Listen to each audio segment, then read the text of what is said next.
Nothing gonna change my love for you.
Yeah, sure.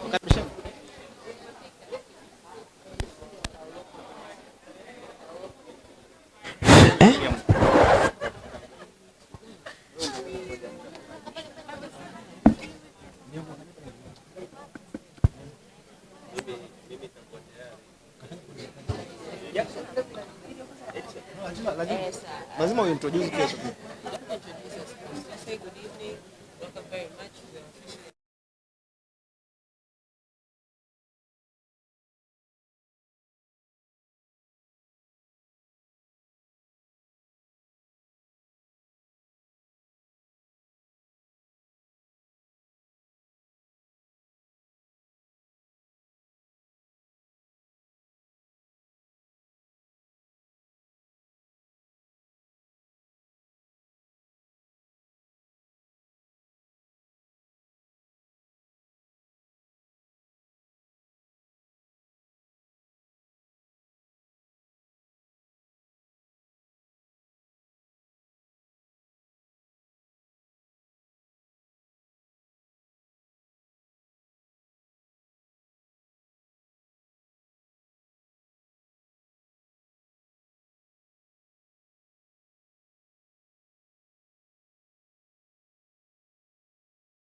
A bit behind time.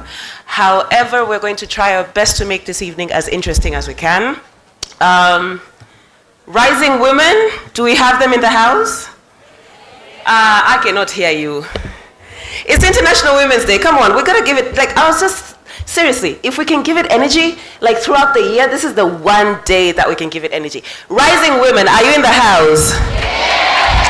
I love that. Right, so without further ado, first of all, I'd love for you to, why is my picture on the screen? Okay, this is interesting. Trust the citizen to make you feel, okay, right. So we're supposed to turn our heads to the screen and watch these beautiful messages from our sponsors who have made it possible for us to be here tonight before we proceed. Technical department, over to you.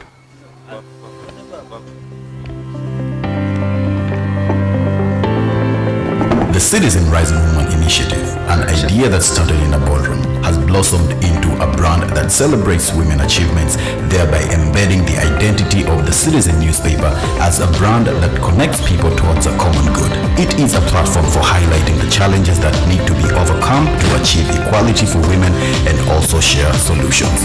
The Mwananchi Communications Limited business flagship brand, The Citizen, in partnership with organizations that envision a world where gender equity advances opportunities for all, conducted the first edition of the Citizen Rising Woman Initiative 2021 under the theme Women in Leadership, Achieving an Equal Future. This initiative provided insight into the stories we keep writing. How do we get more women into leadership roles? We keep writing about this subject because we are far from achieving equality in a meaningful or timely way. So, what's holding women back, and how can men be part of the solution? For a period of 2 months, it was interesting to see women opening up to the world by sharing inspirational stories through the Citizen newspaper and Mwananchi Digital. We witnessed comprehensive coverage and enjoyed reading 61 stories pertaining to achievements of women in leadership and institutional initiatives that aim at achieving an equal future for all genders. The climax of what had been running in the newspaper, showcasing a number of women who braved a number of challenges to achieve milestones in their respective areas of work, was capped by the Citizen Rising Woman event on 8th of March during the celebration of International Women's Day. The Rising Woman event aims to bring career women and gender equality stakeholders under one roof in finding solutions together on how to help low, middle to senior level female leaders to face today's challenges with a fortified attitude. The content of the day focused on compromise, a complete set of effective tools, and discussions aimed at introducing the modern woman to concepts of leadership. Speakers of the Citizen Rising Woman event were drawn from a pool of career women and distinguished women leaders. Mwananchi Communications Limited, through the Citizen, in conjunction with KPMG, invited institutions to participate for entries of the 2021 The Citizen Rising Woman Awards. The annual Rising Woman Awards seek to honor organizations that have structures such as training, policies and systems and programs in place that promote gender equality at their workplaces, have women representation in management and decision-making processes, and draw women to top positions as part of efforts to ensure that more qualified women attain leadership positions. The awards provide a landscape for organizations from various sectors to be recognized for their efforts in addressing fundamental inequalities that hinder women from becoming leaders. 10 institutions emerged winners of the Citizen Rising Woman Awards 2021. The companies being awarded during the night of the Citizen Rising Woman Award 2021 have instituted 3 best practices, demonstrated and ingraining them into their company values. The practices are acknowledging the leadership strengths and contributions of women, providing women the educational and training resources necessary for them to succeed, giving women opportunities to excel within the organization and their careers. Here are the winners of the Citizen Rising Woman Award 2021.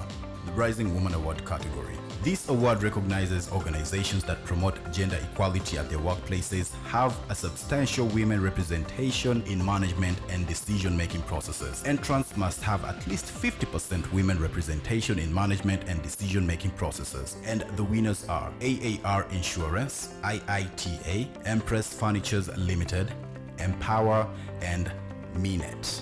Woman of the Future Award. This award recognizes unique and impactful organization initiatives that advance gender balance in the workplace. Entrants must have enabling factors like HR policies, systems, and structures in place to support women from within the company to step up the ladder. Winners of these categories are CRDB Bank, KCB Bank, Elizabeth Glazer Pediatric AIDS Foundation, Nexia SJ Tanzania, and Coca-Cola Kwanza Limited. As Mwananchi Communications Limited, we hope for a ripple effect and that these awards will influence other organizations in Tanzania to follow suit and create an environment that enables women to flourish without taking away the essence of feminism. The Citizen Rising Woman Initiative first edition of 2021 wouldn't have been made possible without our sponsors: Anglo Gold Ashanti, Women Fund Tanzania Trust, NBC Bank, Vodacom, Songas, TANESCO, and CRDB Bank. Without forgetting our partners, KPMG and Plus TV. Thank you for joining us for the Citizen Rising Woman Initiative 2022. Wow, amazing. Good evening, ladies and gentlemen, and welcome to the second edition of the Citizen Rising Women. And the video said it all. This is the second edition. Last year we had our very first edition of the Citizen Rising Women, and it went well. We appreciate your support. We appreciate you being here tonight. You all are looking amazing. A round of applause to all of you for looking amazing, by the way. You look so beautiful. And men, you look handsome, not beautiful. Men, you look handsome. Break the bias, Anna. Men can be beautiful. I'm just saying. Can they be beautiful? Absolutely. How, yes. Carol? They can have beautiful personalities. Okay, beautiful personalities, Yes. but not beautiful. You're handsome. Anyway, thank you very much for being here tonight. My name is Anna Portness, and I will be moderating the event tonight along with the beautiful Karen Dorsey. We all know Carol, right? You all have a banner of me in the room. How She's can you over not there. know me? Yeah, and you see, there we go. Yeah. Make me feel like a superstar today. Yes. This is Karen Dorsey. Most of you know her, and she was supposed to be one of our panelists actually, but she's going to moderate with me tonight, and I hope it's going to be a good evening. I know it's going to be a good evening. So without further ado, but we are live through Mwananchi YouTube channel and other social media platforms, Facebook, Instagram, and Twitter. If you're new, please be sure to subscribe so that you get notifications of everything that will be uploaded there. Without further ado, please allow me to welcome my co-host for tonight, Karen Dorsey, on the stage so that she can proceed. Oh, I'm not touching the stage. Not yet. But thank you for that. Again, good evening, ladies and gentlemen. My name's Karen Dorsey. I'm a Global Goals Champion, SDGs. I stand for SDG number 4, 5, 8, 10, 13, and 17. I also have a background in media, and apparently Bakari is trying to offer me a job. As you can see, I've been fully branded with the Citizen since morning. So let's see how this goes. And they look so good in you. And they look so good. Yeah. Like, yeah, and I'm sure I'm rocking my sneakers. I'm like, okay, I look dapper. Right, so massive appreciation, first of all, to our sponsors who have made this night possible. NMB, CRDB, LSF, NBC, Anglo Gold Ashanti, and Women Fund Tanzania Trust. Thank you so much. And with that being said, they had quite a few messages for us, so I'm going to ask you one more time to direct your eyes at the beautiful screens, and hopefully my face is going to disappear in 1, 2, 3, 4, 5. There we go. NMB Bank PLC has issued a 3-year bond called NMB Jasiri Bond. This is the first bond targeting gender economic empowerment within the market as well as within the East Africa. This shows NMB's commitment in UN Sustainable Development Goals, specifically SDG 5, gender inequalities, as well as SDG 10, reduced inequalities. NMB Jasiri Bond will be issued at par and is targeting both retail and institutional investors. The minimum investment amount is Tanzanian shillings 500,000. And this can be bought from any of our NMB branches across the country, as well as licensed stockbrokers by the Capital Markets and Securities Authority. NMB expects to mobilize Tanzanian shillings 25 billion, but we've also got an approval with a green shoe option of 15 billion Tanzanian shillings. This bond, the proceeds will be used to afford financing to women-owned enterprises, as well as those enterprises whose products and services directly impact women. Investors in the NMB Jasiri Bond will earn an interest rate of 8.5% per annum paid quarterly throughout the 3 years until March 2025. The interest is subject to withholding tax, given that NMB Jasiri Bond is a corporate bond. The issuance has got an approval by the Capital Markets and Securities Authority. You will recall that NMB has got a medium-term note program that was issued in 2016, and it is a Tanzanian shillings 200 billion medium-term note program, where we've already issued up to 3 tranches, mobilizing a total of Tanzanian shillings 148 billion. To bring the bond to market, NMB has worked with FSD Africa in putting technical input in the social bond framework. This is the first social bond framework in our market. Furthermore, FSD Africa has also offered a technical assistance for procuring second-party opinion. This opinion was offered by Sustainalytics. This means that NMB Jasiri Bond is in compliance with International Capital Markets Association Social Bond Principles 2021. In addition, we've also worked with Orbit Securities as the sponsoring broker for this issuance. Thus, NMB Jasiri Bond is open from the 7th of February 2022 to 21st March 2022. All the documents, including application form, second-party opinion, social bond framework, as well as information memorandum and pricing supplements are available on website. Come and invest with NMB and continue to empower the women in our market. Thank you. NMB Bank, close to you. A round of applause for NMB, please. Thank you so much. On to the next one.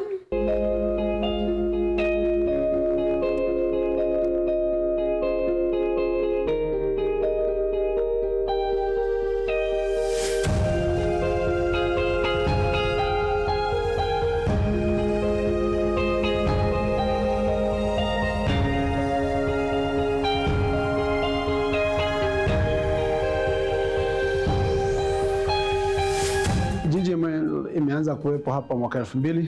Kwa miaka hii karibu 21 tumekuwa tukichimba ndani ya Geita, na tulianza uchimbaji wa wazi, baadaye tumeenda uchimbaji wa chini kwa chini, lakini mwisho wa siku tumekuwa tukifanya kazi kwa karibu sana na jamii inayotuzunguka na serikali.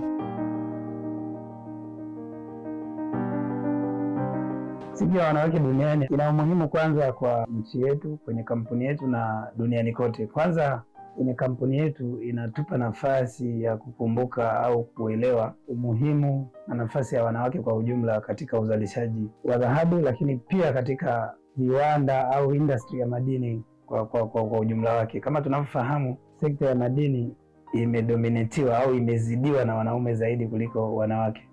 Kwa hiyo kila tunapopata nafasi ya kukumbuka, kuwaimarisha wanawake, kuwakumbusha, inakuwa ni kitu kizuri, na siku ya wanawake duniani ni mojawapo. Siku ya wanawake duniani ni siku muhimu sana kwa ajili ya kutukumbusha wanawake kuhusiana na masuala yanayohusu haki zetu.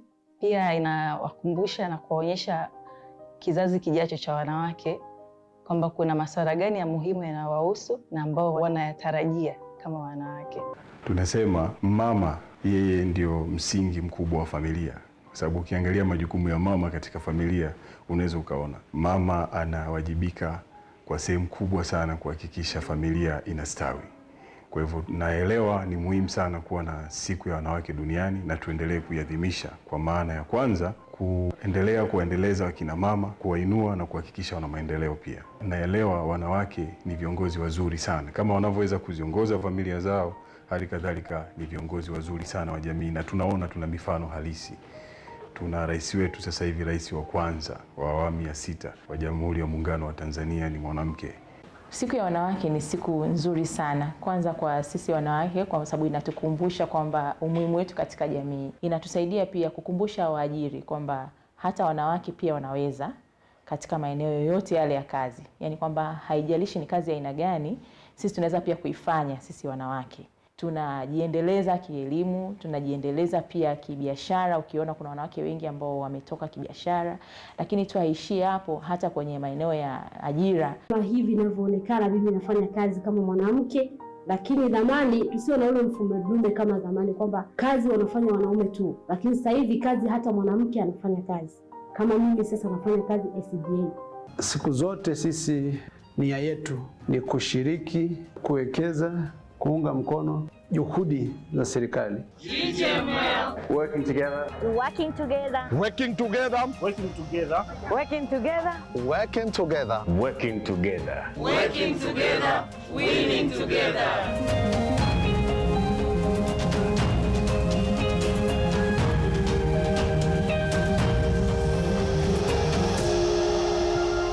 Oh wow, I love this.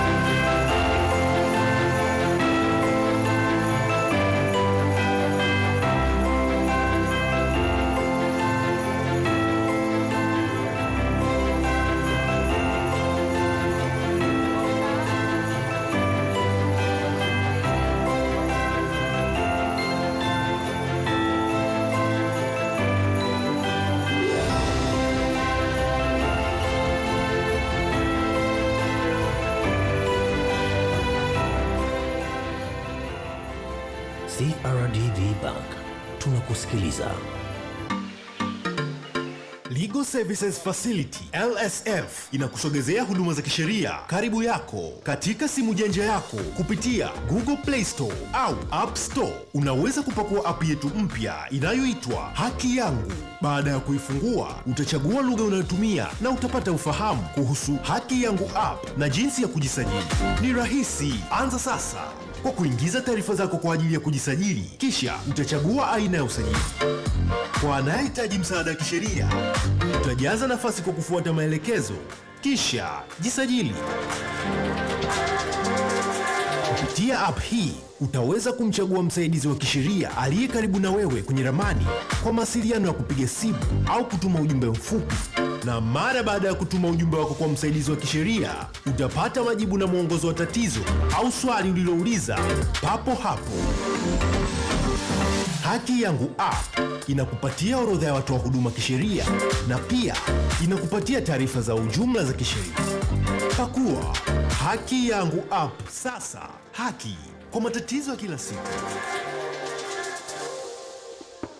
Dorothea Mabonye, ninatokea Benki ya Taifa ya Biashara NBC. Mimi ni meneja wa bidhaa pamoja na mauzo kitengo cha wateja binafsi. Siku ya leo, siku ya wanawake duniani, ningependa kuwatambulisha kwamba NBC tuna bidhaa maalum kwa ajili ya wanawake, na hizi bidhaa ziko katika categories mbili. Kuna bidhaa za wateja binafsi ambaye ni mwanamke, lakini vile vile tuna bidhaa kwa ajili ya vikundi. Tunafahamu wanawake wengi wanakuwa katika vikundi kwa ajili ya kuhamasishana, kujiletea maendeleo katika jamii. Kwa hiyo tuna bidhaa inaitwa kikundi account. Hii kikundi account inawafaa wanawake wote ambao wana malengo fulani. Bidhaa hizi mbili, ya kwanza ya ajili ya mwanamke inaitwa Johari account. Hii account ni account kwa ajili ya kuweka akiba. Ni account maalum ambayo tunampatia mwanamke ambaye ana lengo fulani katika maisha ili aweze kuweka akiba, na baada ya mwaka mmoja au miaka miwili aweze kufikia lile lengo lake. Hii akaunti haina makato ya mwezi, ni akaunti ambayo mteja anaweza kuweka pesa kidogo kidogo. Sio lazima huwe na pesa nyingi kwa wakati mmoja ili uweze kufungua hii akaunti. Na akaunti yetu tunatoa faida kila mwezi. Akaunti ya Johari inatoa faida kila mwezi kuanzia 1% mpaka 7%. Kwa hiyo tunapenda kuwakaribisha wakina mama wote, wanawake wote walioko Tanzania wafike katika matawi yetu ambayo yako kila mkoa hapa Tanzania ili aweze kufungua hii akaunti ya Johari. Niliongelea pia akaunti ya kikundi. Hii akaunti ya kikundi ni akaunti ambayo inafunguliwa na watu kuanzia 4 na kuendelea. Ni akaunti ambayo wana kikundi wanaweza kufanya miamala tofauti. Wanaweza kuweka pesa, wanaweza kutoa pesa kwa kipindi ambacho wanakihitaji, na vile vile wanaiendesha kwa umoja kama tulivyosema akaunti ya kikundi. Kwa hiyo kuna watu 2 au 3 ambao wakina mama wamewachagua kwa ajili ya kuendesha hiyo account. Hao watu wanakuwa wana uwezo wa kuruhusu miamala kufanyika. Na katika hiyo kikundi pia tuko kidigitali zaidi. Tuna huduma ya mobile banking ambapo sio lazima wakina mama waje katika matawi yetu. In a world of variety and Okay, well, thank you for that. It was an interesting jolt, but asante. In a world of variety and information overload, communication and connections are everywhere. Chances, opportunities, or just mere luck are all possibilities. Clarity, reliability, and confidence is key. Taking chances moves you forward. But reliable and informative sources get you there. More content, better business for you. The Citizen. It's the content that counts. It's definitely the content that counts. Thank you so much for that technical department. Right, so Women Fund Tanzania are a massive organization. I know of their work because I sit on the board of her initiative, who are one of the beneficiaries. Do we have any representatives of Women Fund? Women Fund? Mpo? Where? Aha. Okay, sasa kwa sababu nyie hamkuwa na video, kuna ujumbe wowote mnaweza mkatoa? Tuwasalimie tu. This is, yes, welcome to my world. Wasalimie tu watu. Habari, good evening. Sisi ni Women Fund Tanzania Trust. Tuko very, very excited kwa jioni ya leo kwenye kampani ya wanawake ambao wako progressive, na tunashumu na wanaume na waliopo ndani hapa wako very, very progressive. Solidarity is power. Thank you. Okay. Solidarity is power. One thing that I noticed when I was watching the recap video of 2021, walikuwa wana zoom sana sura. So I'm going to encourage you to look present. Yeah, so that next year's video can have all these beautiful images. Tusionekane tunacheza na simu, you know, yeah, like when we are live, by the way. So please, let us try to be present. Without further ado, I would now like to welcome Mr. John Olanga, who is part of the editorial committee. Yes. Ni member ni mwenyekiti. Karibu sana, utukaribishe na tuendelee na program yetu. Asante sana. Good evening, ladies and gentlemen. My name is John Olanga. As she has said, I sit in the board of Mwananchi Communications, where I chair the editorial board committee. Unfortunately, the board chair, who is much, much, much wiser than me, couldn't make it tonight. And I'm the only board member around. So I'll be just saying a few things to welcome you, also in the interest of time. So first, thank you for making time to celebrate International Women's Day. Mwananchi Communications, we value women because without them, we would not exist. Most of our readers are actually women. And quite a good percentage of our workforce are also women. Although I should admit in the media industry, there's a lot of work to do. But the purpose of the conversations tonight, or the event tonight, first is to hold conversations around the theme for this year, which says, equality today for a sustainable tomorrow. That we need equality today, we need it tonight for sustainable tomorrow. And if you read literature, it actually says there is business case and economic case for gender equality. A report, I think a 2015 report by the McKinsey Institute, McKinsey Global Institute report. It says companies or institutions that are, okay, first it says if we were to make efforts from 2015 for gender equality, by 2025, the global GDP would have increased by $12 trillion, more than what we would have seen. You know what $12 trillion is probably equivalent to the GDP of all of Africa, probably all of Latin America. It's probably 50% also of the GDP of the United States or something of that sort. But and if $12 trillion could have been the minimum, it could go up even by around $28 trillion. So there is an economic case. If you look at the Human Development Report of the United Nations, countries that have more gender equality, and most of them are actually in the Nordic countries, have better performance in Human Development Index compared to countries that have no as much gender equality. From business perspective, it says teams that are more gender equal are 87% more likely to make better decisions than teams that are not gender equal. It even, I think a report by Harvard also says companies that are more gender equal are likely to make profits more, up to 20% more than companies that are less gender equal. So there is a lot of data, independent research, that prove, I think even there is a report by International Organization of Employers. There's also a report by International Labor Organizations. They are all saying that if you have organizations, you have companies, you have communities that are gender equal, there are better economic returns, there are better profitability returns. So one of the conversations probably you're going to have tonight is, if there is already a business case, if there is already an economic case, what more do we need to do to attain gender equality? What actions need to be put in place? For example, in the evening, I was asking Irene and colleagues, as a country, Tanzania, do we have a national strategy for gender equality? What is our compass? What is our guiding tool for attaining gender equality? I know companies, and I belong to some of them are here, they have company-level strategies. But at a national level strategy, what guides our efforts?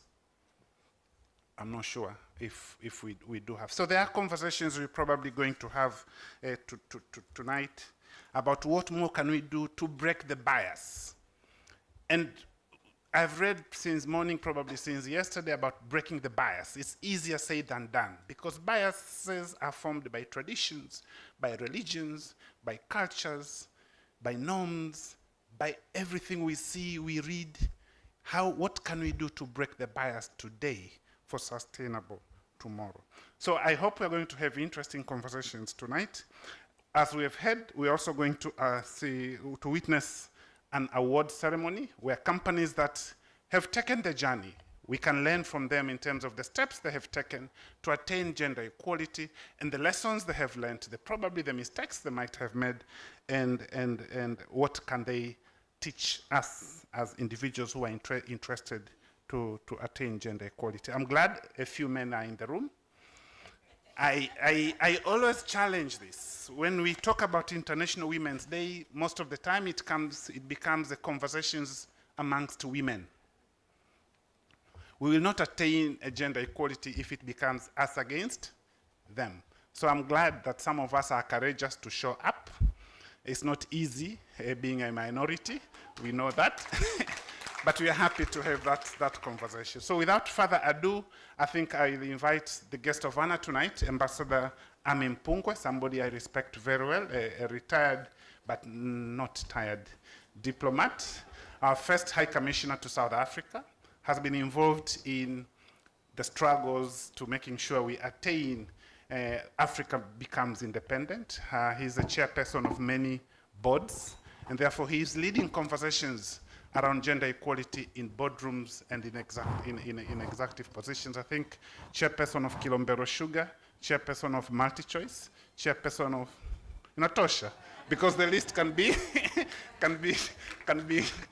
no, there's former chairperson of NBC, a chairperson of Inatosha. Balozi is becoming very, very humble as usual. So karibu Balozi Mpungwe to give us your thoughts and probably challenge our thinking. Karibu sana.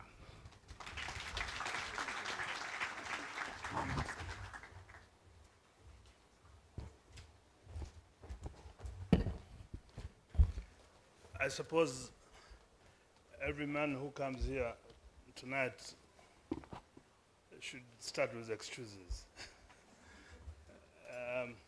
I've never been into a gathering that I personally feel overwhelmed. But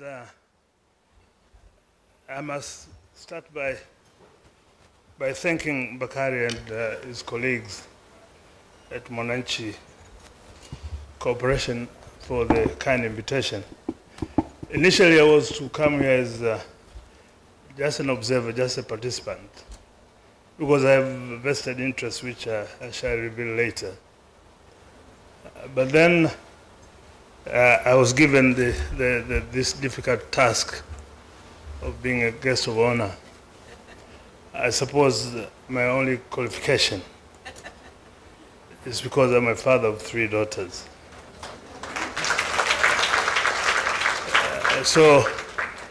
And some nieces, some of them are here busy taking pictures. and therefore, these kind of conversations have been part of my life, both at home, in the various business environments that I've been involved over time. So I should also start by congratulating and wishing all women of the world and all women of Tanzania a very happy Women's Day. Celebrating this occasion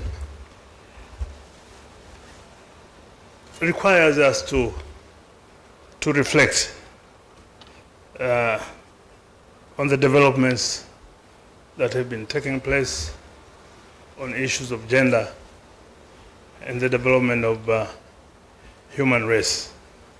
From the very beginning, quickly one can go back to when the human race was in a very rudimentary phase, hunting and gathering.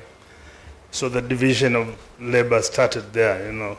The men will go to hunt and gather, and the women will be looking after domestic affairs. Then it went on, and then the first industrial revolution with the introduction of a steam engine, some manufacturing processes started, and the roles started to change. Some women were also involved in a modernized human development, and then we came to discovery of electricity.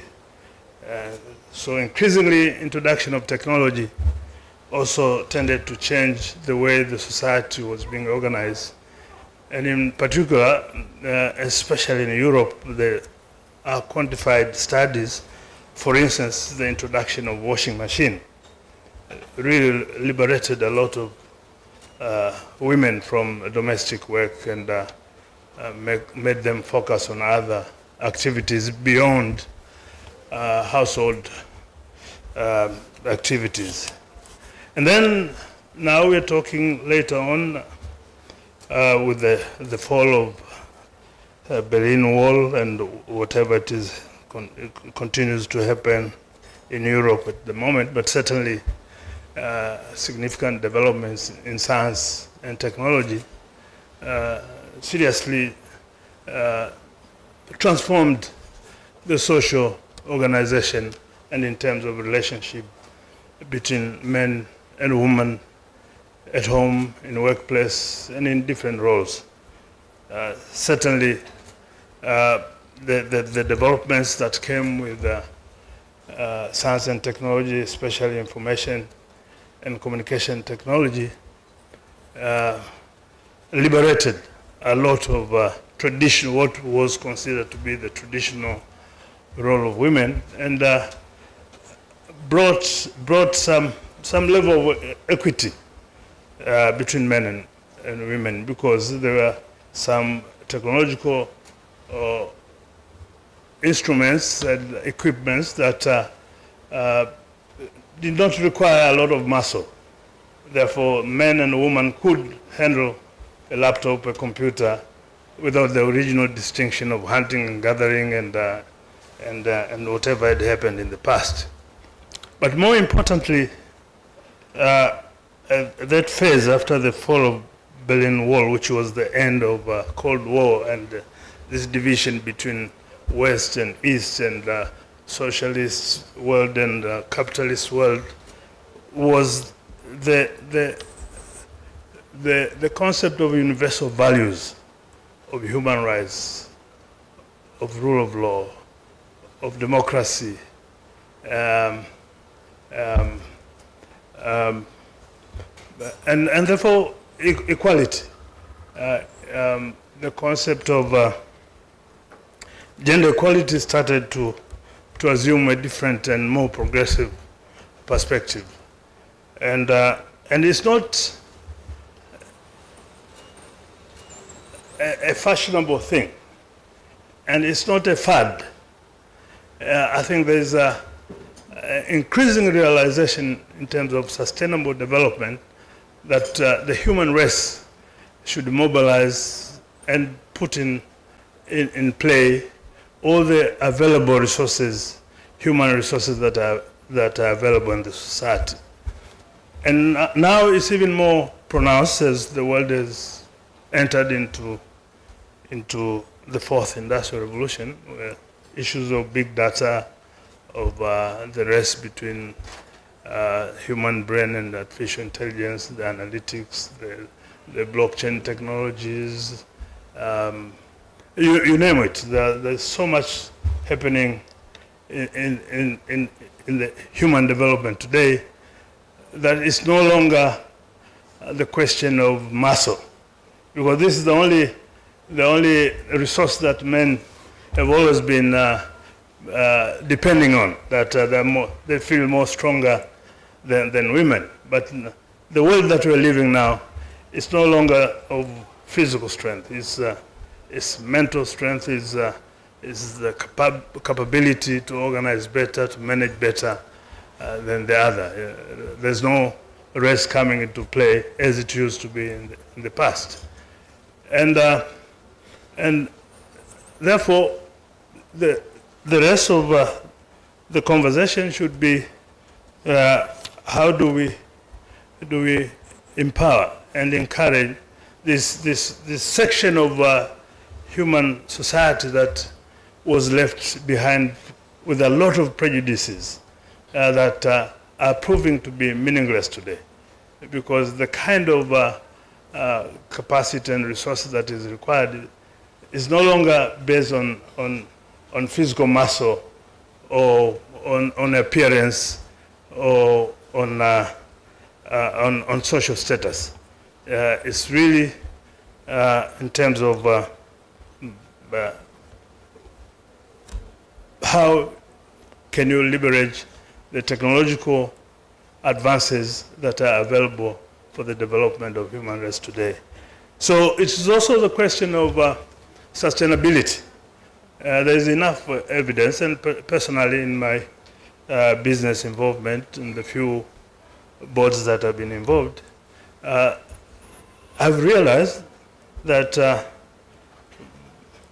a board that has a good mixture of male and female, there's a wider perspective, different, a lot of diversity in terms of views and ideas in formulating policies and strategies.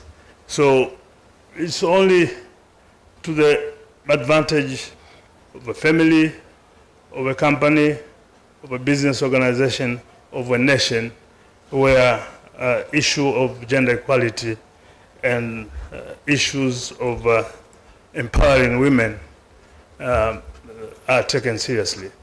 Unfortunately, in Tanzania, we don't need a lot of convincing that we have a female president, and this is the highest position you can have in any country. It shows, indeed, the women of Tanzania are capable of handling anything that men have been monopolizing over the centuries and decades and everything. You can't have any better demonstration that, I mean, this is the highest position, the most responsible position in any country, that in Tanzania we have a woman. So don't tell me that there's a woman who can't be a managing director, who can't be a chairman of the board, or who can't be a director of an institution. So I think we are celebrating this day today with a clear direction that indeed we can empower, and women can indeed take leadership positions very ably and very effectively.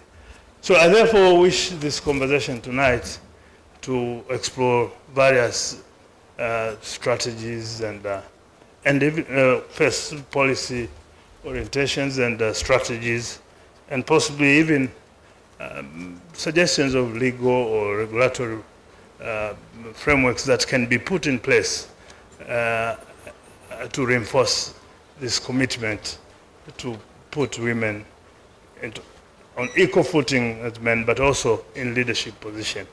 In certain countries where I served, certainly when I served in South Africa, we were dealing with a different problem after liberation, that blacks and women were very much segregated, and women, including white women. So in resolving that problem, the government of the day had instituted a policy, affirmative action, to get blacks and women. In the question of South Africa women, it included white women, because they were even white women were segregated during apartheid. So in the business sector, they'd even legislated a law, Empowerment Equity Act. Business organizations were required to make annual returns to show how many women are in managerial positions, how many women are on the boards. So this is the kind of conversation that we can have tonight and going forward, to see how much can we, as a society, take measures that would empower women to assume leadership positions without any inhibitions or without any roadblocks. So with those few words, I know I didn't have any prepared speech because I was just ambushed here. I decided to behave like a politician, to think in public. So my thinking in public may have helped you to have a conversation. Thank you very much. Thank you very much, Mr. Mfungwa. You did well. Yes, you did.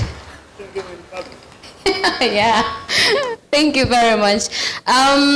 Niwakumbushe tu kwamba tuko live kupitia Mwananchi YouTube channel. Kwa hiyo kama bado hauja subscribe, unaweza kaenda kule uka subscribe ili kila tunachokiweka unaweza kukipata.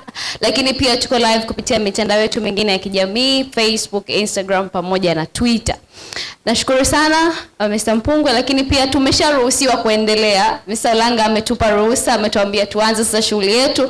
Zile zilikuwa ni rasha. Now our event is going to start. Are you ready? Are you ready? You know, some of us get paid to do this. Nikienda nyumbani bado wanaitikia hivi, takuwa sijaitendea haki Mwananchi. So in the morning, yeah, by the way, some of us have been here since 7 in the morning, yeah? In the morning, we started with women in energy. Since we took on women in leadership. So, in the morning, we agreed that we're going to come up with our own salam. We know kabisa kwamba break the bias is the theme, but mwaka huu kidogo tunuka ninja, si ndio? So, when I say break the bias, you say ahu. You see, I'm getting a reaction. This is good. Right, so 1, 2, 3. Break the bias. Ahoo. Aha. Now remember, we are live. This is recorded, so we want happy faces, energetic. Yes, we're present. Yes. 1, 2, 3. Break the bias. Ahoo. We're getting there. One more time. Break the bias. Ahoo. Back to you, Anna. Thank you very much, Carol. Now, tunaona vile viti pale viko wazi, eh? People are supposed to be there ili tuanze sasa shughuli yetu. Ukiangalia huku pembeni, mkiangalia kuna picha, they're smiling and everything. Hawa ni panelists wetu ambao sasa ndio tutaenda kudiscuss masuala kuhusiana na women empowerment na mambo mengine kama hayo. Now tutakuwa tunapeana turn mimi na Carol kwa ajili ya kuwakaribisha on the stage. So, mimi naomba nianzie upande huu, Carol. Umenichukulia dada yangu. Unataka wapi? Wewe unakuja huku, mimi nikuje huku. Kwa sababu yule ni Masai mwenzangu. Sasa tuache ukabila. We can do that. Okay, let's do that. Okay. So I start with this side? All right. Yeah. Sasa basi, one of the things I most appreciate about my journey are the lessons along the way, which I now use to mentor and guide others on how to become the best versions of themselves at the workplace. This is none other than Ms. Rosalind Moria from Vodacom Foundation. Rosalind, karibu sana. I understand that you have a special message for us tonight. So before you take a seat, karibu sana to the podium and share what you are going to tell us. I know you did not expect to be the first, but hey, this is how we do this at Mwananchi. Karibu sana, Rosalind. Okay, thank you very much, Carol. I think, Ambassador, you're not the only one being ambushed today. There are many of us being ambushed. All right, I'll take the baton. And thank you all for being here and to Mwananchi for welcoming me as a panelist here today. I was reflecting on my journey and perhaps what I may want to share with your esteemed selves tonight. I know it's been a busy day for most of us. Being women, we've been pulled into these sessions, tangu asubuhi. We've heard from the previous speakers that there is a case, there's a business case, there's an economic case for gender equality. It's not news, we all know this. We've heard and read numerous studies, we've ratified numerous positions papers as a country, as companies on gender equality.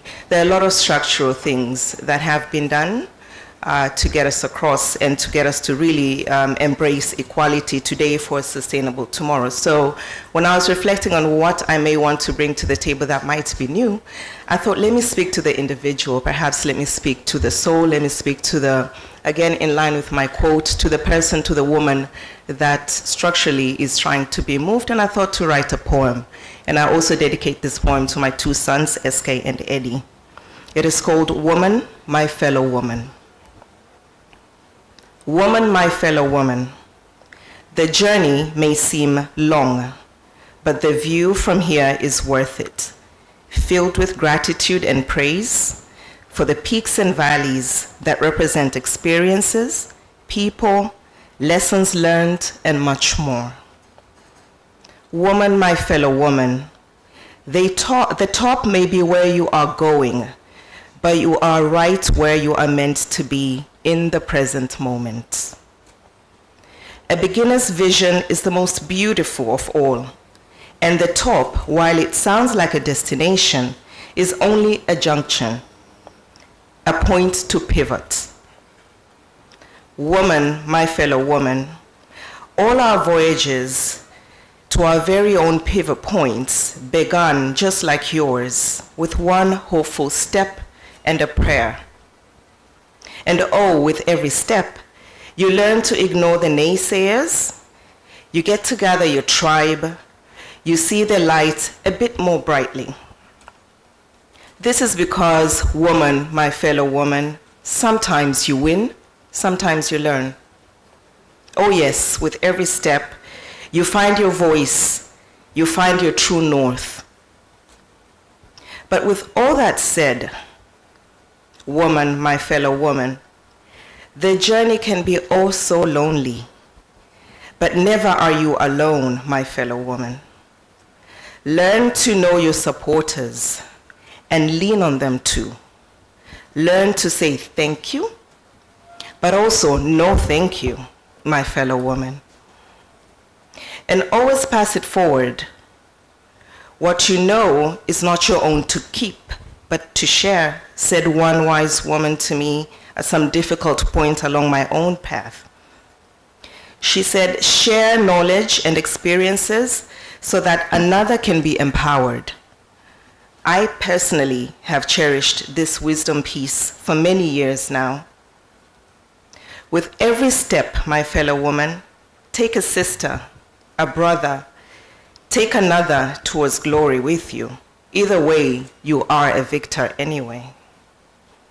You will be overwhelmed at times, woman, my fellow woman, but remember, that who put you on this earth is greater than no other. Lean on him, my fellow woman. And all that's yours shall be revealed to you.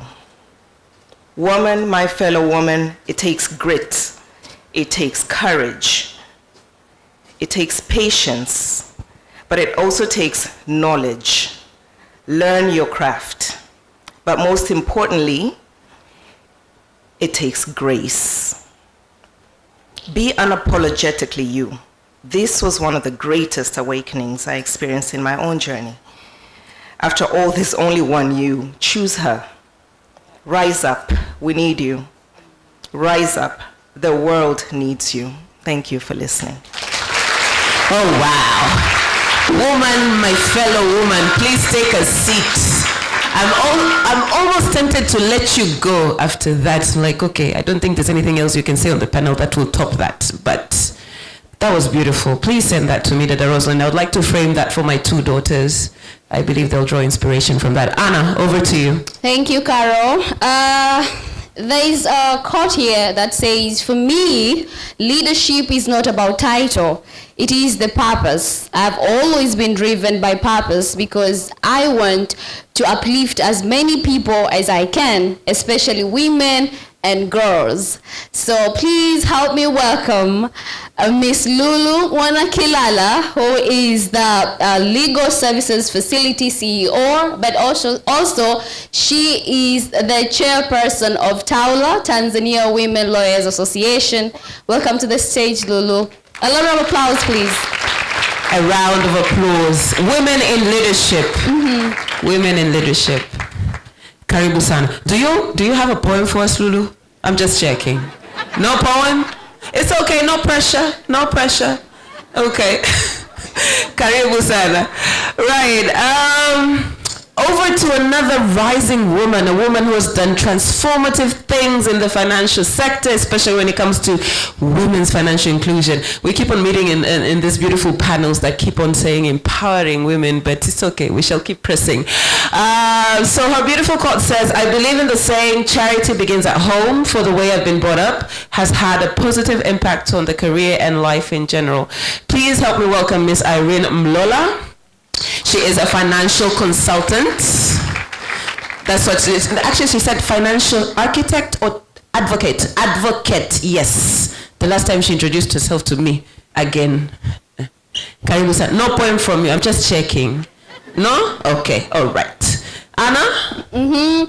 Hii koti inayofuata inasema kuimarisha mshikamano kati ya wanawake na kutambua jitihada zao katika kila nyanja, yani kijamii, kiuchumi, kisiasa na kimaendeleo, kutamfanya mwanamke kuimudu jamii inayomzunguka na kuleta maendeleo. Naomba nimkaribishe kwenu Miss Rose Njilo, karibu on the stage. Jamani, dada Rose inabidi mumpigie makofi ya ziada. Ametoka Ngorongoro. All the way from Ngorongoro, amekuwa mstari wa mbele katika kuhakikisha wanawake wa Ngorongoro wanapata usawa wa haki katika mambo mbalimbali. Kaya dada Rose. Okay. Last one, tunaye mwanaume pia jamani atakuwa katika panelist. Unaweza kusema mbona wanawake peke yao? Tunaye hapa Mr. John Ulanga ambaye ni Regional Director for East and Central Africa Trademark East Africa, na katika koti yake anasema as a country we need to improve on cross gender conversations on what can be done collectively to support growth of more and more women. Please help me welcome Mr. John Ulanga on the stage. I'm almost tempted to ask if that quote was actually written because he knew he was going to be on the panel. Kidogo zina line, but karibu sana kaka John. Right, so I'm going to start with a few questions, Anna, and then you can take over. How should I do this? Gentlemen, you go last, forgive me. It's Women's Day. I start with the ladies. Dada Irene, let's talk about women in leadership. Can you please tell us your story first of all? Umesema kabisa pale kwenye koti yako, you believe in positive upbringing, you know, that upbringing is actually what can make us or break us as women. How would you say the society can help or break in nurturing women in leadership? Using your own story. Karibu sana. Okay, good evening everybody. You all look fabulous and beautiful. And handsome. Yes, definitely reflecting this question to my journey, my humble beginning.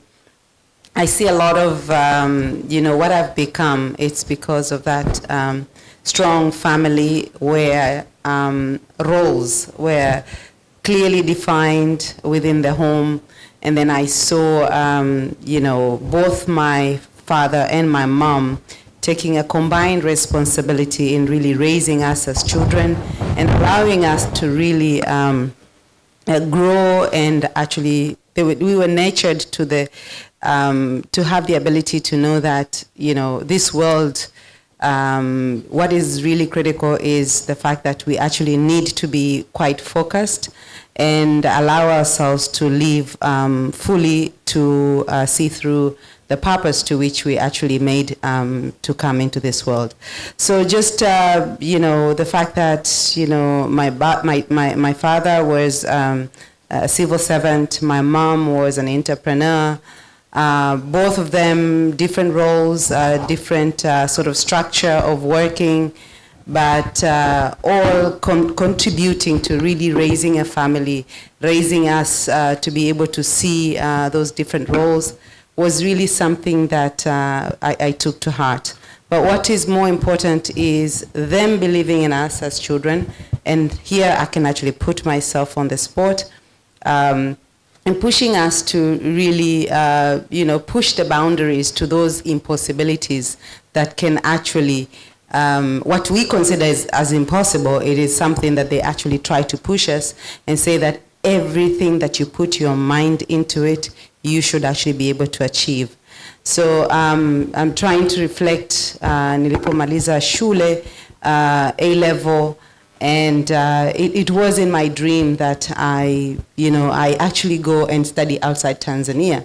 But this, I'm talking, early 90s. We didn't have an internet. We didn't have any means and ways to which we can actually get connected to information. But I remember pushing myself with the support of my parents, walking into the different embassies in Tanzania, asking for physical information on where can I get information about the different schools that exist in their different countries. It's not the luxury that you have right now that you can actually go on the internet or you can actually search somewhere and get this information. But, really pushing myself to take ownership of my future into something that I believe is something that I wanted to see myself doing. But all of that came because of, you know, putting a goal, believing in that goal, and believing in really something that is beyond what my physical, you know, and limitations, what you would actually call a limitation, but it's that ambition that goes beyond something that is attainable within the standards of whatever you could actually call. So for me, that is really something that I consider a humble beginning that is really coming from the family setting into being able to ground you as a human being and allow you to really, you know, become open-minded and quite purposeful in your life. Asante sana Irene. Dada yangu, Masai mwenzangu, Keya, chukua maiki. Ashenali. Keya? Sidai. Sasa, uko Ngorongoro huko tulikotoka huko. You notice how my accent has changed, eh? Uko Ngorongoro huko tulikotoka huko. Hawa wanawake, tukisema swala la wanawake na uongozi, mimi kwanza ningependa sana kujua wewe mpaka umetikia wito, umefika hapa, si ndio? Ndio. Na ukizingatia changamoto ambazo wanawake kule kwenye jamii yetu, ninajua kabisa ni kwamba mwanamume yeye ndio sasa dadangu wewe uliwezaje? Dadangu wewe uliwezaje? Yaani uliwezaje mpaka ukaanza sasa na kuwapigania na wanawake wenzako? Nakushukuru sana Karo. Kwanza niseme shikamoo WFT. WFT mmeamkiwa jamani. Kwa lugha nyingine ni kwamba anasema asante. Nashukuru nimesema hivyo kwa sababu mimi hapa ni Rosi kutoka Ngorongoro, pembezoni huko Loliondo mpakani na Kenya. Na mimi kwanza kufahamu jiji la Dar es Salaam ni WFT. Okay. Kwa hiyo niwape heshima yao. A round of applause for Women Fund Trust. Na sio mimi tu, walishafika na wengine ambaye wakiona magari wanasema hivi haya magari makubwa ndio yameyazaa madogo madogo. Kwa hiyo ndio maana nimetanguliza shukrani. Kwa kweli ninashukuru kwa kupata nafasi, kwa sababu nilipoingia mahali hapa kidogo niliogopa, japokuwa mimi sio muoga. Unajua Masai sio muoga kabisa hata siku moja. Lakini baada ya kuongea hapa na kuona umati huu, kuona hizi picha, kidogo nilishangaa, lakini nilijitia moyo kwa sababu mimi ni mwanamke shujaa. Ndio. Kwanza kwa majina naitwa Rose Njilo Liza. Ni mwanamke au msichana aliyetoka katika jamii ya Kimasai. Mimi sio msichana lakini ni mdada kutoka jamii za Kimasai alipotoka Karo. Rosie ni mkurugenzi na mwanzilishi wa shirika la Mwananchi Women Organization. Na Mwananchi ni jina la Kimasai ambayo wanaitwa wanawake. Na Mwananchi kwa Kiingereza inaitwa Never Late. Lakini kwa sababu ninajua tu never late, samanini kwa Kiingereza kwa sababu mimi ni mwenzake mheshimiwa mbunge wa Geita, ni PhD wa darasa la 7. Sidhani kama ulikuwa unataka kusema kwa nguvu hiyo mwisho, but it's okay. Kwa hiyo Rosie ni mkurugenzi mtendaji wa shirika la Mwananchi linalohudumia jamii ya kifugaji, makundi maalum ambayo ni watoto pamoja na wanawake, jamii za kifugaji. Kwa kweli mimi naombeni mnivumilie kidogo kwa sababu historia yangu huwa napenda kusema kwa sababu najua mmoja wetu hapa ataenda kutoka kwa shuhuda yangu. Kwa hiyo niseme tu kwamba taasisi ya Mwananchi imeanzishwa 2012. Na chimbuko la Mwananchi ni mimi kwanza nimezaliwa katika wilaya ya Ngorongoro, nimemaliza darasa la 7 1997 katika shule ya msingi Arash iliyoko ndani ya wilaya ya Ngorongoro. Na baada ya kuhitimu niliolewa nikiwa na umri wa miaka 12. Nikiwa kama mama wa 3 kwa mzee ambaye kipindi hicho alikuwa na miaka 59.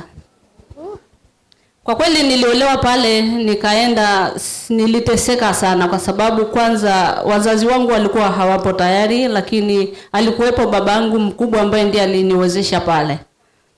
Na hapo nilifaulu kwenda kidato cha kwanza, lakini nilinyimwa kwa sababu sisi huwa tunafanywa booking kabla ya kuzaliwa. Kwa hiyo na mimi nilijikuta tu ninasoma lakini tayari nimeshafanywa booking. Kwa hiyo mimi nashukuru kwa sababu baada ya kuolewa nilienda kukaa nimekaa mpaka nikazaa watoto 3, 4 wakati nikiendelea kunyanyasika. Kwa hiyo niliendelea kupambana na zile harakati, lakini namshukuru Mungu akaja kuninusuru hapo, nikaweza kutoka kwa msaada wa serikali baada ya kuonekana kwamba maisha yangu yalikuwa hatarini. Na kuanzia hapo 2014 nilipotoka kwenye 11 nilipotoka kwenye ile familia, ndio Mwananchi Women Organization ikaanzishwa ndani yangu.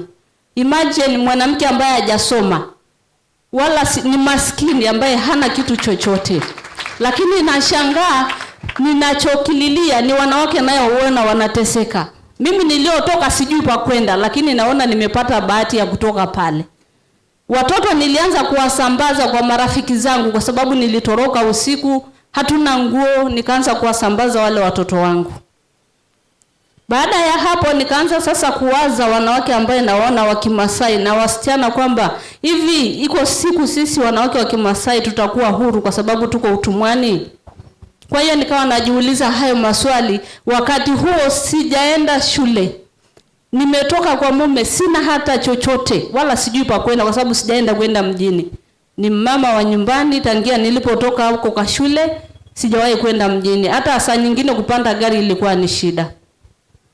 Kwa hiyo ndipo hapo ilipoanza kuanzisha taasisi ambayo ni chombo ambacho kitakuwa sauti ya wale wanawake wa Kimasai ambao wako vijijini. Nilitafuta miujiza kwa sababu kama hujui kusoma, unataka kuwasiliana na karo lakini hujui utafanyaje. Kwa hiyo ilikuwa sio kazi rahisi, lakini kwa sababu naona ni kazi aliyoweka Mungu ndani yangu, sikushindwa kwa sababu nikikukuta wewe na kuambia nataka kufanya hiki lakini sijui, hebu nieleze. Ilifika mahali nilikuwa nazunguka mwanaume mmoja, nikakutana naye barabarani. Baada ya kukutana naye akasema huyu mwanamke, akaja mwenzake akamwambia uko na nani? Akamwambia niko na mwanamke mmoja from nowhere. Nilikuwa sijui from nowhere ni nini, lakini nilihisi. Nikamwambia wewe ndio umetoka from nowhere, sio mimi. Kwa hiyo nikaendelea na shughuli zangu. Sikukata yaani niko kama kizimi, nahisi mambo mengine watu wakiongea nahisi kwamba wanasema kitu fulani. Kwa hiyo nilipoanzisha hicho chombo cha Mwananchi nikamwambia Mungu, watu wanaanzisha vitu kwa sababu labda wana pesa, labda wana elimu, lakini mimi sina elimu wala pesa, lakini jamii yangu, wanawake wenzangu, watoto wenzangu wanaoumizwa, Mungu naomba ukatende jambo. Nilipofanya hivyo nikaanza kuanzisha, watu wananiona jamii ya Kimasai kwa sababu kwanza wananiona mara mbili. Nilitoka kwa mwanaume, kitu ambacho katika jamii ya Kimasai ni mbaya sana. Nyingine nimetoka kujitoa mwanga, kupiga kelele, kutetea haki za wanawake na watoto. Kwa hiyo watu waliniona mimi ni mjinga kwa sababu kwanza nilikuwa mdogo, alafu pia sina pesa. Lakini nilitembea nikimwomba Mungu mpaka mwaka 2016 kuja kuonana na mtu ambaye anaitwa Women Fund Tanzania. Mungu awabariki sana. Nilikuja nikaunganishwa nao, nikakutana nao 2017. Baada ya kukutana nao ndio wakaanza kunifungua macho mpaka sasa hivi nikaanza kujengewa uwezo kwa sababu kila nakoenda siogopi kujieleza. Kwa sababu unapoenda mahali unajificha ugonjwa utakuumbua. Kwa hiyo na mimi najieleza ili nipate msaada, lakini sio kwangu. Ninatafuta support kwa ajili ya wanawake wanaoteseka. Jamani, mnaongea tu lakini hamjafika katika jamii za Kimasai. Ni wanawake na watoto wanapitia majanga makubwa sana, lakini hawana sauti kule. Mwezi uliopita kuna baadhi ya wanawake walikuja kunitembelea, walishangaa kwa sababu ni mbali. Lakini kwa sababu baadaye tutaongea wakati tukijadiliana, Nilipambana tangia mwaka huu 2017 baada ya kupata support ya Women Fund Tanzania. Kwa kweli namshukuru Mungu kwa sababu nimeendeleza harakati zangu za kutetea haki za wanawake, kupigania haki za wanawake na kupinga ndoa za utotoni. Jamani, kule ni ngumu, maana watu wanakula ng'ombe kabla hata hujazaliwa. Kwa hiyo sio kazi rahisi. Lakini nimeendelea kupigania, sijakata tamaa.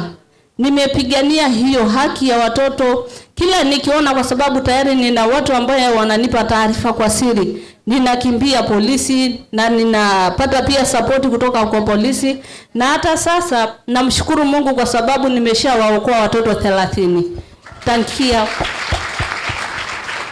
ambayo wengine walishaolewa kabisa, ni watoto wa shule, na wengine ambao tayari walikuwa bado hawajaolewa, na baadhi tumewarudisha shuleni kwa sababu wengi ndoa za utotoni kule, kwanza mtoto wa kike haruhusiwi kwenda shule kabisa. Kwa hiyo ukiona hawa wachache wanao attend shuleni bado wanafuatiliwa na kutolewa. Wamasai wana ng'ombe wa kuuza kutoa rushwa, lakini hawana ng'ombe wa kuuza mama apate chakula na watoto. Kwa hiyo huwa nawaambia polisi na wafanya marafiki zangu, nawaambia kuleni, maana haina faida kwetu. Ukimkamata kula ng'ombe, lakini huyu mtoto naomba unisaidie. Kwa hiyo mimi nashukuru kwa sababu tumeshaokoa watoto 34 na watoto 8 ambao walikuwa wanafanywa maandalizi ya kukeketwa na kuozeshwa. Kwa sababu kule huwezi kuozeshwa kama hujakeketwa. Mpaka ukeketwe ndipo utakapoweza kuolewa. Na pale unaolewa hata ukiwa na miaka 10. Kwa hiyo ni kazi ambayo sio rahisi, lakini kwa uwezo au kwa support ya hao watu ambayo kwa kweli tunawashukuru, kwa sababu kwanza changamoto ambayo tunapata kama mashirika madogo ni masuala ya kuandika proposal. Lakini Women Fund Tanzania wameona hilo, na ndio maana wameamua kudili na vikundi vidogo vidogo. Jamani, kuna watu wanafanya kazi huko chini lakini hawana uwezo, hawana supporters. Kwa sababu mashirika makubwa pengine wanadharau, wanasema hawajui kuandika proposal au report. Lakini wao wamesubutu. Tena wakatuwekea na Kiswahili ili sisi darasa la 7 tusishindwe. Hasijawahi kurudishiwa report Women Fund Tanzania. Naandika na ninafanya mwenyewe kuandika na kurudisha report. Na pia nimewaajiri watu ambao wana degree, lakini hawawezi kunidanganya kwa lolote. Niko mkali sana.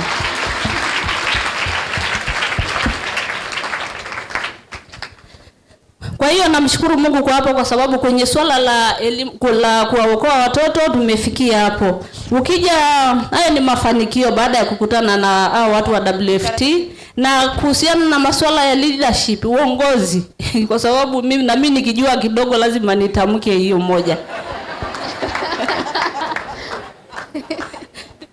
Kwenye masuala ya uongozi katika jamii za Kimasai, hakuna mwanamke ambaye anaweza kujitokeza kwenda kuongea mbele ya watu kuomba.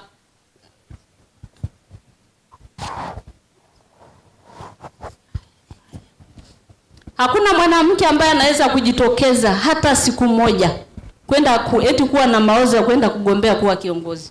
Hiyo kwetu yani utakuwa una nuksi. Wanasema una nuksi au umelaaniwa.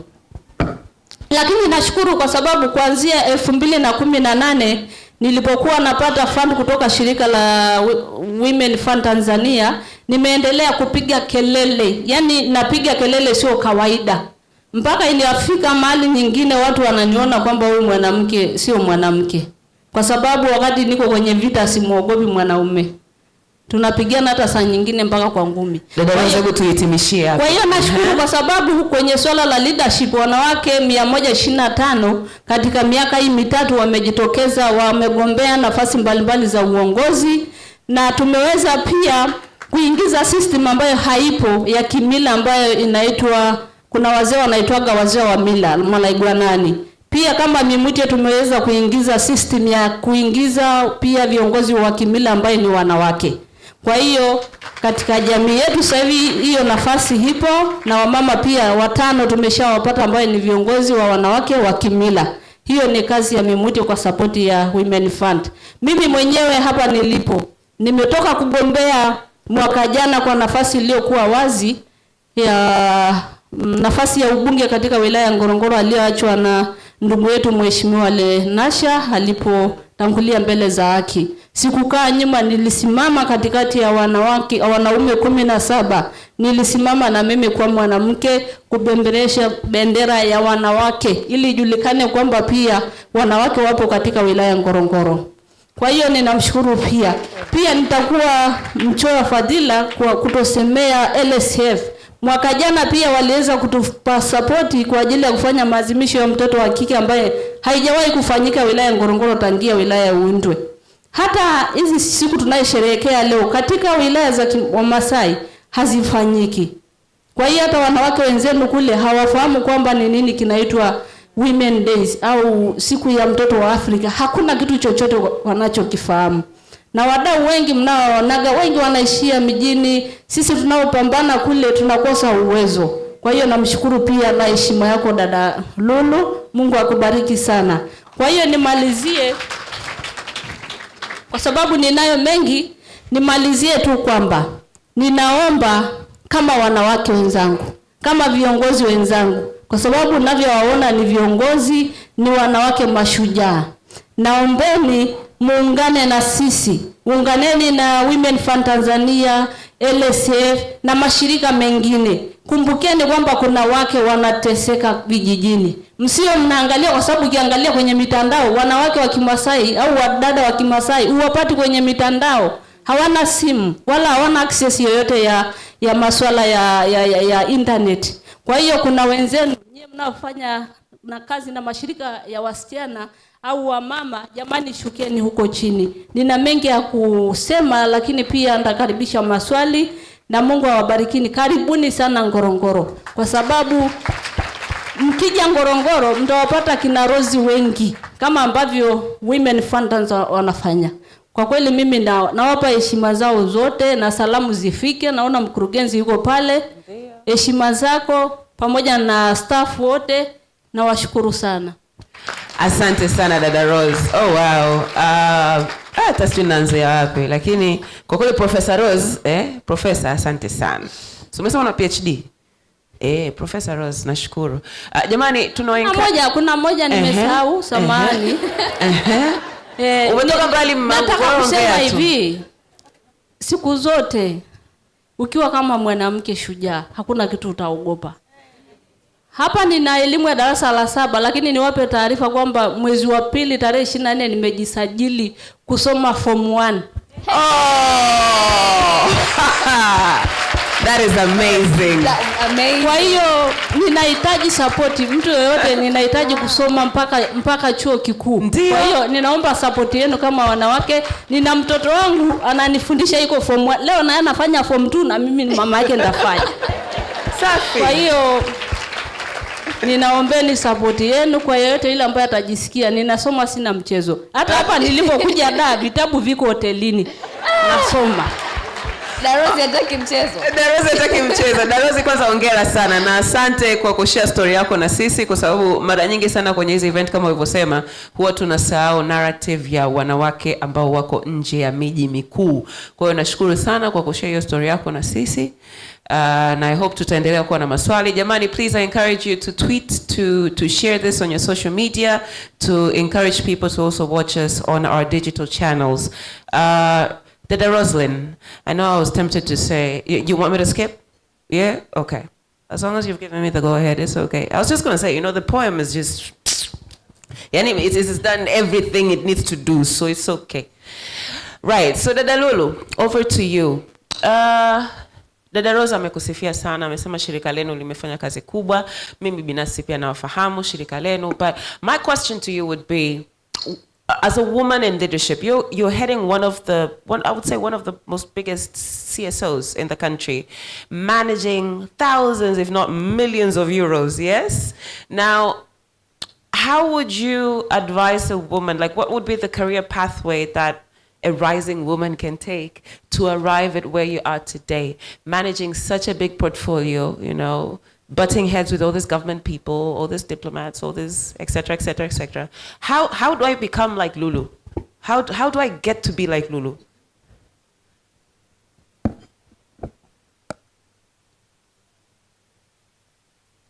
Is it working? No. I needed a man to help. Just joking. Good evening. Ndugu yangu Rose, kwanza asante sana, nashukuru. Kuna mtu aliwahi kuniuliza kwamba ni nini ambacho ukiangalia pale kwenye quote pia nilizungumzia purpose. Kuna nini ambacho kinani inspire? Ni vitu kama hivi. This is what keeps me going.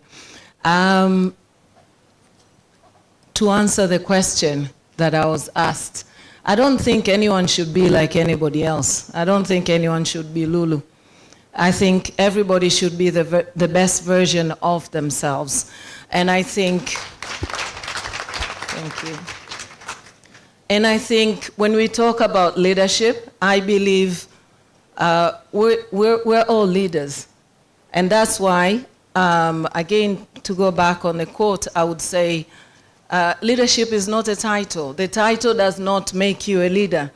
If we leave this room right now and we go out there on the streets, we see a group of people, you can immediately identify a leader. So there's a leader in all of us. So we have it.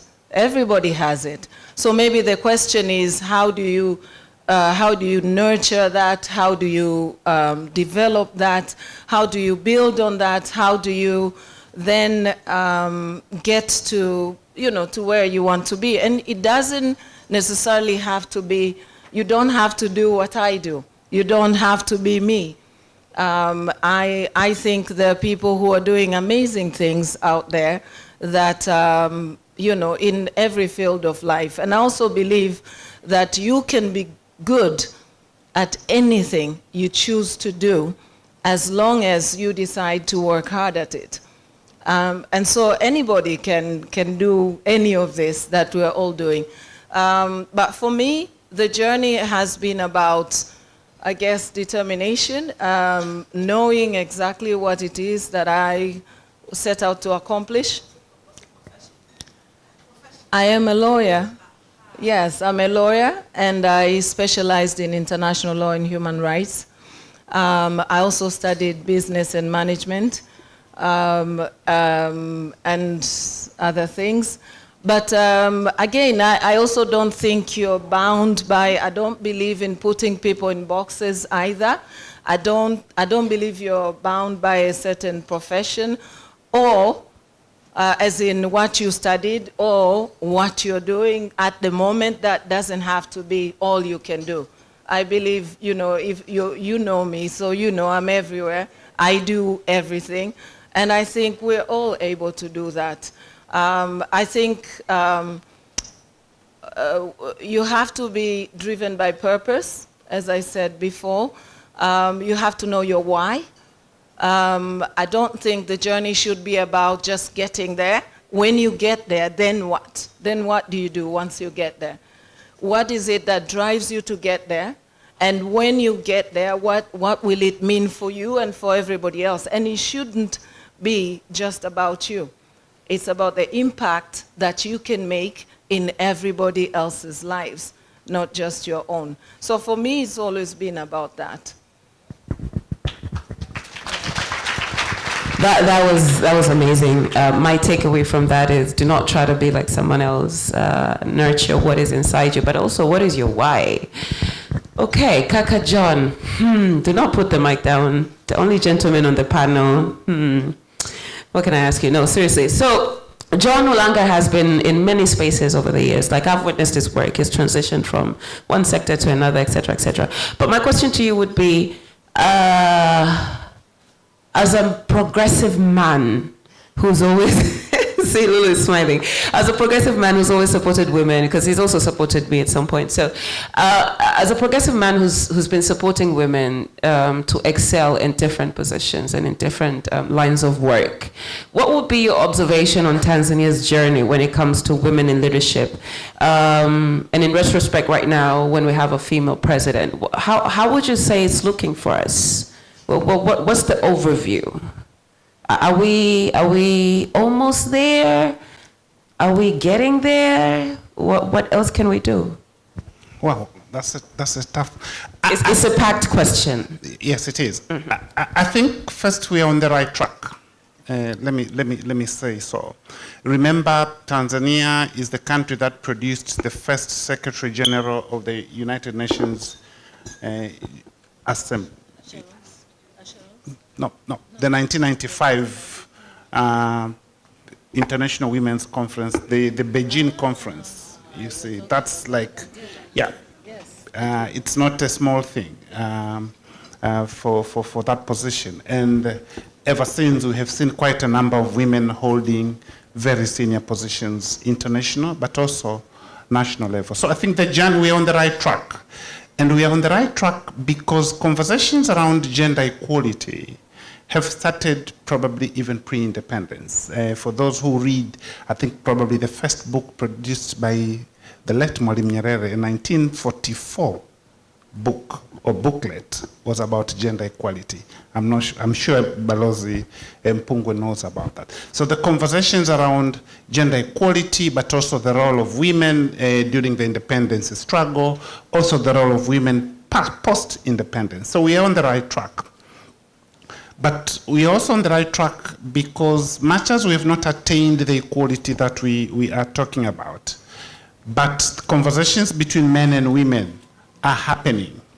We are now proud to have the first female president in the country. But I might be controversial, but I am sure the room that made a decision to make her a running mate was probably full of men and fewer women. So, but it was because we have had progressive men all along who said, this is an opportunity to appoint somebody as a running mate, as a female candidate, capable, competent. Look at them, give them the opportunity. And not only for that, but also for many other positions we've seen competent women being. So we are on the right track. But are we at the pace that we're supposed to be at? No. I think we need to fast track the implementation. Because we're on the right track, it's not a reason to be slow. How do we fast track? Do we need policies? Do we need laws? How do we do that? I said earlier, I think almost success is accidental, and sometimes you're looking for shortcuts. I like to be controversial, so I'll still be controversial. For example, we found a shortcut, it is working, but I still call it a shortcut, a quick fix of legislating the 30% special seats. It's a shortcut, it's giving us the numbers. But what if we had challenged the parties to say 50% of your candidates should be women? I am sure all the political parties will find capable women who will be able to run in the constituencies. So we need to, legislation, sometimes people can also circumvent legislations, but I think we need to have like a national strategy. At corporate level, and I know, for example, I'll give you an example. Mark, I chair the board of Serengeti Breweries. Mark, the MD, is here. At board level, we have conversations about percentage of women in our workforce. We are watching that. And between 2019, they were telling me, between 2019 to now, the percentage of women has increased from 17% to 25%. That's the highest jump across all the subsidiaries of Diageo in Africa. But it's because we are intentional. Is anybody from KCB in the room? No. By the way, we have a lot of banks in the house today. Yeah? But I also chair the board of KCB Bank. Okay. And we are intentional. Over the last 5 years, the percentage of women at EXCO, the executive committee, has increased from 15% to now we are at 50%. Because we are actually watching the figure. We are being intentional. So it means in all our actions, in our decisions, whether it's in boardrooms, in political parties, we have to be intentional.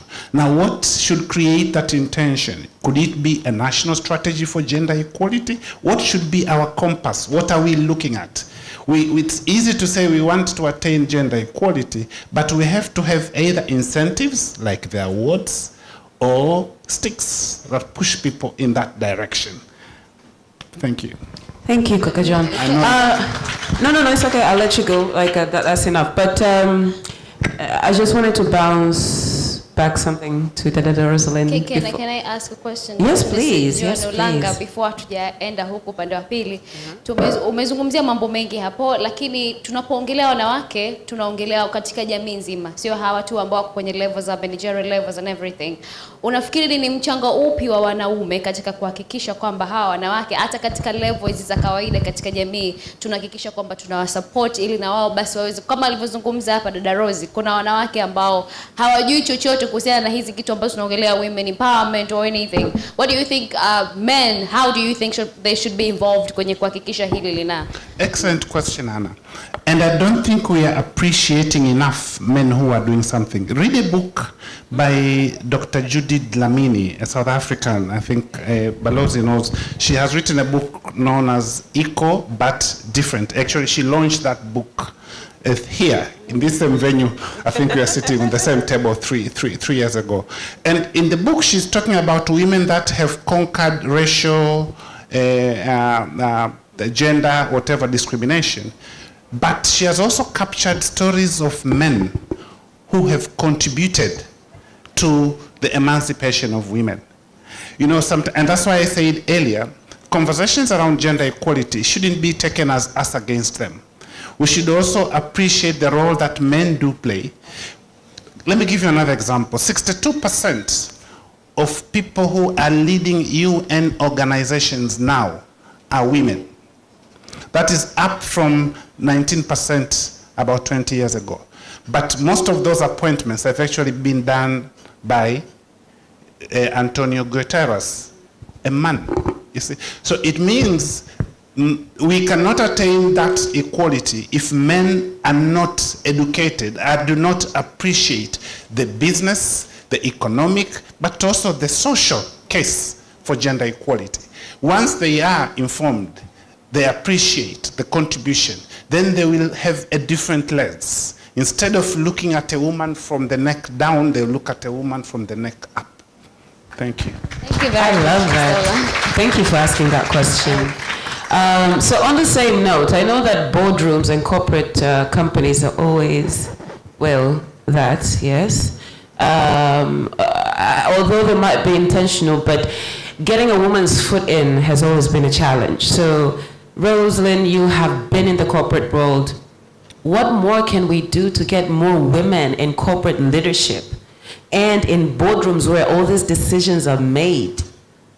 How do we change that very male club?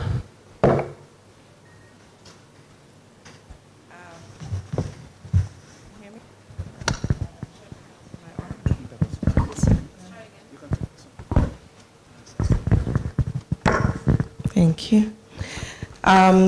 Another good question from you, Carol. And I think in various responses that may have been covered, but allow me to maybe attack it from a different angle.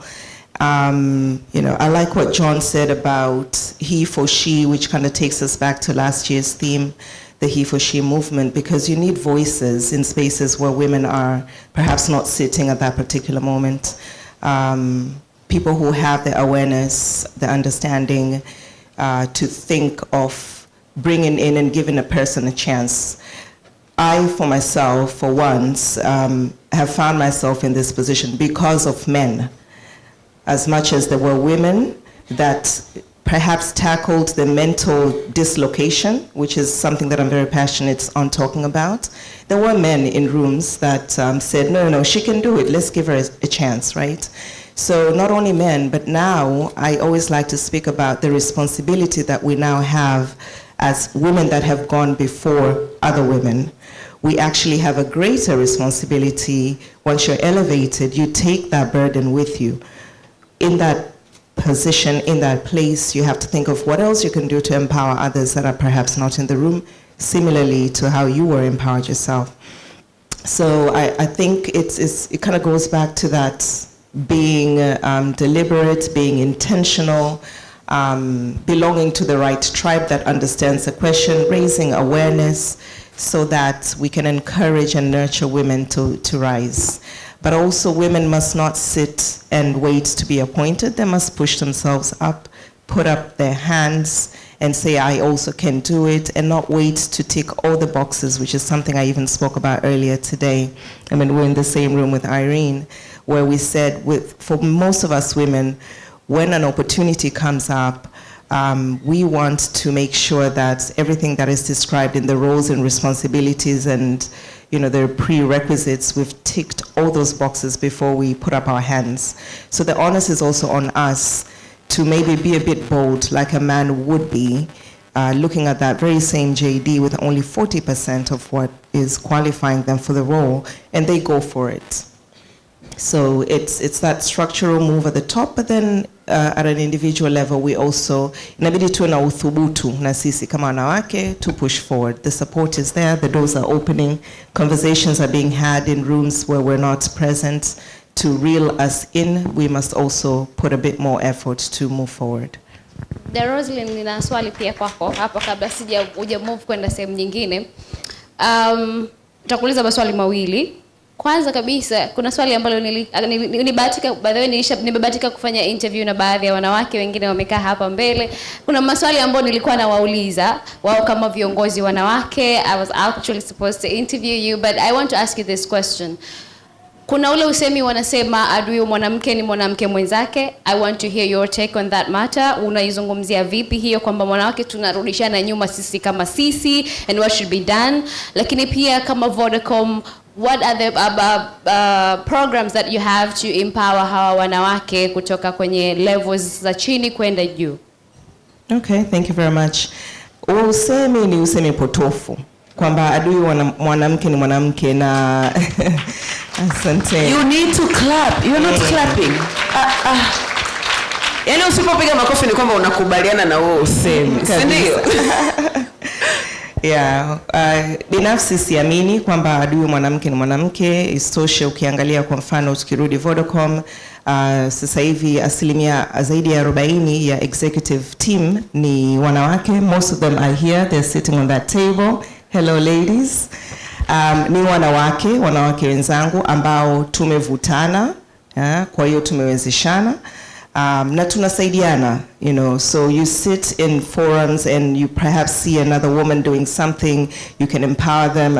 There were incidents even today between myself and Harriet. She, helped me in spaces where I was invisible to make me visible, right? So honestly, it starts again in the head. Adui mwanamke, si mwanamke, bali ni mwanamke yeye mwenyewe ambaye hajitambui.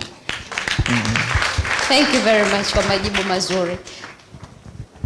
Mimi tulishafanya interview mimi na wewe lakini kwa watu ambao wanataka kuangalia mahojiano ambao tumefanya na baadhi ya wanawake na wanaume katika hii initiative ya The Citizen Rising Women, unaweza kaingia katika YouTube channel ya Mwananchi Digital, ukasubscribe na utapata interview zote kule, utapata kujifunza mambo mengi kwa sababu hapa muda ni mchache, hatuwezi kuongea mambo yote. Sasa tunarudi huku kwenu kwa ajili ya kupokea maswali sasa, kwa ajili ya panelists wetu pale watajibu. If you have any question, unaweza tu kanyosha mkono na tutakupata ulipo, alafu utajibiwa swali lako pale. Lakini kwa wale wanaotutazama pia wakiwa majumbani au anywhere else, unaweza ka comment kupitia mitandao yetu yote ya kijamii na tutakuulizia swali lako. Naona dada Lulu alikuwa anataka kuongezea jambo. Okay. Asante.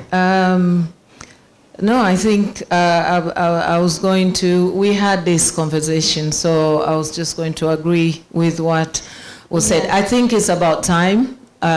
Umefika wakati sasa tuachane na usemi kama huu, kwa sababu hautusaidii. Kwanza ni nani anayesema hivyo?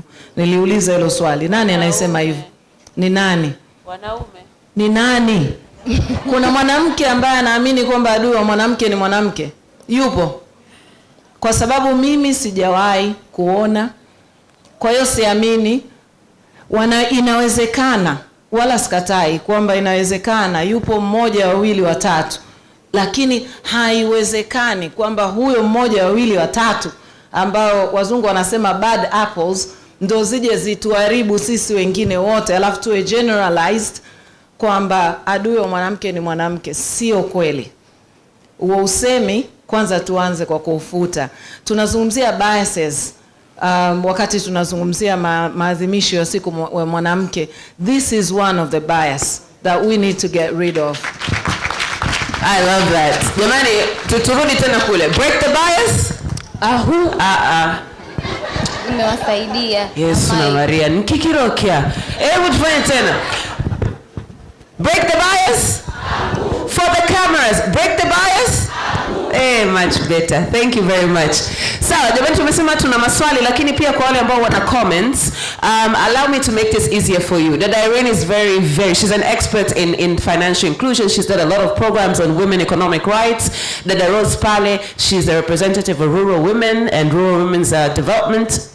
Dada Roslyn Hapo, you can Vodacom, you can ask her anything about education. They have this very nice thing, inaitwa shule boxi or something. Lakini anafanya pia kazi nyingi sana za just women's digital inclusion. Dada Lulu Hapo, access to justice, access to legal services. Kaka John, I would call him, he's a jack of all trades. Yes? No? Yes. So any comment, any question, please. I'll take this side. Anna, you can take that side. Sure. Okay. Any question on this side? Any comments? Okay. Huko kwangu wamenyosha wengi. Huko vizuri. Mimi huko kwangu kwanza hamna taa. Okay. Hata waonekani. Okay. Tutajitambulisha, unaitwa nani, unatoka wapi na swali lako unalipeleka kwa nani? Asante. Asante. Habari za jioni. Kwa majina naitwa Adelina Mnuge. Shirika lililonifanya niwe hapa jioni ya leo ni ADD International, lakini vile vile ninatokea Sauti ya Wanawake wenye Ulemavu Tanzania. Swali langu linaenda kwa wananchi. Nimeona watu wengi wa sawa wanawake leo wengi wameambatana hapa, cha ajabu sijaona uwepo wa wanawake wenye ulemavu mahala hapa. Lakini pasipo sisi ADD kutualika ama kutununulia meza hii, tusingekuwepo na uwepo wa wanawake wenye ulemavu. Sasa tunaposema tusiwaache nyuma wanawake, je, wanawake wenye ulemavu jamani mnatuwekaje katika hapo? Sisi tunaposema tuende pamoja na wanawake, tukiwa agenda yetu ya mwanamke, basi pia usimwache mwanamke mwenye ulemavu nyuma. Lakini vile vile nimemsikia dada Rose akizungumza vizuri kusema kuna changamoto nyingi umasaini. Lakini jamani pia ukiingia kwenye wanawake, basi kundi maalum la wanawake wenye ulemavu, tuna changamoto nyingi. Hususan ya mijini tu bado changamoto zipo. Je, huko vijijini tuna changamoto za watoto kufichwa ndani kielimu, tuna changamoto nyingi za ubakaji, kuna mambo mengi. Mimi ninaishukuru pia ADD International, mwaka jana nilifanya niende Iringa nikajionee. Jamani, huko mkipita vijijini kuna changamoto ni nzito, lakini vile vile wanawake wenye ulemavu tupo wengi. Hapa mnaotuona hapa tumekuja ni 4 tu. Kuna niseme paka sasa hivi amefika na mwenzangu mmoja, kuna watu wenye albino 2, kiziwi 1, asiona 1 na mlemavu wa viungo 1. Je, walemavu tuko wachache namna hiyo? Lakini nikiona wengine tu, kuna wanawake mbalimbali ni wengi. Basi mimi ninaposema mnapoandaa vitu kama hivi, basi pia mtuangalie na kundi la wanawake wenye ulemavu jamani, msituache. Na vile vile tunapolalamika, tunapolia shida zetu wanawake wenye ulemavu, tuna changamoto nyingi, pia tunaomba ufadhili sehemu mbalimbali. Isiwe ADD tu International, bali iwe na mashirika mengine mengi. Maana tupo wanawake wenye ulemavu wa aina mbalimbali na tuna changamoto zetu ni nyingi na changamoto pia ni ngumu. Mimi nipende kuishukuru jioni ya leo ADD International chini ya mkurugenzi wangu dada Rose Tesha, Mungu akubariki sana, na madamu Astelia Gwajima, Mungu awabariki sana kutufanya tuwepo mahali hapa. Asanteni. Asante sana. Amen. Niliona mkono mwingine hapa. Ana unanionea. Tungeenda moja. Haki ya Mungu, mamangu Mtanzania, unanionea. Okay, Karo, endelea. Dada karibu.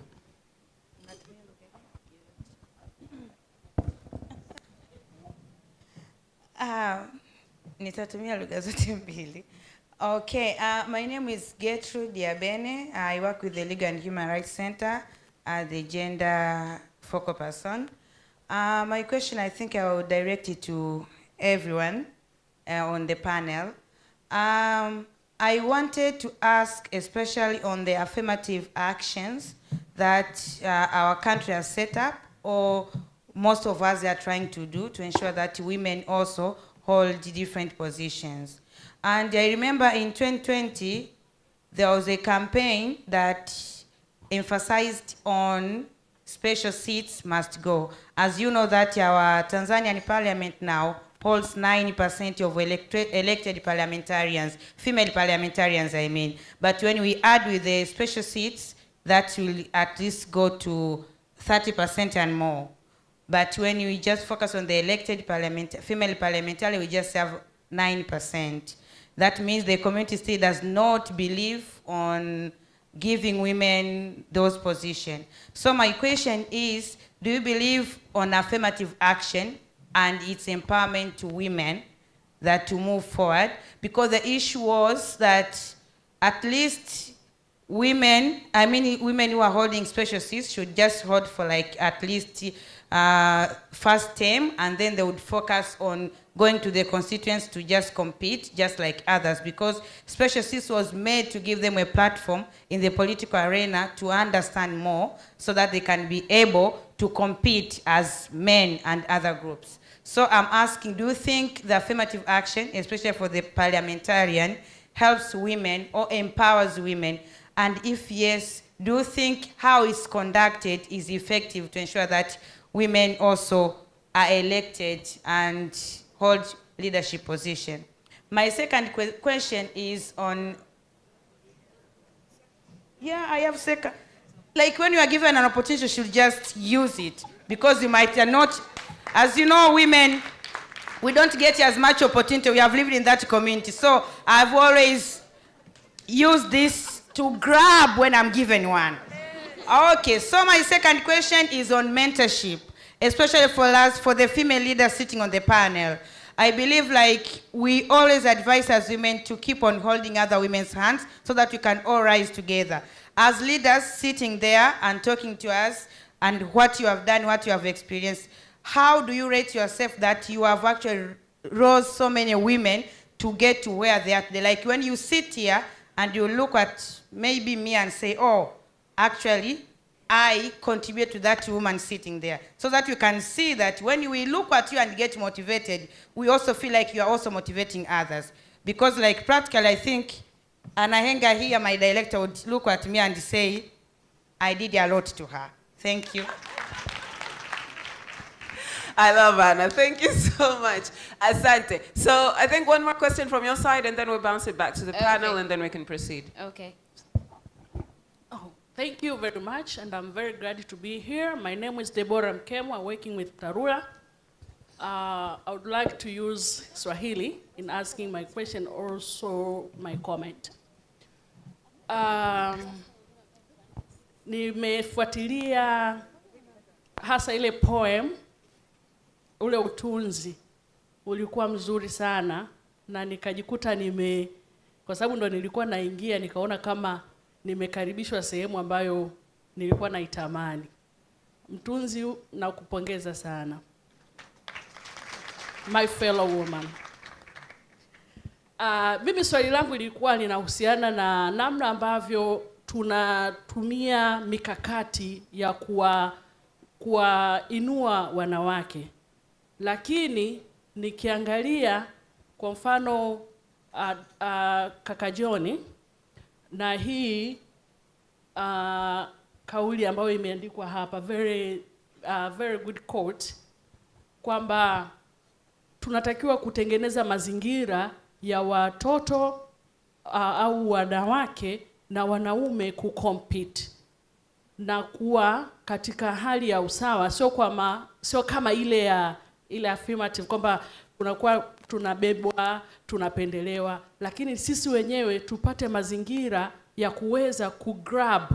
Nimempenda huyu msemaji aliyomaliza kwamba when you get a chance you grab it all, kwamba tutafute mazingira au approaches ambazo tutazitumia kuwanyanyua wanawake waweze kupambana katika matukio yote, katika events nyanja mbalimbali. Kwa hiyo mimi swali langu ni kwamba katika hizi, mimi sio mfuatiliaji sana wa hizi, hivi vikao kama hivi, pengine labda kinaweza kama ni cha kwanza au cha pili, lakini nauliza ni mikakati ipi ambayo so far inatumika katika kuhakikisha wanawake sasa wanaweza kupambana wao wenyewe na sio na sio kunani, yani kama kuwa na hizo, of course ni support ni nzuri, lakini zina malengo gani? Lakini swali la comment yangu ambayo nilitamani kuitoa ni kwamba kila mwanamke ukimuona ana mapito makubwa na magumu ambayo either tangu utoto au ukubwani au uzeeni, mapito ni magumu sana, lakini ninachoweza kuwashauri kama comment ni kwamba tunyanyuke, tupambane, tusonge mbele. Hii ni comment yangu. Asante. Asante sana. Thank you, Anna. So we had 3 questions. The first one was on inclusion of people with disabilities, well, women, yeah, and then affirmative action, and the last one, and mentorship. Yes. Sasa ili la inclusion, I try to check with the managing director of Mwananchi Communications and see if, for example, do we have any names of women who were included in the Rising Women Initiative with disabilities. Unfortunately, he can't remember any names out of the top of his head, so I'm just going to bounce that question back to you, the panel, to see ni namna gani tunaweza tukawa na jitihada za makusudi na za lazima za kuhakikisha kabisa kwamba tunakuwa na ushirikishwaji wa watu wenye ulemavu, wanawake wenye ulemavu kwenye program kama hizi. Alafu tuendelee na maswali mengine. So who would like to go first, please? Thank you, Darosline.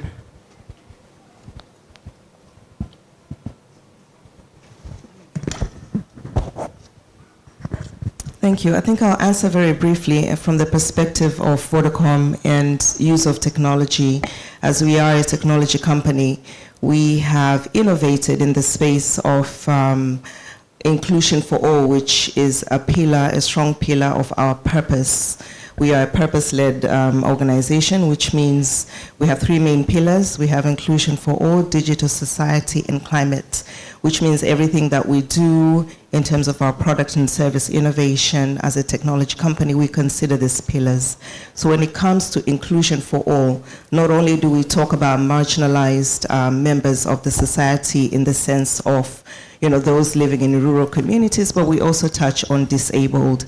And it's not just externally, but also internally. We have structures where walemavu wako represented, kati yetu sisi wafanyakazi. Lakini kwa upande wa wateja wetu, tuna products kama Sauti Pass ambayo inazingatia wale wenye ulemavu. Kama ni wakusikia, unaweza ukapata voice feedback, kama ni wakuongea unapata voice feedback, etc. So you're still able to transact as a client, as a customer on that front. So we innovate as a strategy that we have towards meeting or closing the gap on the part of inclusion for all. Upande huo tumejikita kwa namna hiyo, lakini kwenye upande wa education pia tuna mifumo na programs kama Ifahamu ambayo inapeleka education to marginalized section of the community. That's just to name a couple on the side of inclusion. Thank you. Thank you for that, Darosline.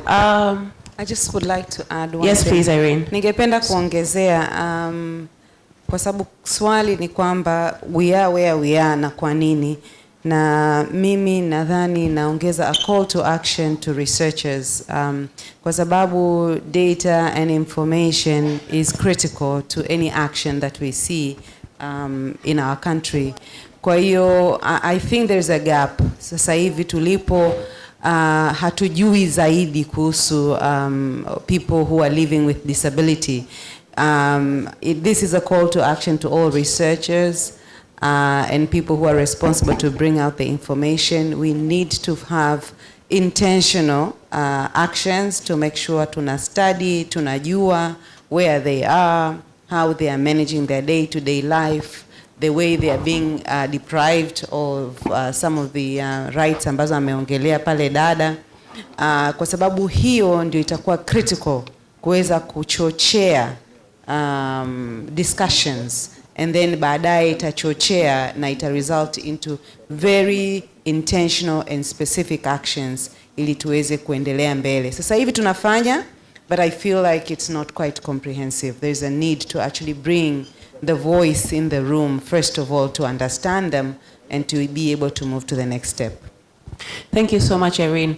The issue on affirmative action. Kaka John, I'd like to really, Make wendo uliongelea. Kwa hiyo naomba kama unaweza ukajaribu kulijibu hilo swali.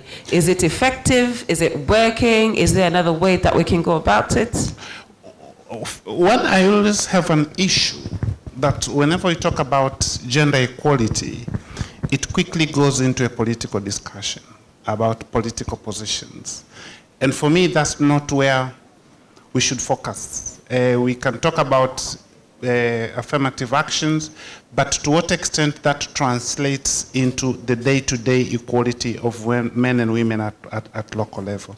Now, to your question, I said earlier, quick fixes can solve the problem or can solve the issue on the long term. I mean on the short term, but not on the long term.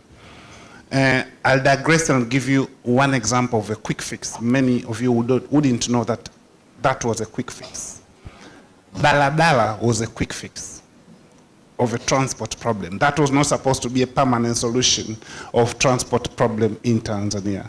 But we said, let's solve this problem by introducing private bus companies in the hope that we will have permanent transportation, private transportation companies. Now we've ended up having a quick fix that is permanent. Now the issue with affirmative action, it solves the short-term problem of numbers and equality at that level. But we are not having conversations of how do we rise the 9% to 20% to 30% of those that are elected. And in my opinion, most of those that are occupying special seats are actually capable of competing. But when you are making decisions of who should run in a constituency, are we being intentional by saying, come sun, come rain, we will make sure 40% of our candidates who are running are actually women, or 50% of our candidates. So those conversations are not enough. Would I say that affirmative action is a wrong approach? No, it is a right approach, but it should not be a permanent solution. But also, I don't think saying you could also be in a special seat for 5 or 10 years and then you should go to run for constituency.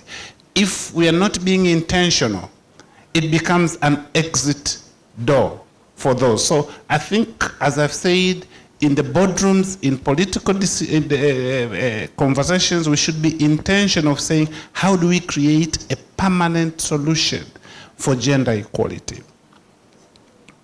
Now, allow me to say one or two other things now that I have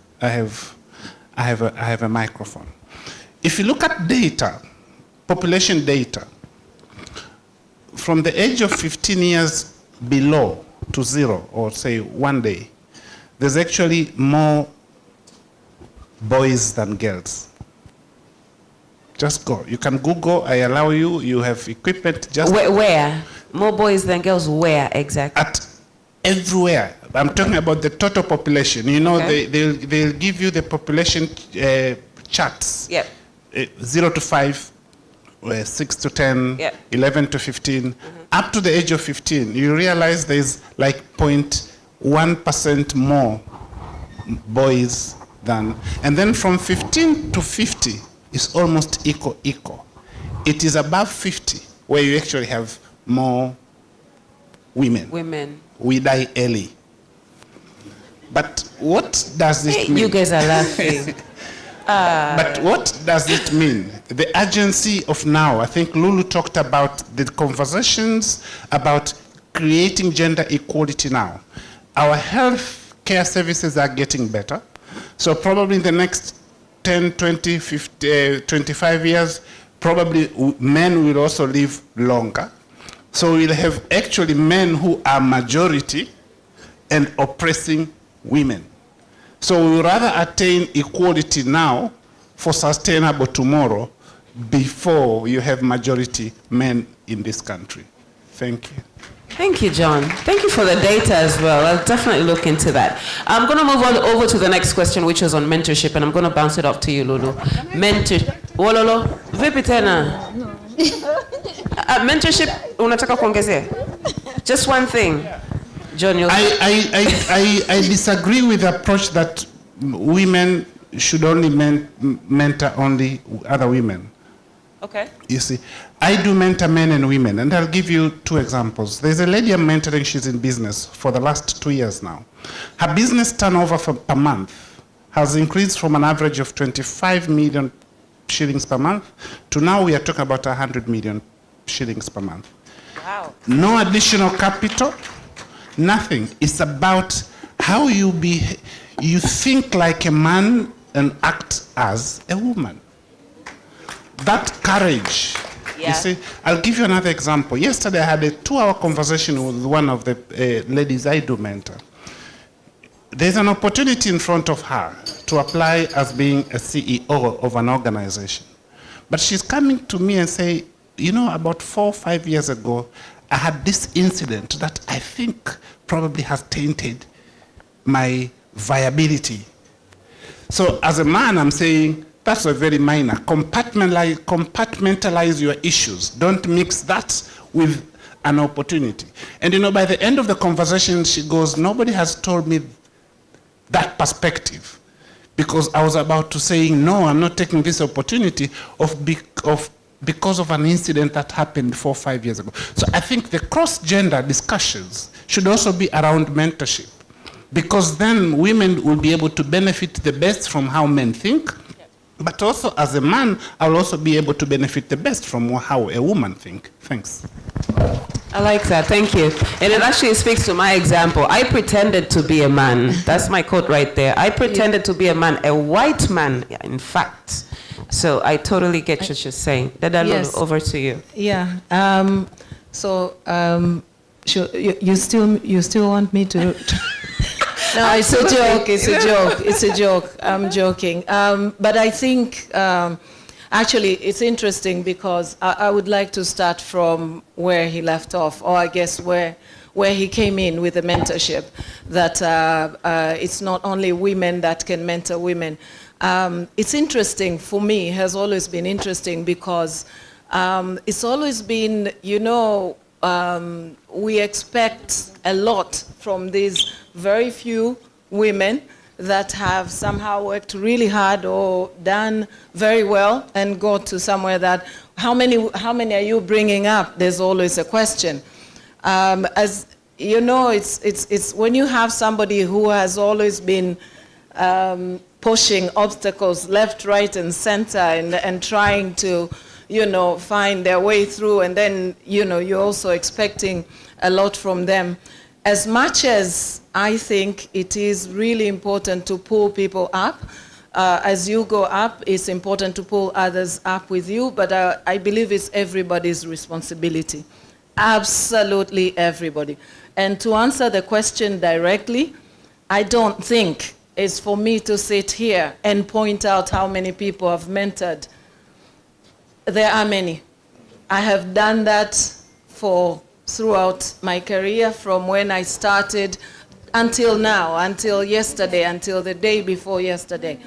Informally and formally. And I don't think mentorship does necessarily have to be through a mentorship program, although those are many. Some of them I've run myself, mentorship programs in the past, quite a lot. I am currently participating in one with the CEO Roundtable, mentoring people within that program. But I don't think, I think it's a very personal relationship. It's between the mentor and the mentee. It's a relationship you have with that person. You don't then go out and tell people, look at me, I'm here, I've mentored so many people, all of these people are people I've mentored. I think it says a lot when it comes from others that they have grown because of the support that you have given them throughout the years. So I think we should strive to support each other wherever we can, identify potential, identify people who can grow and help them, guide them to grow, give them opportunities and then support them through the opportunities. Because sometimes what's missing is also the support. Sometimes you catapult somebody so quickly that then they're not able to, they have nothing to fall back on. So guide while you're still supporting from afar, but continue to support that way. And I think that has to be done by absolutely everybody. We all, and everybody can do that. And there's always somebody that you can help, that you can support, that you can bring up with you. Anywhere in our sort of personal or professional lives, we are able to do that, and I think we should.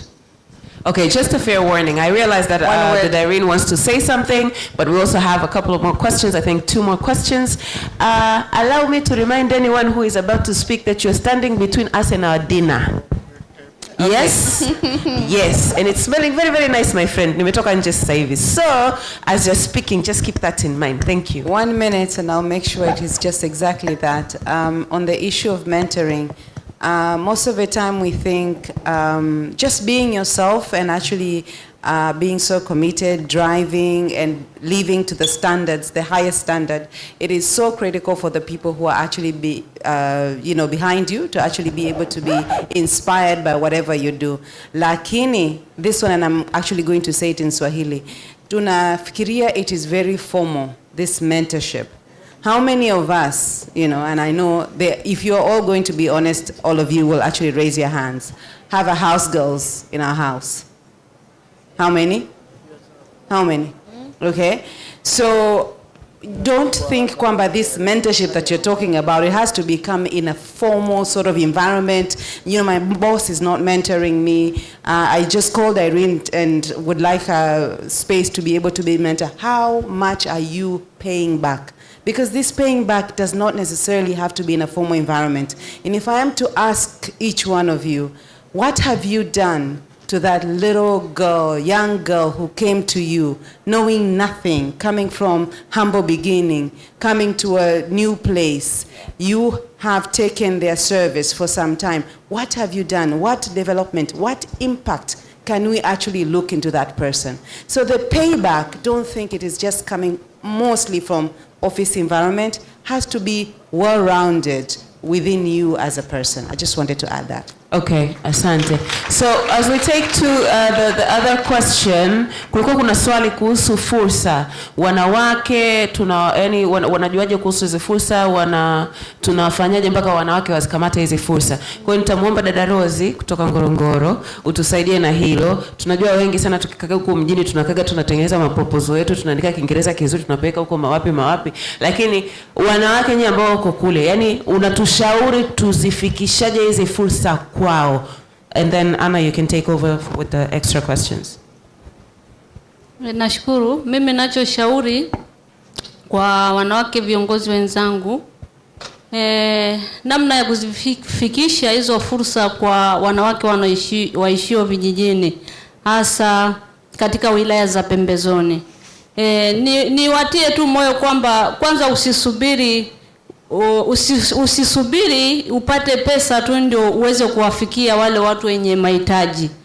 Nilishawaambia kwamba huko mbeleni mimi sikuwa na fund yoyote kwa sababu kwanza ya kutosoma, kufahamu kuandika proposal.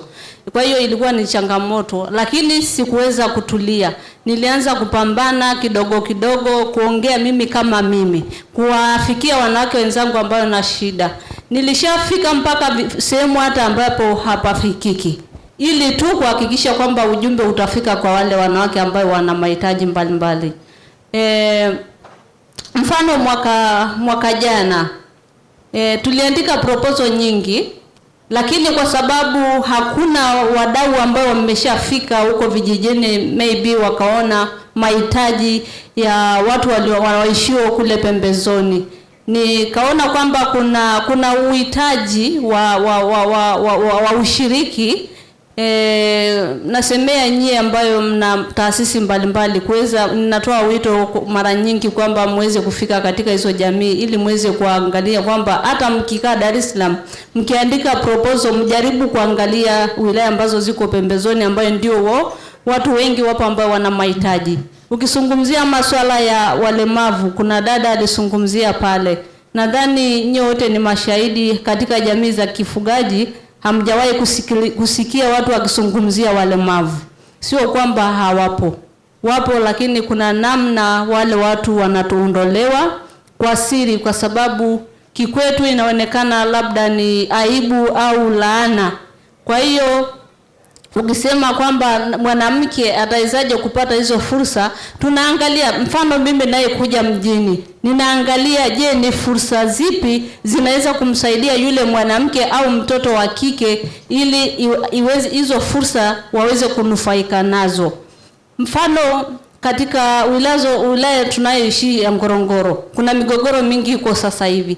Lakini wawekezaji wapo, tunajaribu kukaa na kufanya tathmini kwamba hawa wawekezaji wanawake watanufaika vipi na rasilimali zinazopatikana katika wilaya tulizopo.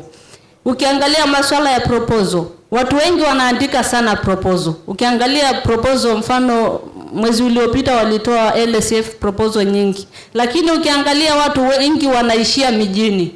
Wengi wanaongea kwenye mitandao. Lakini ukiangalia taasisi nyingi wanazopata pesa, mashirika makubwa, pengine hawajaweza kufika kwa wale wanawake wa chini ambao ndio wana mahitaji maalum kabisa. Kwa sababu kuna watu ambao hawajaenda shule, kuna wanawake ambao wanapigwa, wananyanyasika, lakini mtu wa kuwapa elimu hakuna.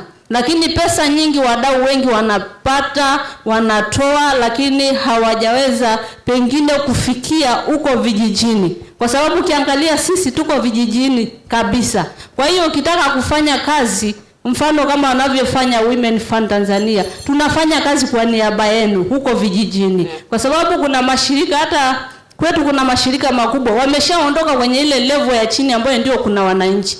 Watu wanakuja juu wanafanya mambo mengine makubwa, lakini kwenye huko chini ambayo ndio kuna matatizo watu wanaondoka. Kwa hiyo unakuta kwamba fursa nyingi inawapita wanawake waishio vijijini. Kwa sababu ikisemekana ni kutongaza proposal, sisi hatuoni mpaka umpate rafiki yako ambaye yuko mjini akwambie kwamba kuna hii fursa, hebu jamani changamkie. Unakuja kuona imebaki siku 2 deadline imeshafika. Kwa hiyo mimi niseme kwamba kwa sasa hebu naomba wote tutizame wale wanawake na watoto wa kike waishio vijijini. Kwa sababu na wao ni watu ambao wanahitaji msaada, na nafikiri sisi wote kila mmoja alitoka kijijini, sio mjini. Hata kama tunakuja kufanya kazi mjini, lakini hebu hizo fursa mwishushe ziende huko vijijini. Kwa sababu mtakuwa mmefanya jambo jema. Okay, ashanale. Haya, mama, una mangapi kwanza? Nina swali moja hapa. Sidhani kama kuna mtu mwingine anataka kuuliza. Wawili. I'm just saying, y'all are standing between us and our dinner. Reminder. Anakuelewa Karo. Lakini kabla sijauliza swali, kuna mtu napeleka maombi. Kuna mtu ameomba, dada Roslyn, anawezaje kupata your poem? Anauliza, wameipenda sana watu poem yako. Nataka kujua wanaipata vipi. I'm telling you, we should frame it. Sasa nakupa nani ya kijasiriamali. Tunaiframe kwenye frame nzuri, tunauza. And people are very interested. Sasa utawapa jibu wanaipata vipi? Kuna mrembo hapa na swali. Hi, good evening everyone. My name is Nasreen Hassanali and I'm representing ECOP tonight. My question is directed to Mr. Olanga. Your quote talks about cross-gender conversation. And tonight we've sort of had those. We've had those, I think, since morning, during the morning panel as well. And they've been happening at a corporate level. At least that's my observation, that they've been happening at corporate level. We've been talking about them, you know, how do we do this? How do the boards come in? How does the exco, the management, how do they come in? But my question to you as a jack of all trades, as Caro has referred to you, would be, where do you think this conversation should start at? Should we start them at a very young age, that is from the formal education? And if so, what have we been doing as yourself a key player within, you know, the industry or the country's development? Multiple industries, multiple. Yes, multi-sector, sector mtambuka, something like that. Yeah. What has been happening, or what do we foresee to be done for us to actually have this conversation from a young age? considering the data that you've given up saying that, we have more boys from a certain age and then, the girls come in because the men die young. But I guess that would be my question to you. Thank you. Niombe huyu mmoja malizie and then we're done. Kwa sasa hivi mimi simo. Nasema kabisa simo mchanga wa pwani. Asanteni sana. Kwa majina naitwa Yvette Gadi, ni mfanyakazi wa Coca-Cola Kwanza. Swala ambalo napenda kulileta mbele yenu ni jambo ambalo naona kwamba halizungumzwi sana, lakini ni kitu ambacho tunaishi nacho. Unakuta mpaka dakika hii tunavyoongea kuna wanawake ambao bado wanapigwa. Na unakuta yule mwanaume ambaye anampiga yule mwanamke hachukulie hatua. Mwanamke anaweza kwenda kwenye kituo cha polisi kuripoti, but she doesn't get any assistance. Sasa sisi kama wanawake pamoja na wanaume ambao tuko pamoja nao mahali hapa jioni ya leo, ningependa swala hilo tuliangalie kwa kina na tuweze kuwasaidia hao wanawake ambao bado wanapigwa. Kwa sababu sio mpaka akatwe sikio, sijui akatwe shingo ndio sheria ichukue hatua. Even a mere slap is not acceptable. Kwa hiyo naomba hilo swala tulifikirie na tulichukulie hatua. Asante sana. Karo, hii ilikuwa ni comment tu, sio swali. Sasa nimekubaliana naye. A mere slap is not acceptable. Yes. Oh, tuna swali pale mbele, Karo. Balozi, kwa heshima zote na taadhima, usisimame babangu please, by all means. Okay. Mimi nimevutiwa na hoja zote, lakini sana ya dadangu Rose kutoka Masaini. Msingi mkubwa wa mapambano yako ni mila na desturi. Na hizo tu sio Masaini kwenye hili swala la maendeleo ya usawa wanawake na wanaume. Mila nyingi na desturi za Kiafrika ni tatizo. Sasa katika mapambano yako mimi nimetiwa moyo sana na unachofanya, na nadhani tungeweza kupeleka katika jamii kubwa zaidi. Nadhani karibuni makabila yote, hata sisi tunaishi mjini hapa, bado kuna hizo mila na desturi ambazo zinafanya wanaume kujiona bora kuliko wanawake, na kwamba kuna shughuli nyingine ni za wanaume, wanawake hawezi kufanya. Hiyo imejengeka katika mila na desturi zetu. Unapogusa mambo hayo ya mila na desturi, wazee kule, wale ambao wanamiliki hizo mila na desturi na hasa wa kiume,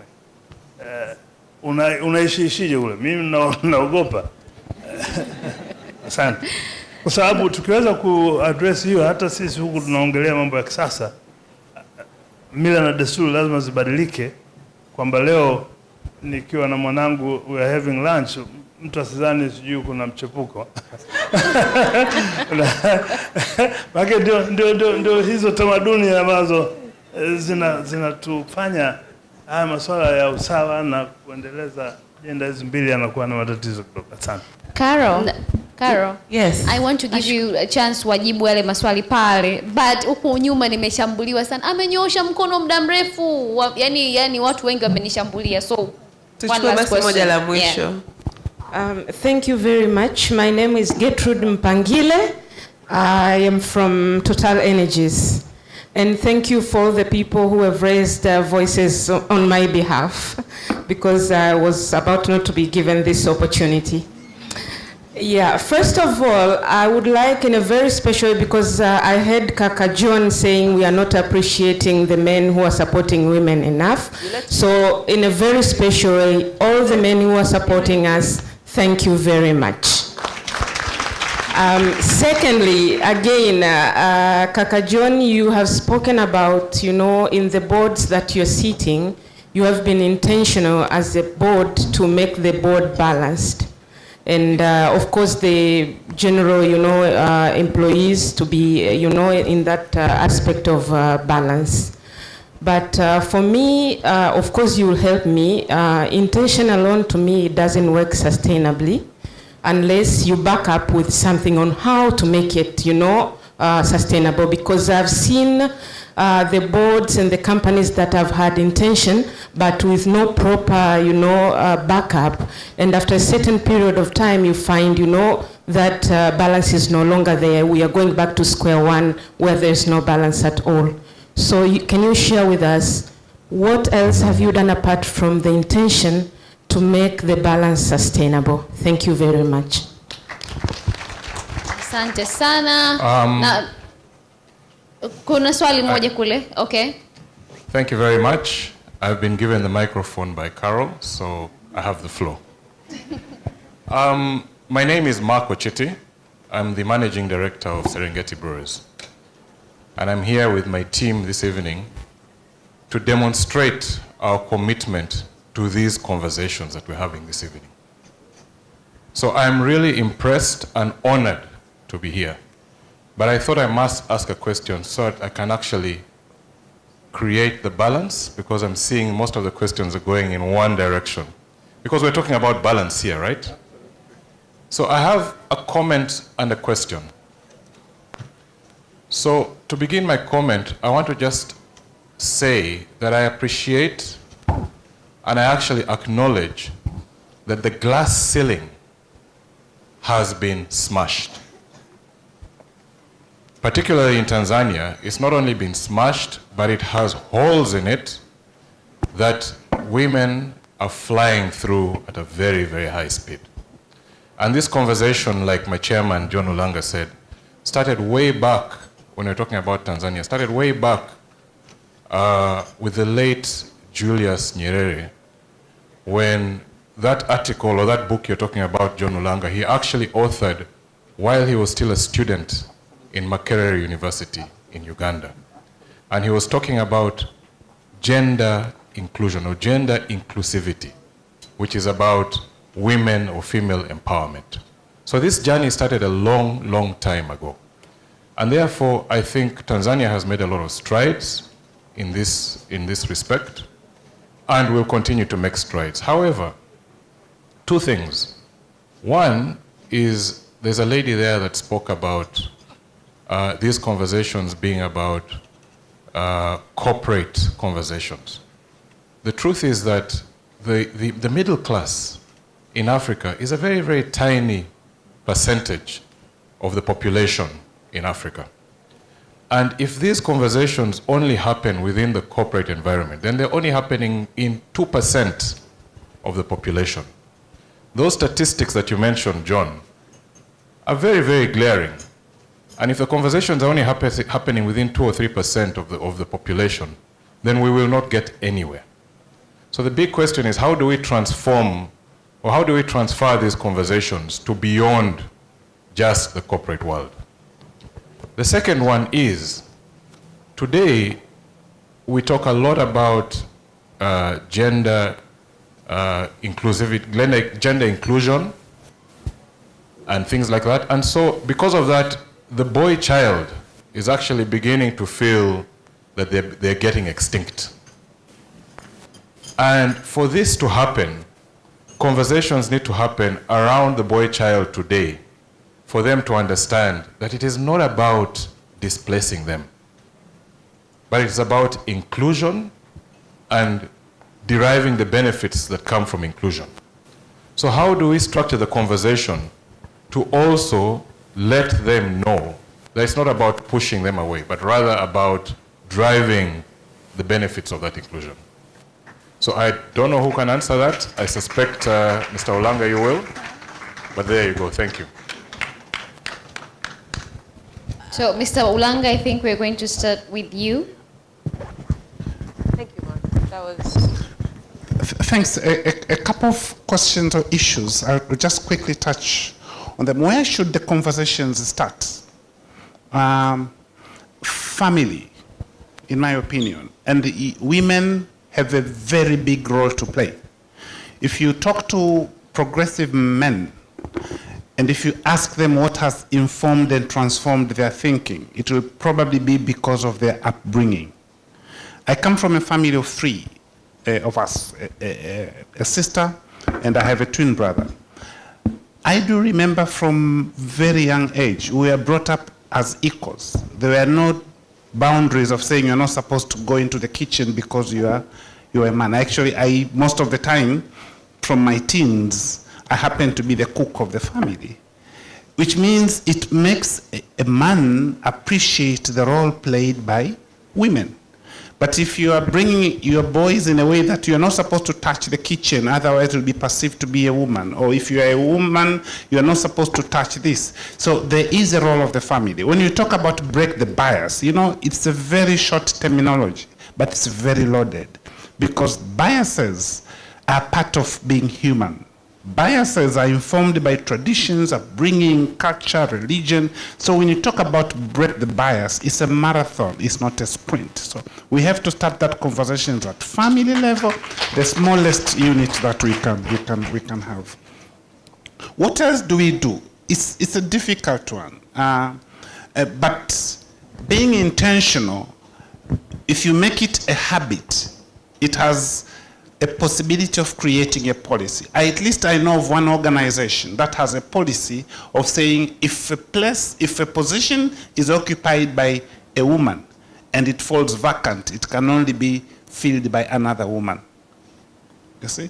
Now, it is risky to generalize it because again, the boy child will be extinct, but being intentional. When I joined Trademark East Africa, the organization that I work for, 5-6 years ago as a country director, the person who probably was best placed to be the country director was a lady. And I always asked her, why didn't you apply for this position? And her response was, I always like to play supportive role. I don't want to deal with politics. You see, some people are saying, that's me. A lot of you have that. I spent 5 years exposing her into places that she thought she's not supposed to be there. So by the time I moved into a regional role, she was the obvious candidate of becoming the country director. I was having a conversation with her yesterday. She said, now, John, I'm getting used to this position. Yes. So being intentional is a long-term thing. It's not a short-term like, okay, we're just making quick decisions. What investments in time and resources should we be making to build capacity of women? One thing I want to, kind of a digression, but Balozi talked about technology, and I thought Mark would talk about it, how technology helps to create equality. You know, 20 years ago, we were talking about digital divide, that technology was creating division between those who are able and those who are unable. But now technology is the equalizer, because technology has enabled the use of brain to be your stock in trade, as opposed to the use of muscles. Sangarengeti Breweries has set up a cube in Moshi producing spirits. At least if you have seen something called Bongo Don, it's produced by a new technology in Moshi, which is a cube fully automated or fully using technology. And that thing is run entirely 100% by women, because you don't need muscles. You see? But it's also being intentional, saying because technology allows, let us use this. Last, because I know I will not have the mic again. Women have 3 qualities that are better than men. Of course, we all have, but women have. You have higher levels of integrity across board. You have higher levels of intellectual curiosity. You ask questions, you want to learn everything. You have higher levels of emotional intelligence, which are the key tenets of success. The only thing you don't have, the confidence we have, self-confidence. A confident woman is a very powerful woman. Yes. So my message to you tonight, once you are confident, we will see your integrity, we will see your intellectual curiosity, and we will see your emotional intelligence. Asanteni sana. Mr. Olanga, thank you very much. Jamani, ni confidence tu, jamani. Tunaishindwa hiyo? Wadada, wamama?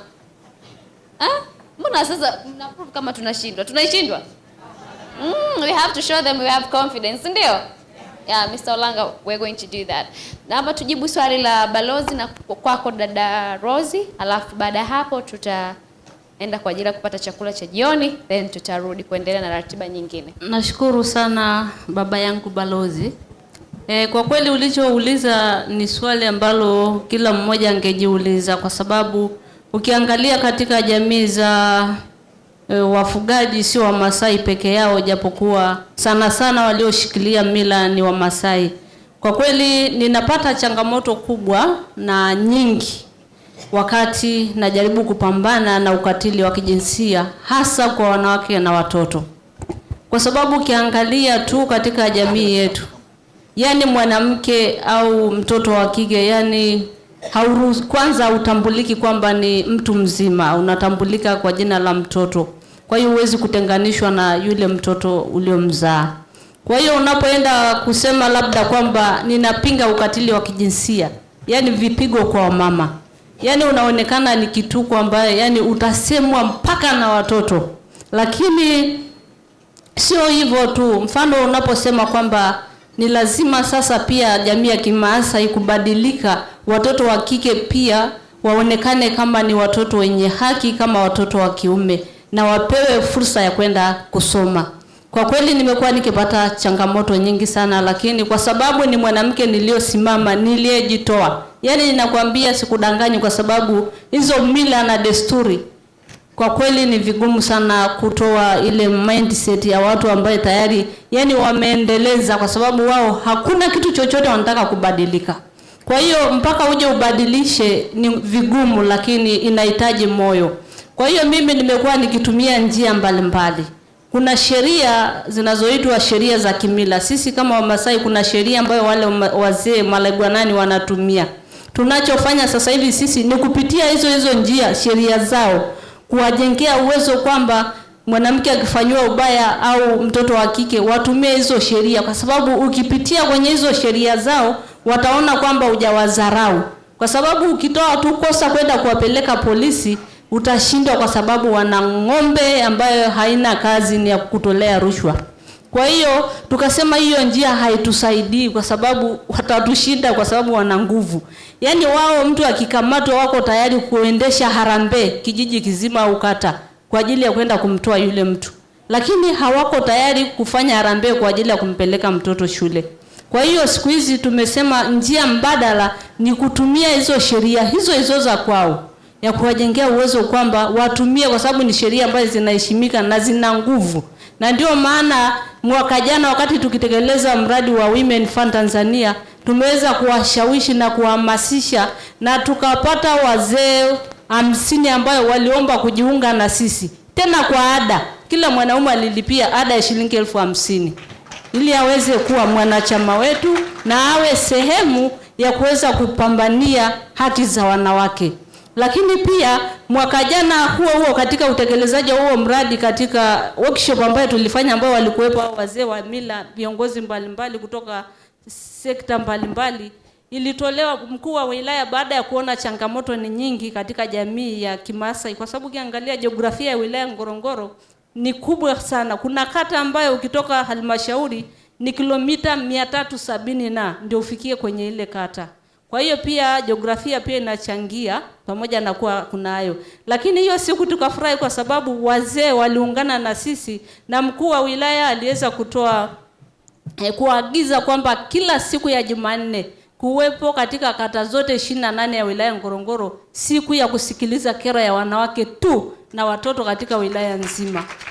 Kwa hiyo zile mila ni ngumu, lakini tunatafuta njia mbadala, kwa sababu ukienda kichwa utapigwa na rungu.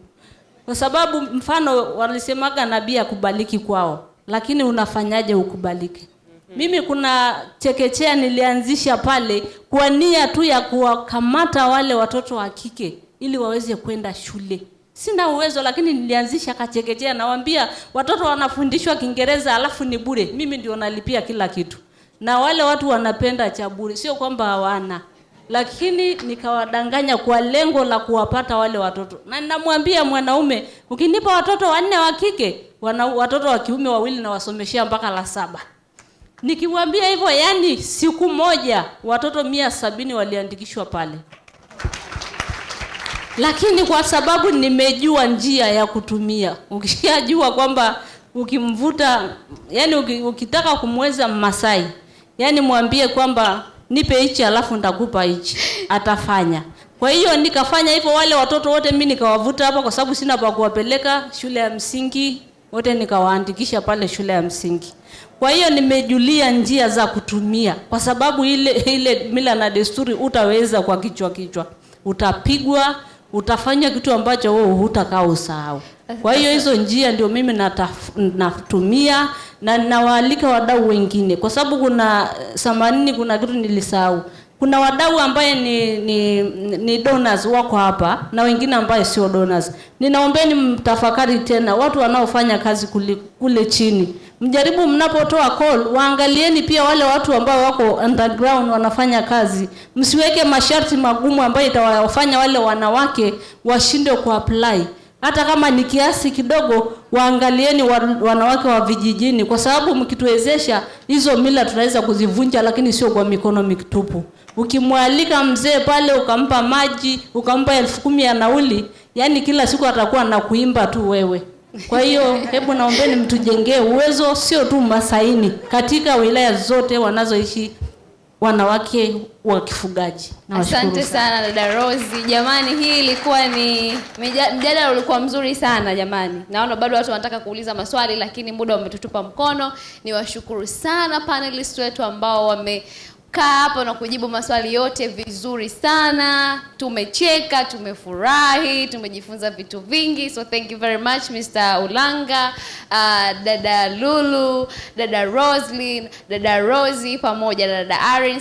Thank you very much. Sasa niwarudishe muende mkakae alafu tuendelee na ratiba nyingine. Thank you very much. A big round of applause for our panelists jamani. Tunashukuru sana. Tumejifunza vitu vingi hakika kwa kweli. Tumepata kujua na historia ya Wamasai na tabia zao na vitu vingine kama hivyo. Kumbe sio tu kuwa kiongozi au kuwa na uwezo wa kuongoza na nini, lakini kumbe kuna saa nyingine unatakiwa utumie techniques Mmemsikia dada Rose amesema techniques pia ni za muhimu pia. Unaweza kuwa kiongozi lakini hauna techniques za kuwafikia watu vizuri. Anyway, sasa hivi tunajua mtu akifanya vizuri anatakiwa afanyeje jamani? Si anapongezwa? Sasa kabla hatujaenda kula tuwapongeze bwana wale watu ambao wamefanya vizuri. Tunaingia kwenye kipengele cha awards. Naomba nimkaribishe kwenu Mr. Eric Kaemba ambaye ni partner wa Mwananchi KPMG aje kwa ajili ya kuzungumzia kuhusiana na tuzo za The Citizen Rising Woman. Alafu tutaendelea na ratiba nyingine. Karibu sana on the stage. Tumpigie makofi jamani.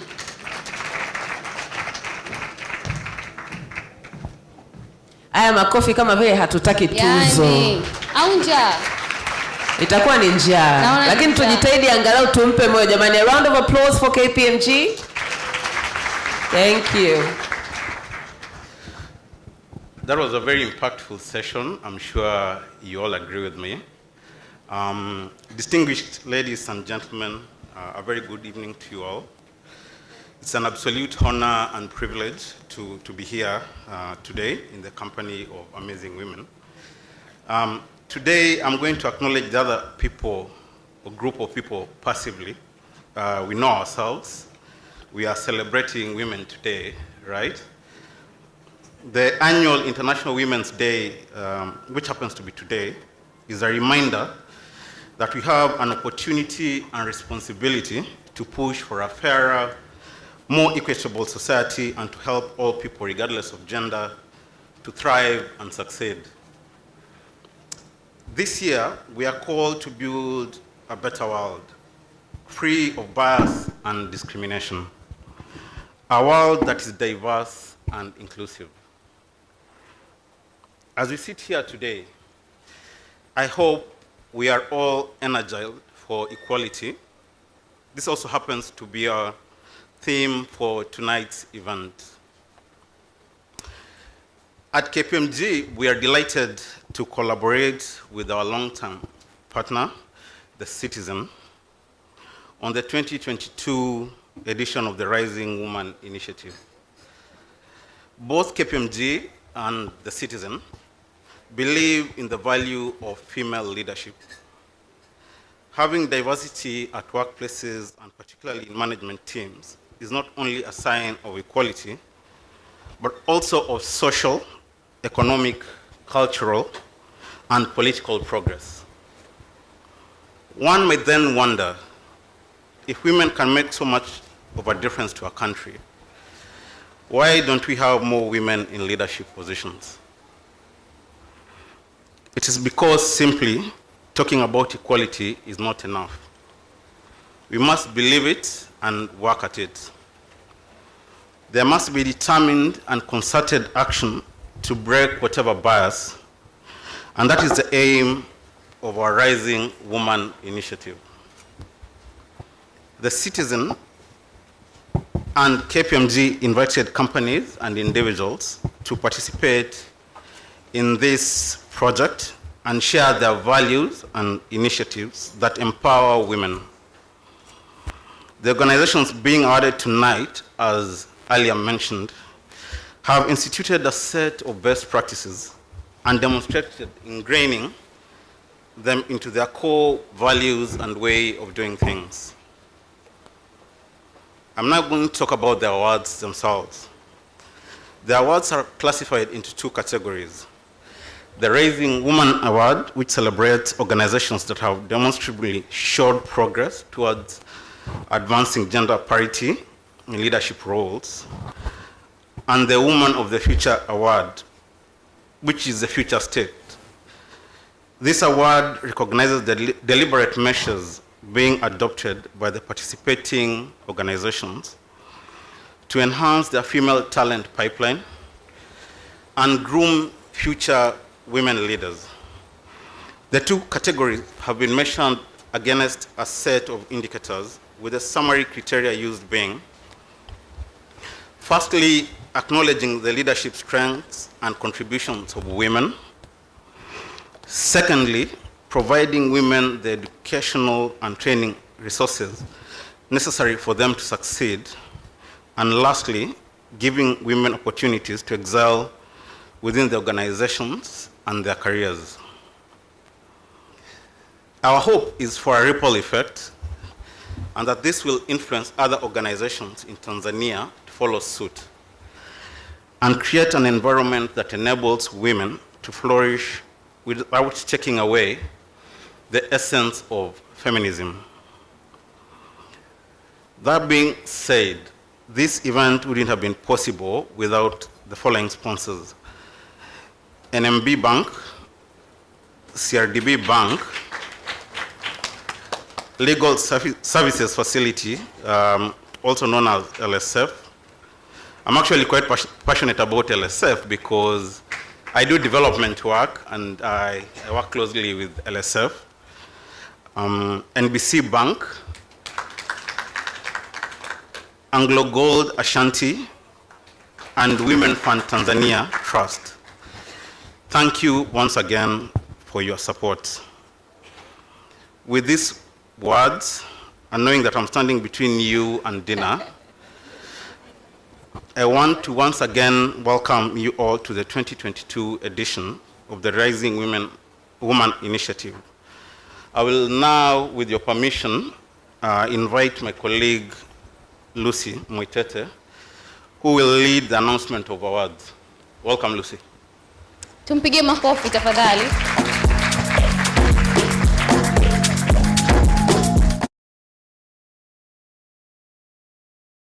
Thank you, Eric. As we've been saying, it takes the people who are above to lift those of us who are still down here. So thank you, Eric, for that invitation.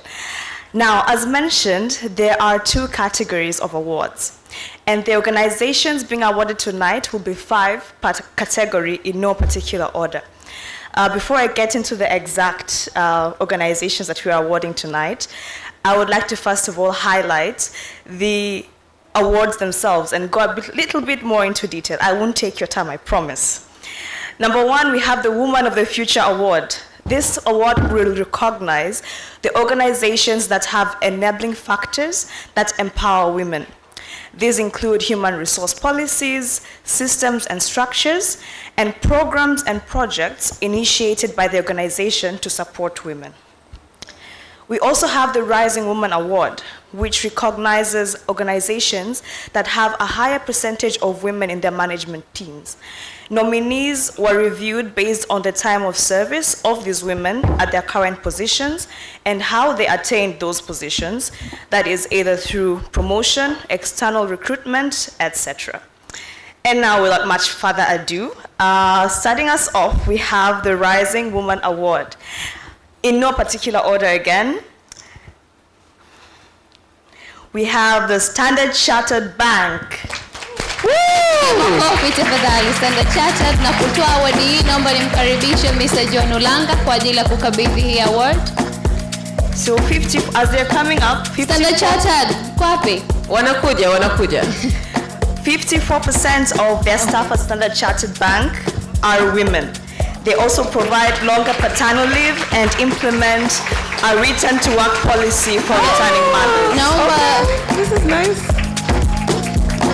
Naomba wafanyakazi wa Standard Chartered ambao wako hapa wajumuike katika picha ya pamoja.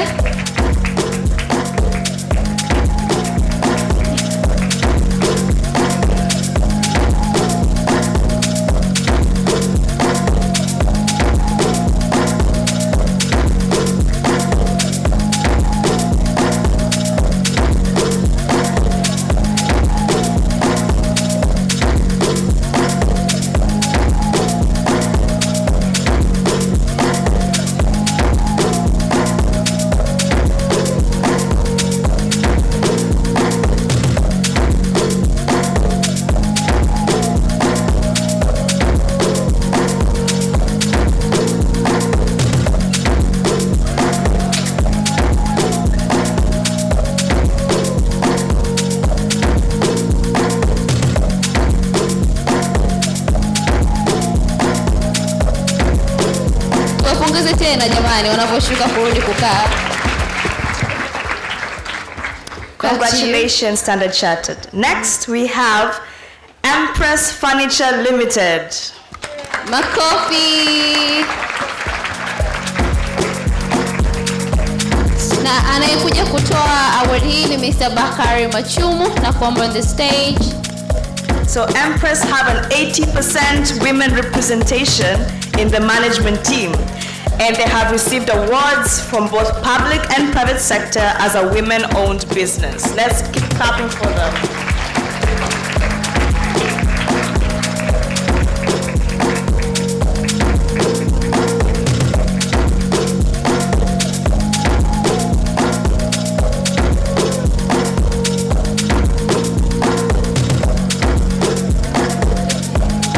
Congratulations, Empress Furniture Limited.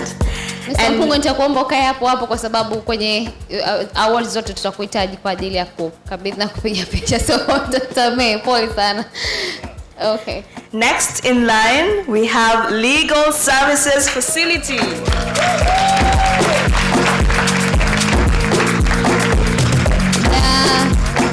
Atakayekuja kutoa award hii hapa naomba nimlete Amni Mpunge kwa ajili. Yes, you're there.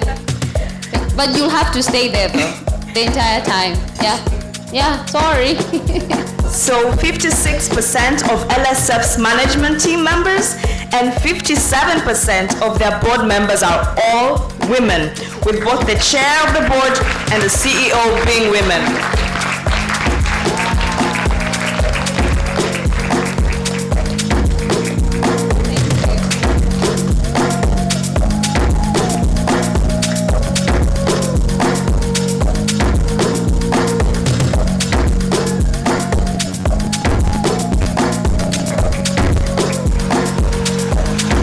Makofi tafadhali.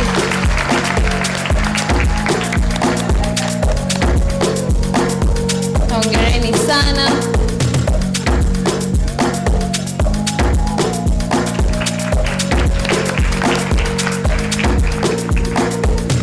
Amazing stuff.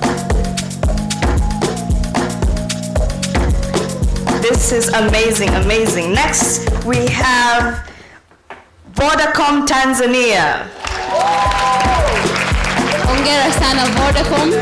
Na anayekuja kutoa award hii kuikabidhi na muomba Anahenga, please, kwa ajili ya kuja kukabidhi award. Makofi tafadhali.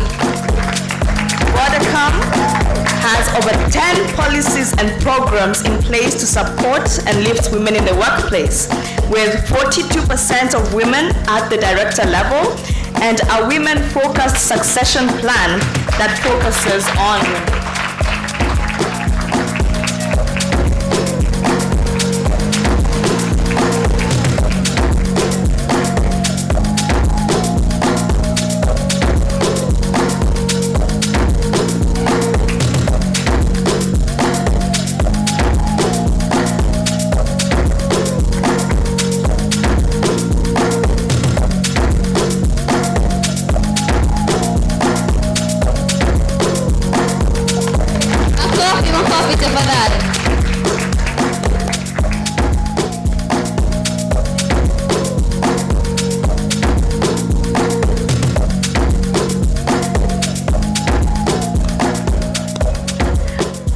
Congratulations. And last but not the least for this category, we have kazi yetu. Kazi yetu, hongereni sana. Karibu on the stage, na atakaye kuja kukabidhi tuzo hii na mwomba Mr. Vincent Onjala. Our kazi yetu in the house? Kama hakuna, naomba mtu ambaye anaweza kawachukulia award yao. Caro, can you do that? So Kazi Yetu is an all-women enterprise that was founded with the intention to create jobs for women and improve their livelihoods as farmers.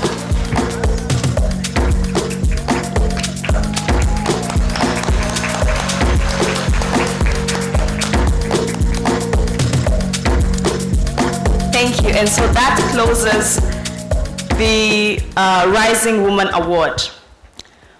We are now moving on swiftly to the next award, that is the Woman of the Future Award. And for this award, the top 5 nominees in this group are, in no particular order, Serengeti Breweries Limited. Woo. Serengeti. Okay. Na atakaye kuja kukabidhi tuzo hiyo, naomba nikuite tena Mr. John Ulanga on the stage, please. Yes. Yes. So Serengeti have the Spirited Women Employee Resource Group, which is funded by the company, and it develops female employees and creates an environment where they can contribute to the organization's goals at full potential. Thank you. Let's keep clapping for Serengeti as they're coming up. Balozi, nitakuomba tafadhali, kwa sababu ndo mgeni wetu rasmi kwa leo, tutakuomba unakuwa katika kila picha pale. Yes, pole.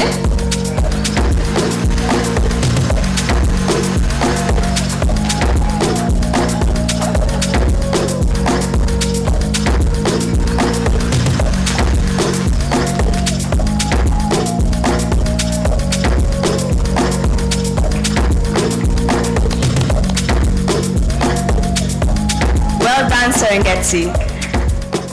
Next we have NMB Bank.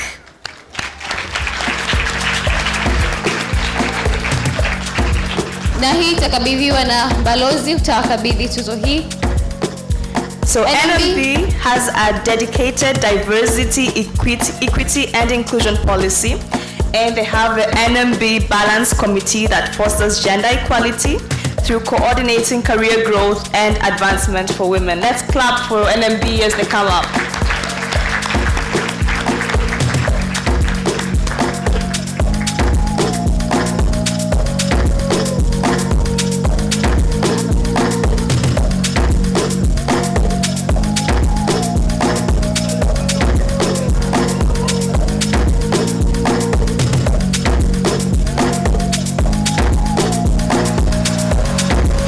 Hongereni sana.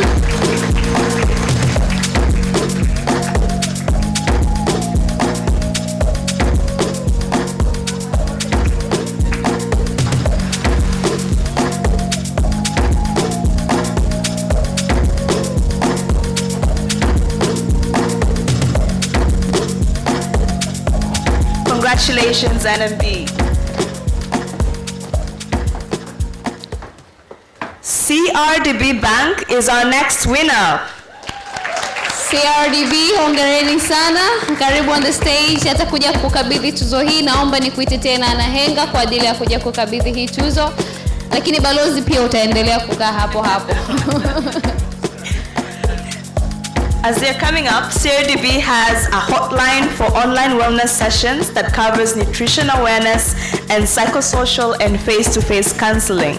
Their head office also has breastfeeding stations and a crash facility to support working mothers. Jamani, tuwapongeze.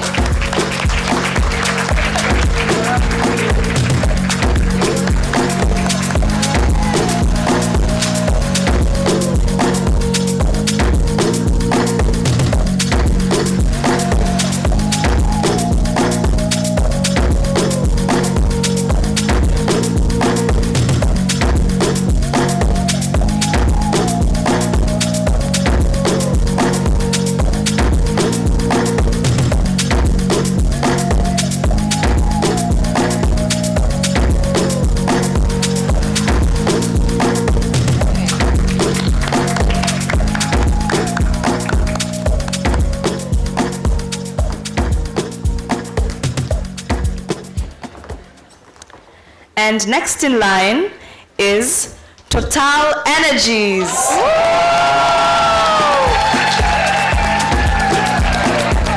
Hongereni sana. Hongereni sana. Nataka kuja kukabidhi tuzo hii na mwomba on the stage Mr. Vincent Onjala tena kwa ajili ya kuja kukabidhi tuzo. Na mmependeza sana jamani. Beautiful. Total have a global initiative, Total Twice, which is a mentorship and guidance program that builds and encourages women to do more. They also have a gender diversity policy that since 2018 has increased the number of women from 30 to over 50 in 2022, with some positions that were previously held by men being now held by women. Well, congratulations, Total.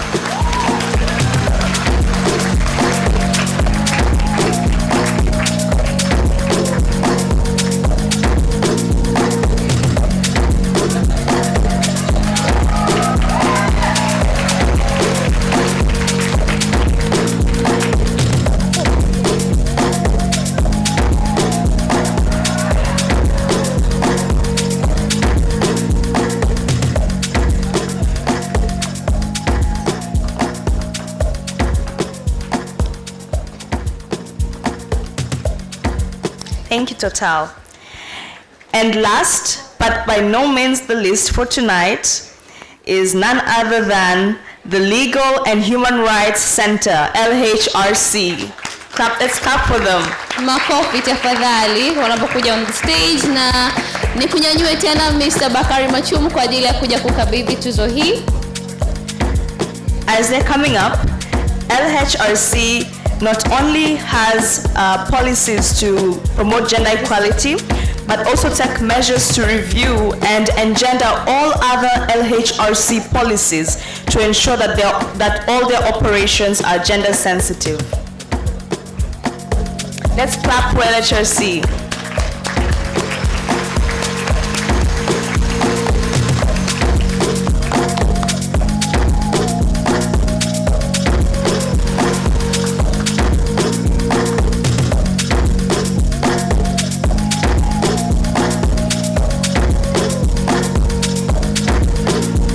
Hongereni sana na balozi, tunashukuru na pole kwa kukukalisha pale muda wote. Thank you all and congratulations to everyone. A round of applause please for all tonight's winners. I will now hand over to Mr. Bakari Machumu, the Managing Director of Mwananchi Communications Limited, who are our hosts for tonight. Thank you.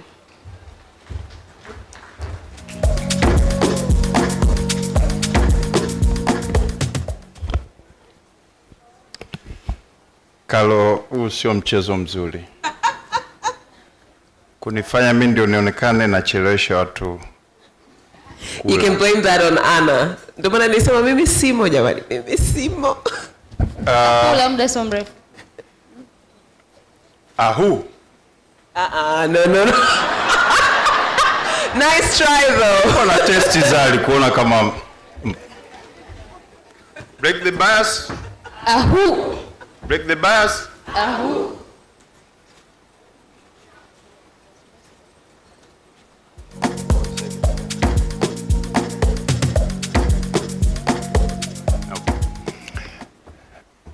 Leo katika ile wanaita improvisation na hali ya hewa inavyochafuka, rubani inabidi uende na mazingira yanavyokuwa, basi ndio leo.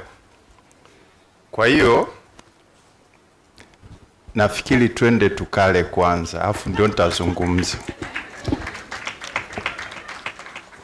Kwa hiyo utaratibu wa chakula utafuata. Angalau nimeepuka kikombe cha kusimama mbele ya chakula na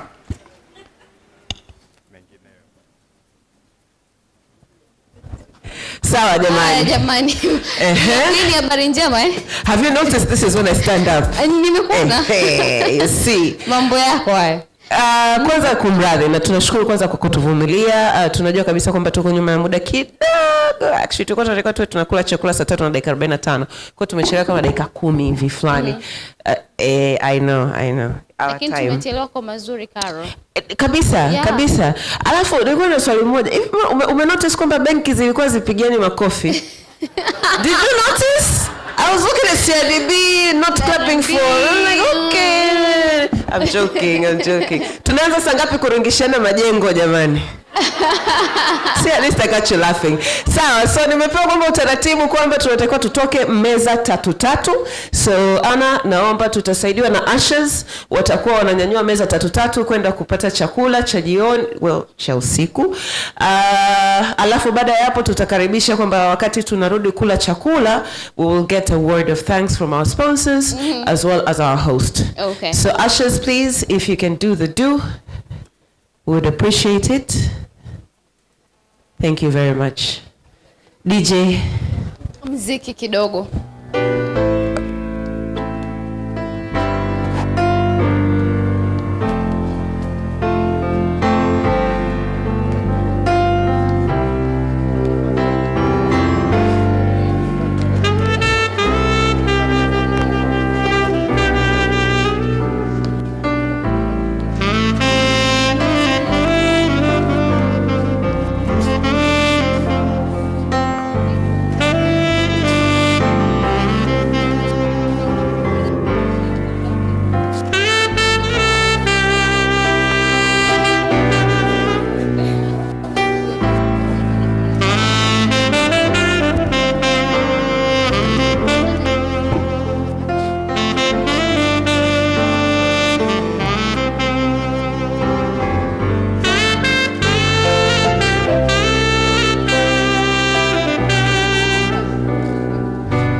I'm taking back to 2002. Drinking from plastic cups, singing love is forever and never. Well, I guess that was true. Dancing on the wood in the middle of the wood on a Nordmore stand where we sang with all our childhood friends. And it went like this, say, oops, I got we're singing bye bye bye. Hold up, if you wanna go and take a ride with me, better hit me, baby, one more time. Paint a picture for you and me on the days when we were young.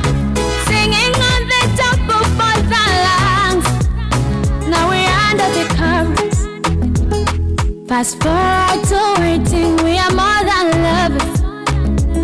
Yeah, we are all we need when we're holding each other. I'm taking back to 2002. Dancing with the hood in the middle of the road on an Ardmore stand, where we sang with our childhood friends.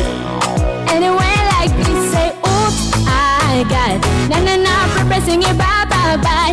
Hold up, if you wanna go and take a ride with me, better with me, baby, one more time. Paint a picture for you and me on the days when we were young, singing on the top of both our lungs, on the days we fell in love, on the days we fell in love. Dancing on the hood in the middle of the wood on an Ardmore stand, where we sang with our childhood friends. Oh no, I got na promising you bye bye bye. If you wanna go and take a ride with me, better with me, baby, one more time. Paint a picture for you and me on the days when we were young, singing on the top of both our lungs, on the days we fell in love.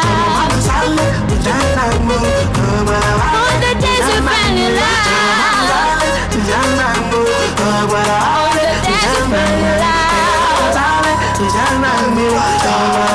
the days we fell in love. What if I say, make you come chill with me in my place? When you go, if you come, maybe this Friday. Me and you will be chilling in my room. We go listen to some songs and my be spicy. Maybe we could do this to the midnight test.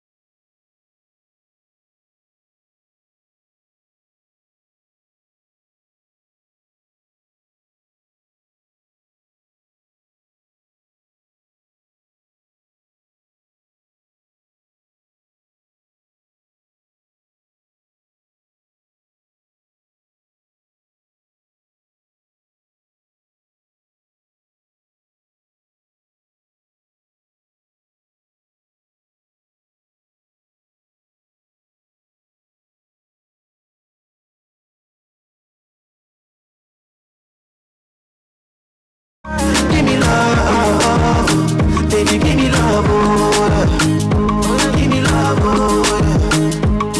What if I say, make we no be friends, make you be my babe?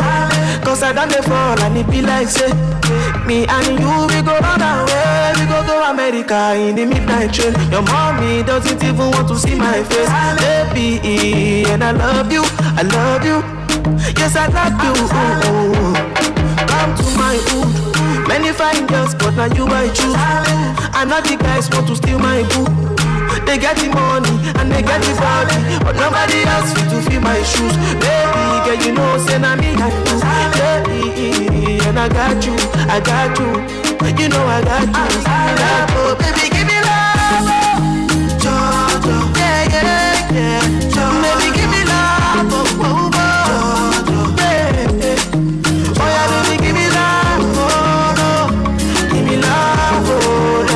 Baby, give me love, oh, give me love, oh, give me love, oh. Yeah, yeah, yeah. So what if I say, take you out to you with me in my head?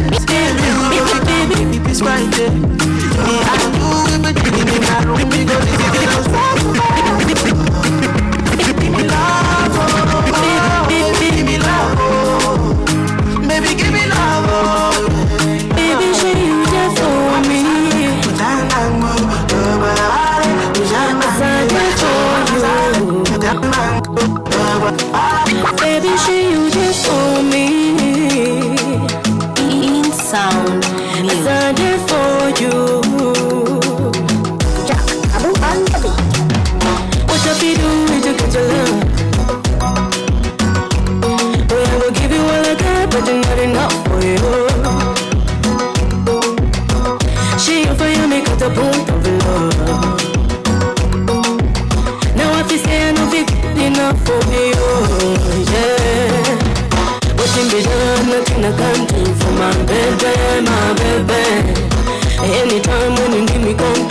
my side, oh. Nothing be done, nothing I can do for my baby, my honey, oh, my baby, for me.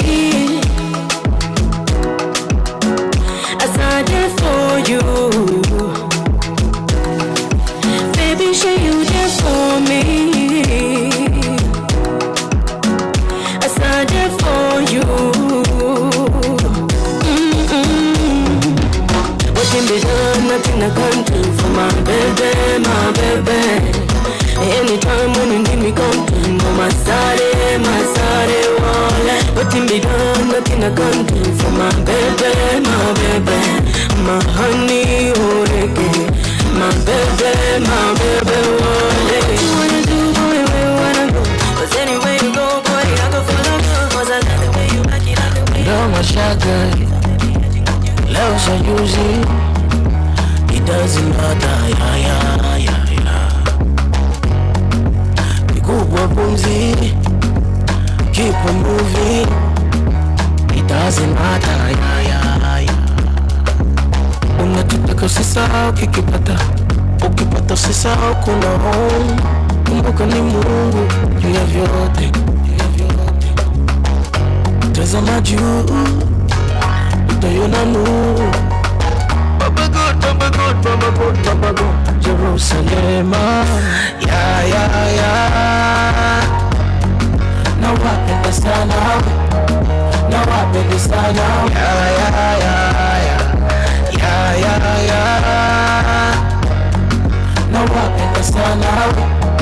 Now wapenda sana, yeah. Mpatie chumvi jirani, usisubiri shukurani. Usiweke kisirani, ukayaweka moyoni kifuani. Cha mwingine usitamani, hatuwezi kufanana.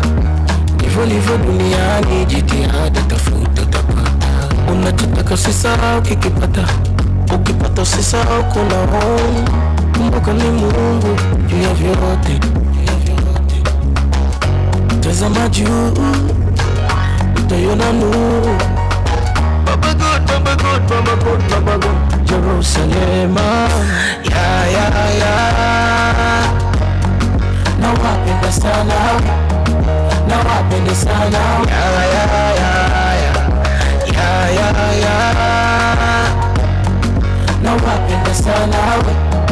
Now wapenda sana, yeah.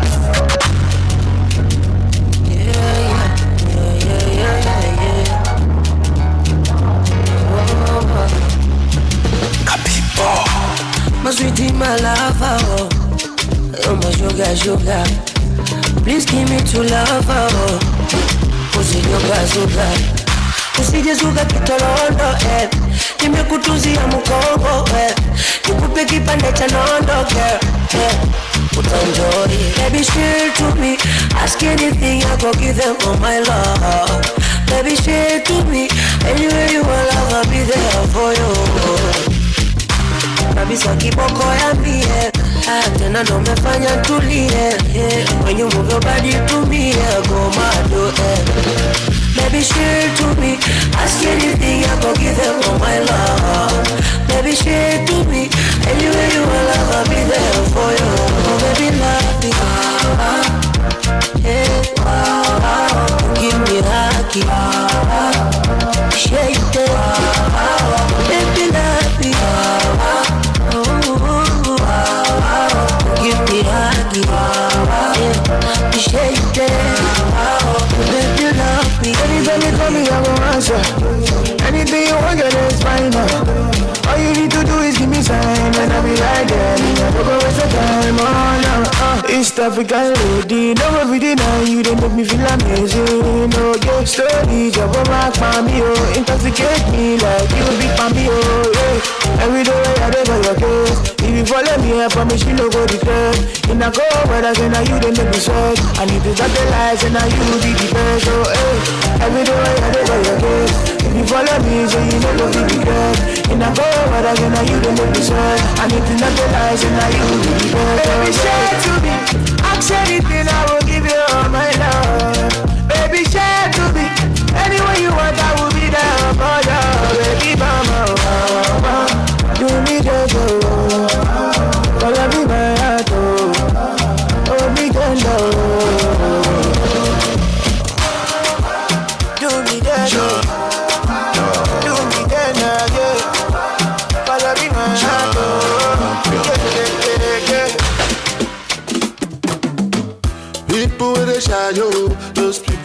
they now.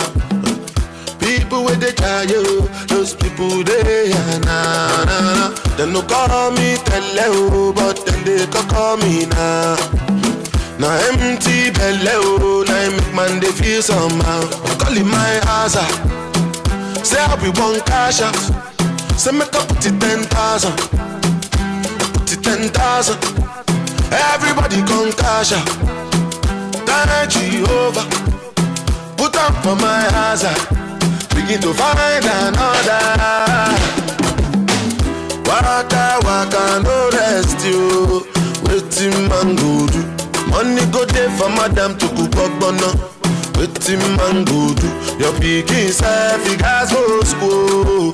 Waiting man go do. When money come you go yeah. Waiting man go do. Waiting man go do. Waiting man go do. Waiting man go do. Waiting man go do. Waiting man go do. Waiting man go do. Waiting man go do. God that they serve me, go let my blessing to pass me, and then me no go laugh me. With the money chill and relax me. If the money there we go fight you. I go beat the life for the party. You go be like a magic. Call me Jasmine, abracadabra. Waka waka no rest you. Waiting man go do. Money go there for madam to cook up bono. Waiting man go do. Your pikin self you guys go school.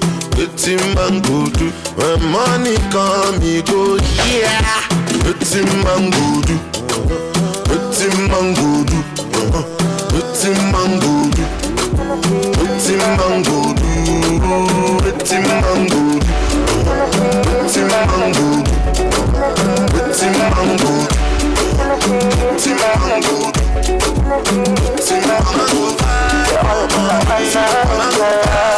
Let me give you all my love. Let me give you all my time. Let me treat you like my own baby. Let me give you all my money. Let me love you. Let me treat you like my own baby. Oh yeah. Cause she my Hennessy, she my Hennessy. She my Hennessy. She my Hennessy. She my Hennessy. She my Hennessy. She my Hennessy. She my Hennessy. She my Hennessy.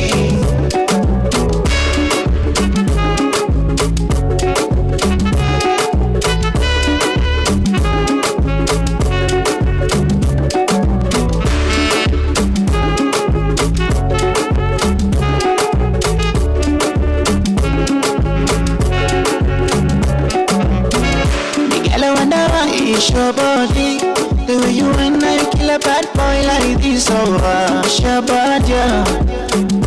Cause your body daily, hey, baby you me party now, hey. Your body give me shell, hey. Your body give me quelle.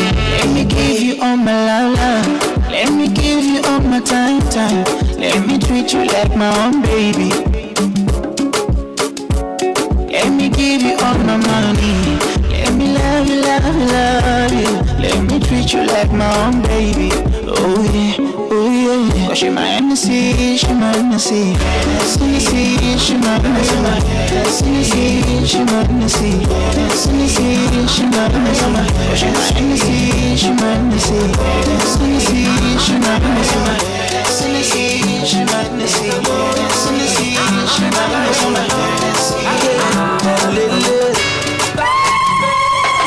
Calling me the sugar where they your tea.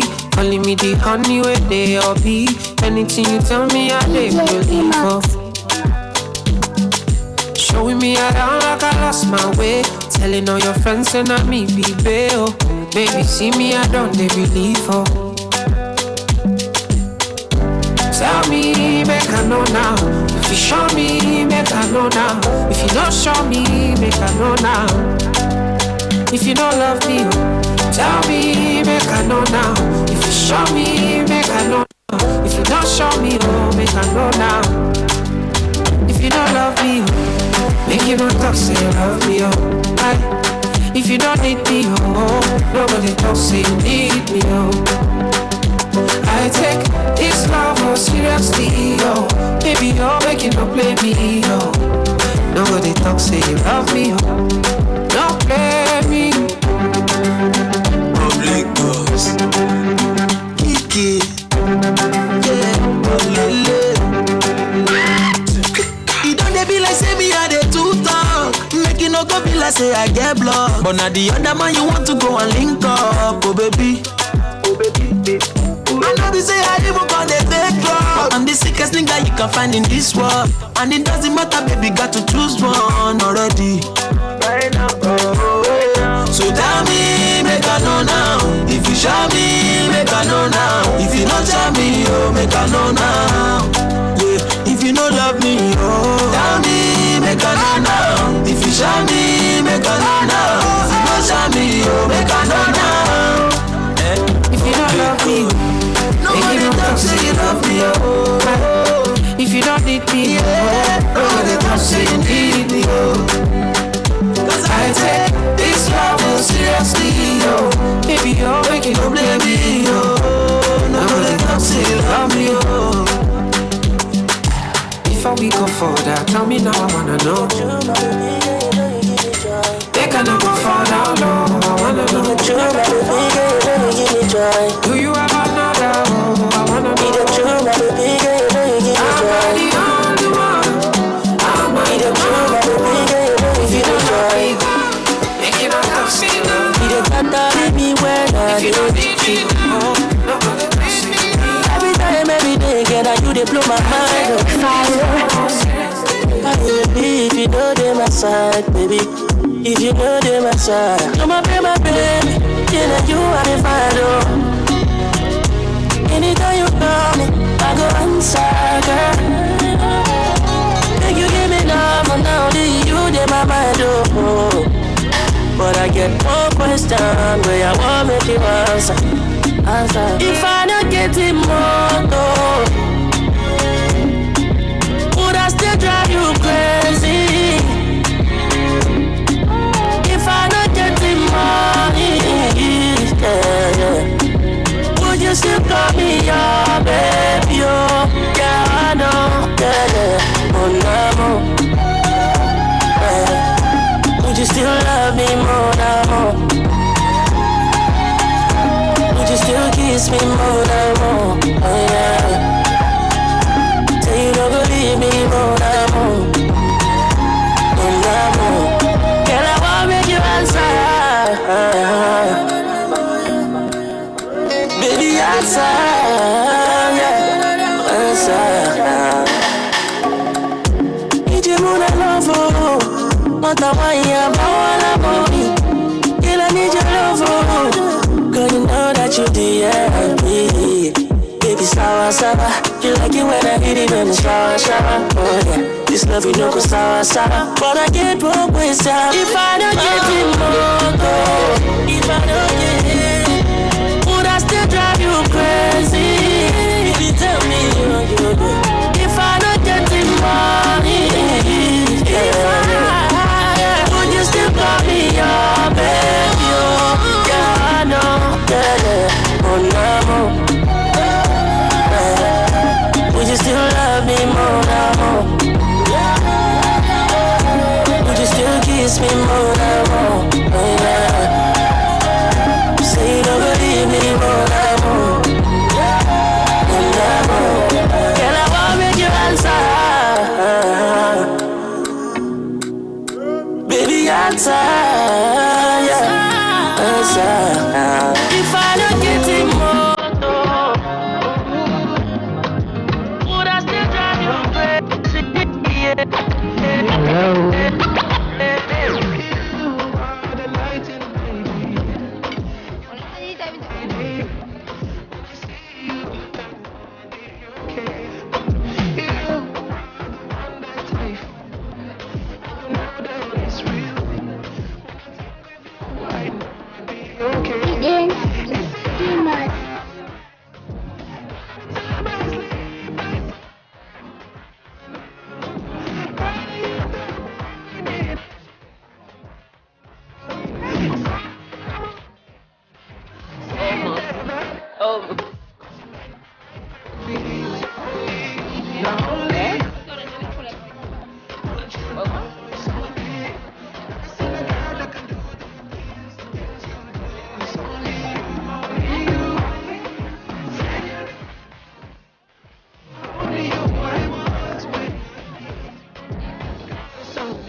Jamani, samanini sana kwa kukatisha huu wakati muhimu kabisa, lakini ili tuweze kumaliza ndani ya muda na ili tuweze kuachia mapema, tulikuwa tunataka tuhitimishe kabisa. Kwa hiyo sasa hivi kwa heshima zote na taadhima tutaanza kuwaita wale wadhamini wetu ambao wametuwezeshea usiku huu wa leo kuja kutoa neno tu fupi zuri la kutu wish good night, si ndio? Na kutakia kila laheri katika kuendeleza harakati za kumkomboa mwanamke na kuhakikisha kwamba tuna usawa wa haki. Siku hizi nimeambiwa kwamba msiseme usawa wa kijinsia. Kusema usawa wa kijinsia unataka mwanamume na mwanamke wawe sawa, which is impossible. Usawa wa haki. Usawa wa haki. Ingawa is debatable, bado tutaendelea kudebate. Naomba kwanza tumtangulize mdhamini wetu atuseme wa kwanza, lakini ndio atakuwa wa kwanza kuja kutoa neno la shukrani. Basi naomba mwakilishi kutoka Women Fund tafadhali. Karibuni sana. Na tumpigie makofi anapokuja kwenye stage. Mbona makofi ya kichoyo hivyo? Ndio tunakula. Munda baby unadunda. Kukubanjola kabenga. Omutima nawe no kukunda. Hao ni Women Fund Tanzania Trust. Karibu sana on the stage.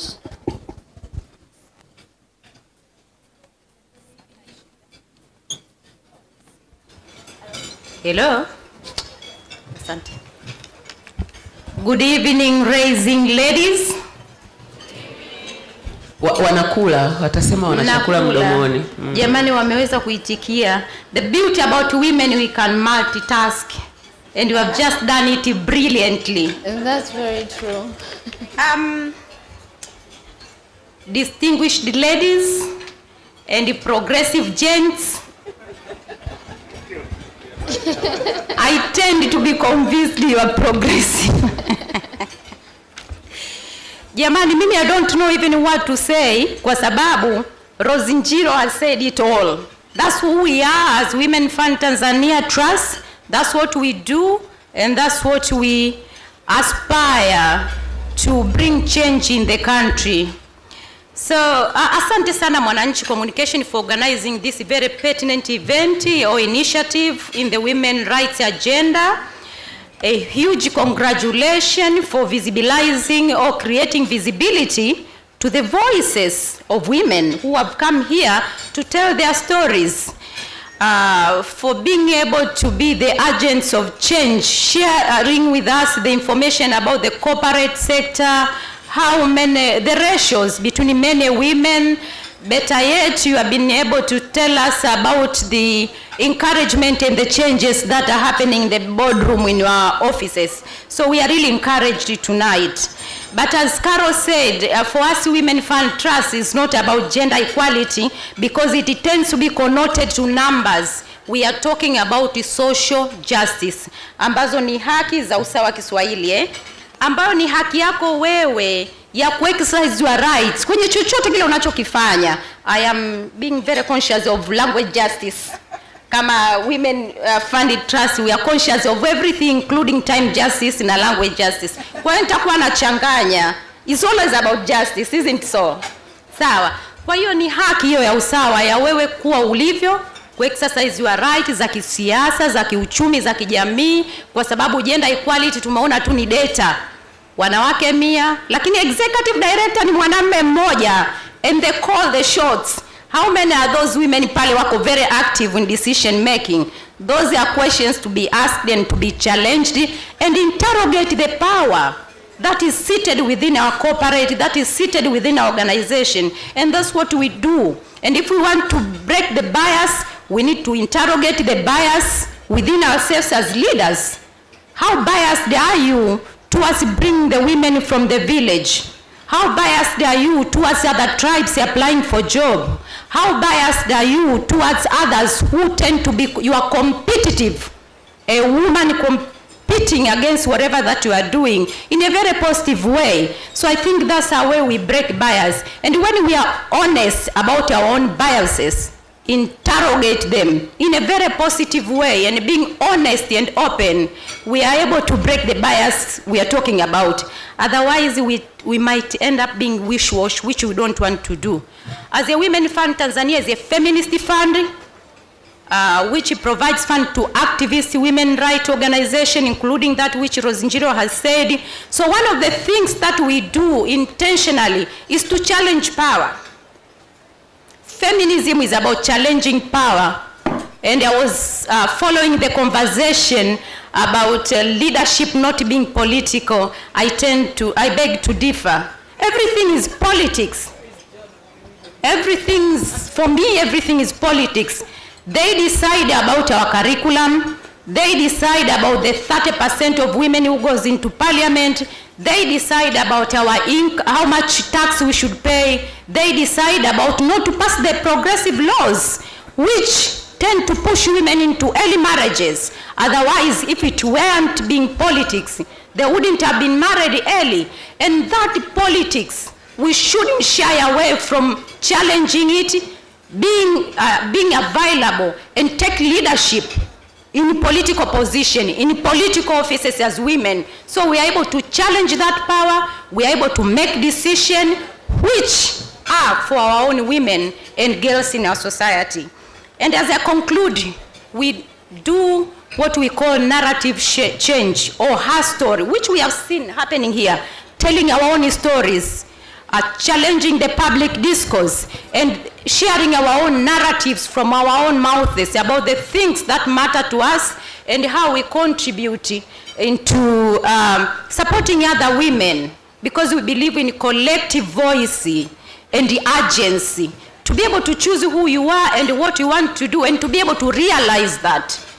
And that is Women Fund Tanzania. In conclusion, because I was only given 3 minutes and I don't want to be preaching, I would like to say that solidarity is power. If we come together, we are very powerful human beings. Given the 3 traits that were shared, we are able to become very powerful and influence the society and challenge the systems.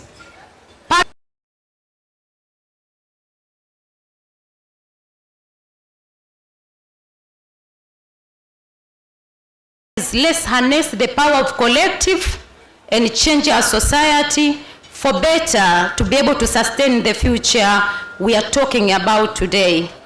Don't you forget that you are enough, you are beautiful, and you are able to do whatever that you want to do for yourself and for the society. Thank you very much.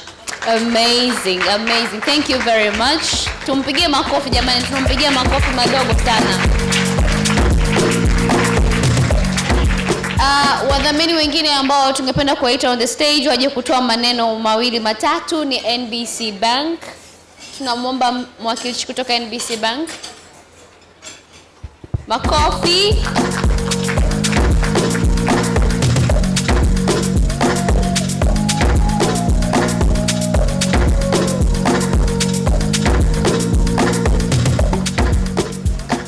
Asante sana. Kwa jina naitwa Juliana Mwapachu, and I am honored to be here today representing NBC Bank. And I'm honored that I'll be doing this representation in front of my father and my mentor, Ambassador Ami Mpungwe. Just to keep it short, right now I sit as the secretary of the NBC Women's Network at NBC, and I take up the challenge take up the challenge from Mwananchi, take up the challenge from my fellow bankers, NMB and CRDB, who have won the awards today.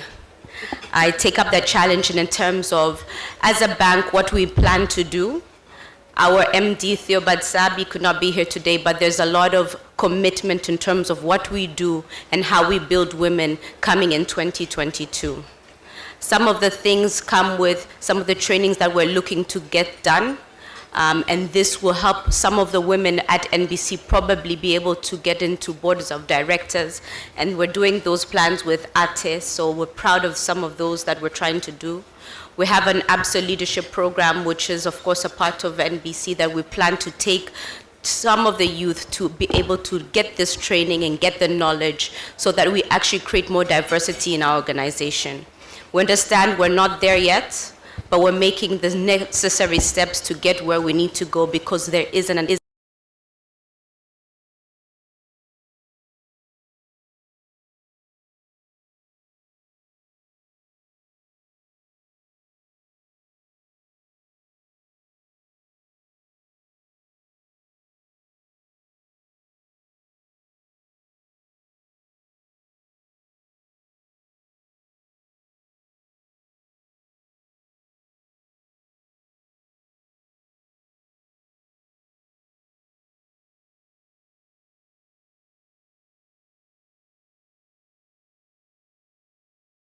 ambaye naomba kumleta on the stage, naomba msemaji kutoka Anglo Gold Ashanti kwa ajili ya kuzungumza. Makofi tafadhali.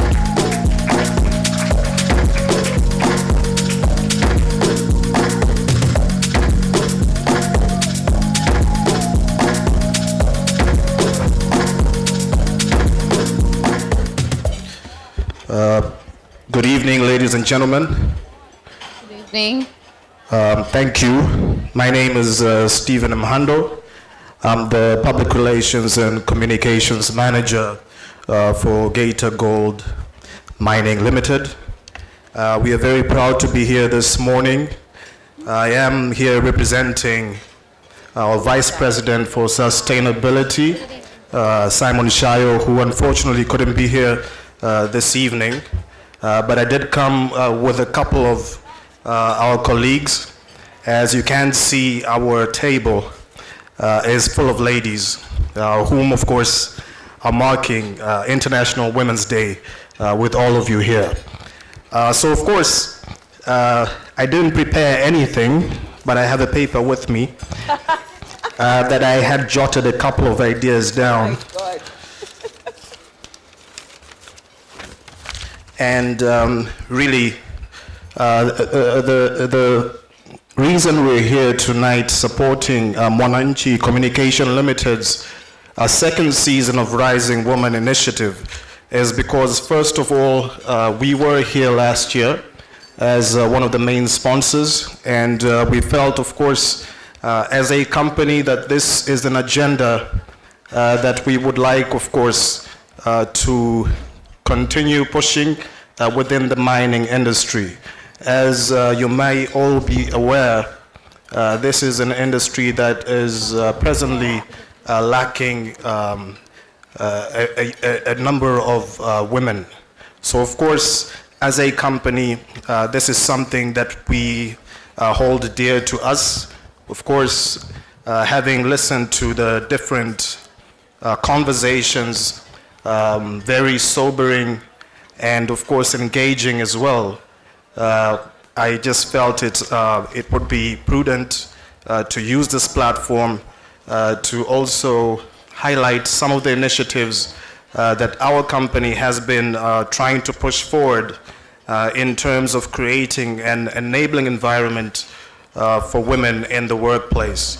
And some of these include, for instance, our middle management is comprised of a number of women, and there are more efforts to create room to get them into the management level positions. And some of these, for instance, for the past 4 years, we've been working with the Association of Tanzania Employers, the Female Future Program, where to date we've already got 17 women graduating from that program, which we are very proud of. But beyond that, we are also part of the Chairman Young Leaders Program for both male and female employees, though priority continues to be given to our female employees. And then, of course, we are also part of a program with ASAMI for our employees, encouraging more women to participate. Of course, we recognize, as my predecessor spoke, Juliana, that this is only a start. There are so many other initiatives that we could possibly take on board, but the theme of the International Women's Day this year couldn't be more categorical. Companies, including ours, need to do more. We should, rather all of us present here, must treat everybody with dignity and respect, offering equal opportunities to all members of society, leveraging our gender diversity, and investing in all of their talent through continuous upskilling and reskilling. Now, one other thing I would like to talk about, I know that Carol over here, our presenter, was talking earlier about the Sustainable Development Goals. So, of course, looking at the 17 development goals, but also specifically focusing on the Sustainable Development Goal number 5, which is about achieving gender equality and empowering all women and girls. This is something that's also very dear to us. But finally, and I would like to conclude my remarks by simply stating, without the equal inclusion of half of the world's talent, that is women, we will not be able to grow our economies for greater shared prosperity or achieve the UN Sustainable Development Goals. Thank you for listening. Hopefully, I didn't do more than 4 minutes. We'll let it go. I see people are still eating, although we are losing a couple of people, so that's okay though. Thank you very much for that. So the next one was LSF, but I see that Lulu is not in the room. Is it safe to assume, Lulu? Oh, there we go. I was looking for a pink blazer. I'm like, it's not there. I don't see it. Karibu.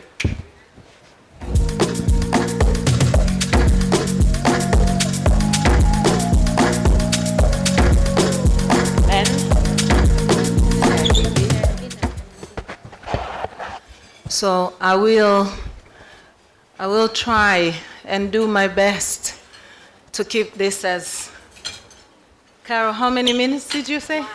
I'll do it in 1 minute. So the Legal Services Facility, we believe in access to justice for all, in particular women and girls. We've actually put women and girls at the center of the work that we do. We also believe in 4 key pillars. The first one being access to legal aid services for all vulnerable societies and communities, but in particular women and girls. The second one being legally empowered communities, in particular women and girls. And the third being creating a conducive environment for women and girls, but also marginalized communities. And we talk about laws, policies, and regulations. And the fourth one being sustainability of the whole sector. We work across the whole of Tanzania, in all the regions, all the districts, and also in the mainland and also in Zanzibar. We support over 200 organizations.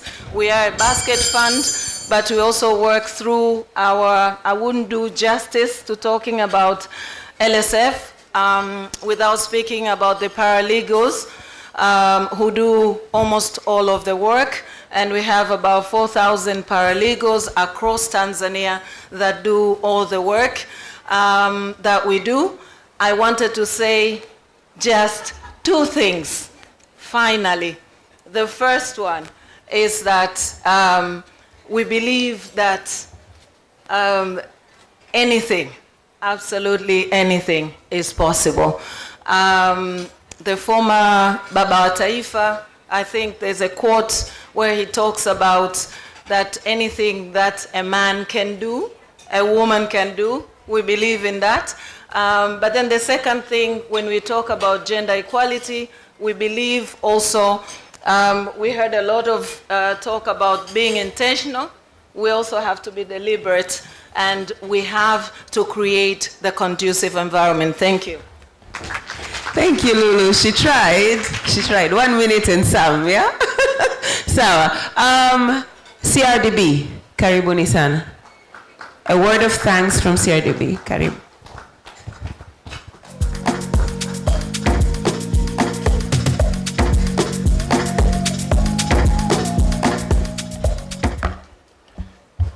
Habari za jioni. Good evening. Wameshiba. My name is Frederick Nshikanabo. I'm the Chief Financial Officer for CRDB. I'm standing here to give word from CRDB. Thanks to the Mwananchi for organizing this event. And congratulations to our women for celebrating the achievements.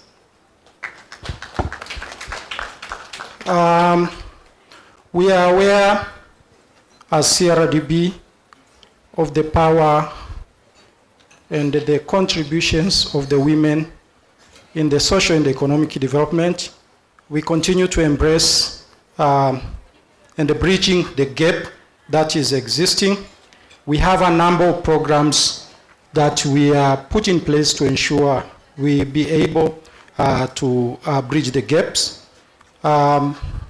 Recently, we have graduated about 100 women in leadership with a joint program run with the IFC. We have a number of programs that are ongoing.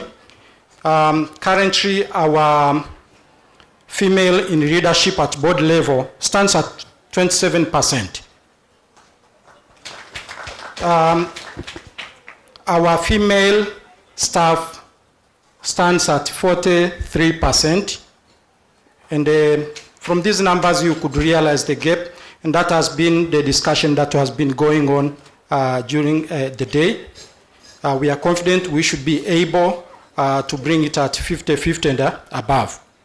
So I'm not supposed to speak much today, but only give the commitment from CRDB. We continue to support the initiative to bridge the gap, and we will continue to sponsor and support this program. Thank you. Asante sana. Asante sana, CRDB. Last but not least, we have NMB. Karibu sana, NMB.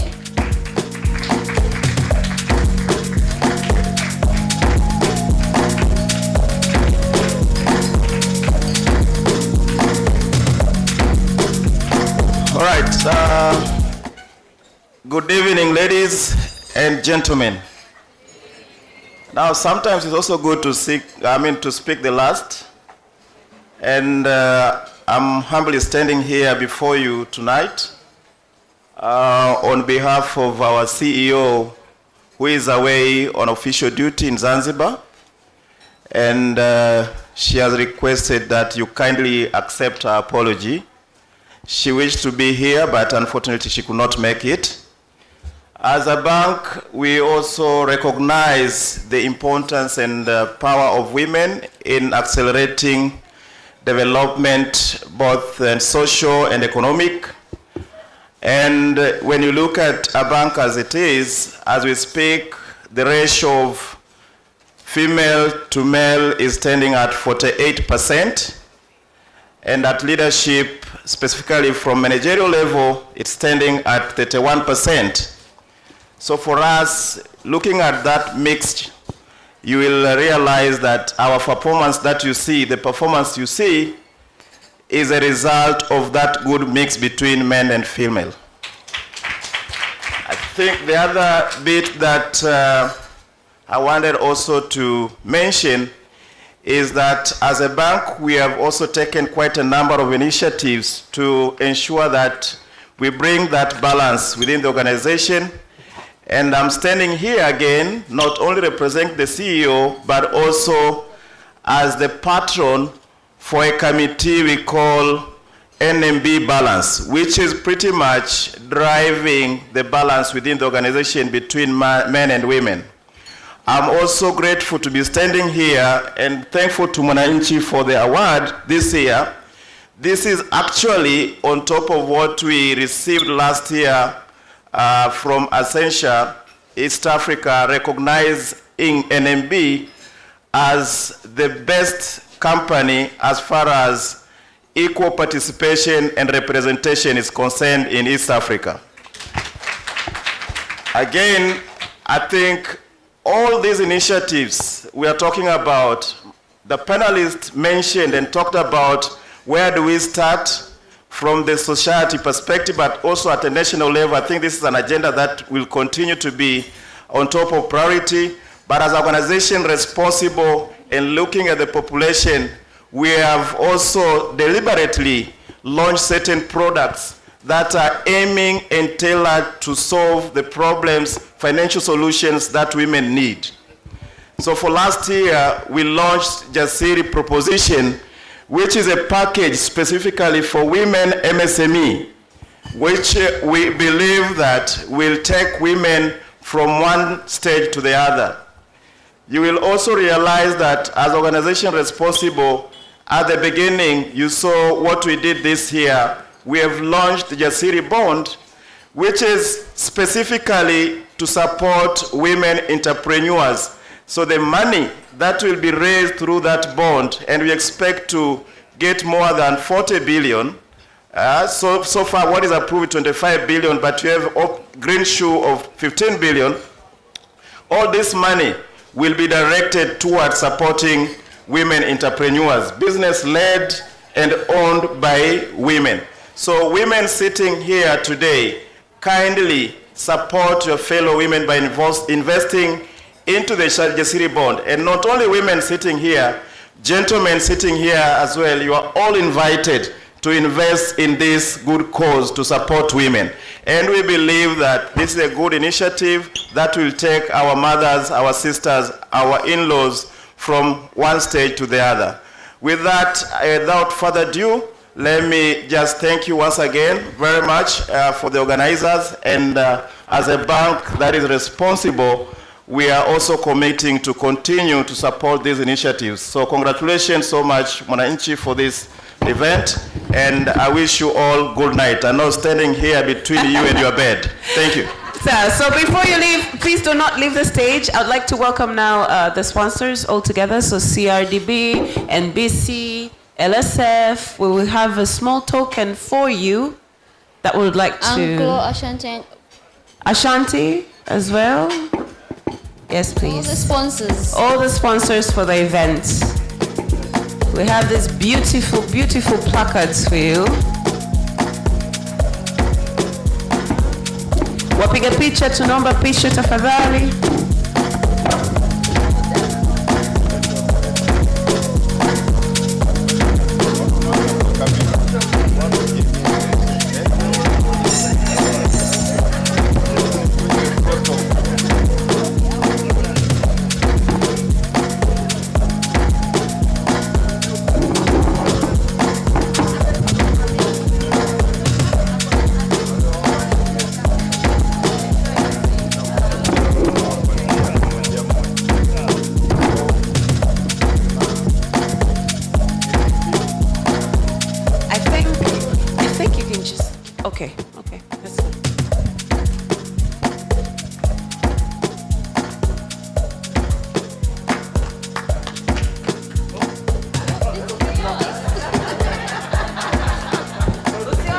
Tunahitaji picha ya pamoja. Kwa hiyo naomba kama unaweza ukasubiri kidogo, kila mtu ameishika nani yake, tupige picha ya pamoja.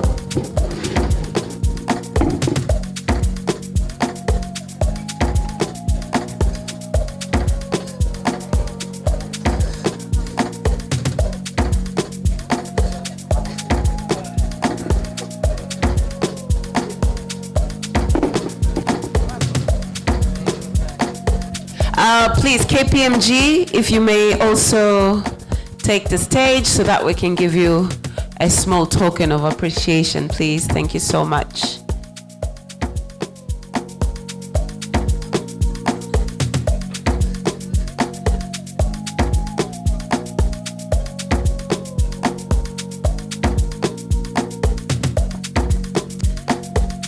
Right, thank you so much. So do we have a photo? Tumepata picha pamoja jamani? Ndio? Wasogee? Okay.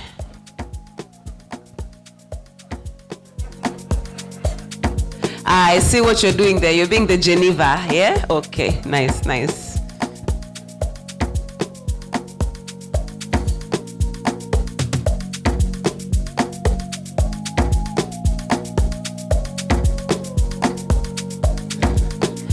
Nimeambiwa hapa kumbe wanaume bado ni wengi hapo mbele. So next year I hope this changes. Yes?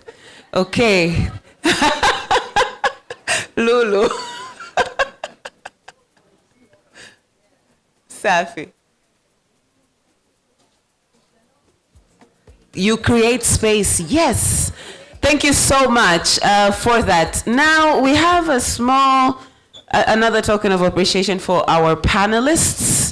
So Mr. John Olanga, Dada Irene, Dada Rosalind, Dada Rose, karibuni sana. Tulikuwa tunataka kusema asante kwa ushiriki wenu kwenye mdahalo.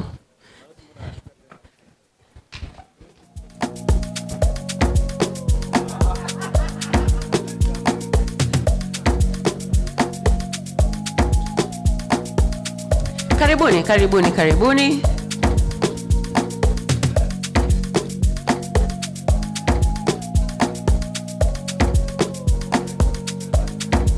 All right. Asante sana Bakari. So first up, Lulu. Oh wow, that is nice. I like that. Lulu, do your job and let your work speak for itself. Absolutely. I think hicho ndo ambacho naweza ningekuwa simfahamu Lulu ningekuwa namtambulisha hivyo. Her work speaks for herself. She's not that talkative, sio mtu ambaye utamwona, but congratulations. Asante sana kwa ushiriki.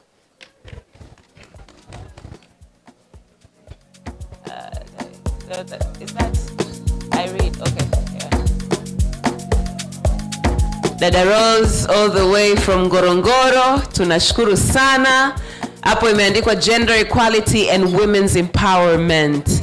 Usawa, usawa kijinsia na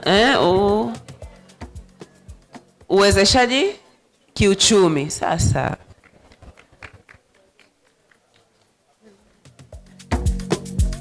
msiondoke, tunasubiria kupata picha ya pamoja. Asante.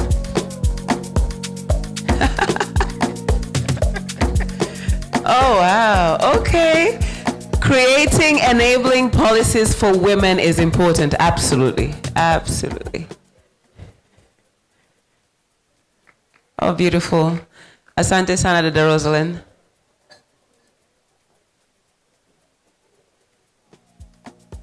That hair is so accurate, I'm just saying. The hair is on point. Hongera sana. And the earrings. Okay, interesting. Okay, and last but not least, our perfect gentleman. It's actually the same suit. Different tie though. Different tie. Safi sana. Asante sana Kajon for being the champion that you are. Right, tunaomba picha ya pamoja ya panelists wetu wote kwa pamoja. Balozi, Dada Rosalind Samani, naomba picha ya pamoja. Thank you.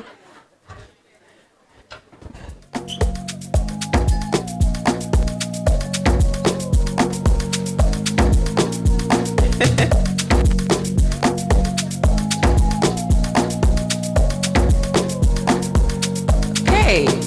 Asanteni jamani.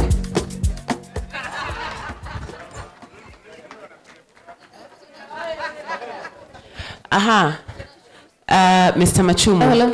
You are to bid us farewell and good night. So, break the bias. Who? katika mazingira haya ile speech ya peji 10 niliyokuwa nayo imeota mbawa. Lakini kitu kimoja tu katika mjadala wote, ile poem ya Rosalind, unajua mimi ningeisema hapa jinsi alivyosema. Simu yangu iko wapi? Na Mamsap yuko pale. Nikirudia ile title ya ile poem, anaweza akafikiri huyu jamaa sio riziki, kwamba women, my fellow women. Sasa Rosalie, mimi nasema tu man, my fellow man, tuzingatie yaliyosemwa leo. Jamani, tunatakia usiku mwema na washukuru sana kwa balozi kukubali kuchukua jukumu la kuendeshea siku ya leo. Tunawashukuru sana sana sana panelists wetu. Tunawashukuru wageni wote mliokuja. Tunawashukuru sponsors wetu. Tunawashukuru timu ya Mwananchi Communications na KPMG kwa kuwezesha ili kutokea asubuhi na jioni. Tunasema asante sana. Mchango wetu mdogo tunaotoa, tunafarijika kuona kwamba kuna watu wamekuja hapa kwenye podium na wakasema wataendelea kutusapoti. Pale mimi kwenye bottom line ndio nilipokuwa nasikiliza zaidi. Continuity inatusaidia kuhakikisha kwamba hili jambo linafika mwisho na linafanikiwa. Asanteni sana na usiku mwema. Asanteni sana, na sisi tunawatakia usiku mwema. Asante kwa kuwa na sisi kuanzia mwanzo mpaka mwisho. Na kwa wale ambao bado hawajatufollow kwenye mitandao yetu ya kijamii, please do that. Na have a lovely night.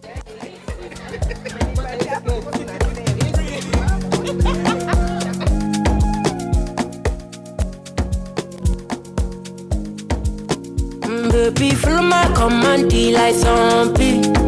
Put down on me, oh,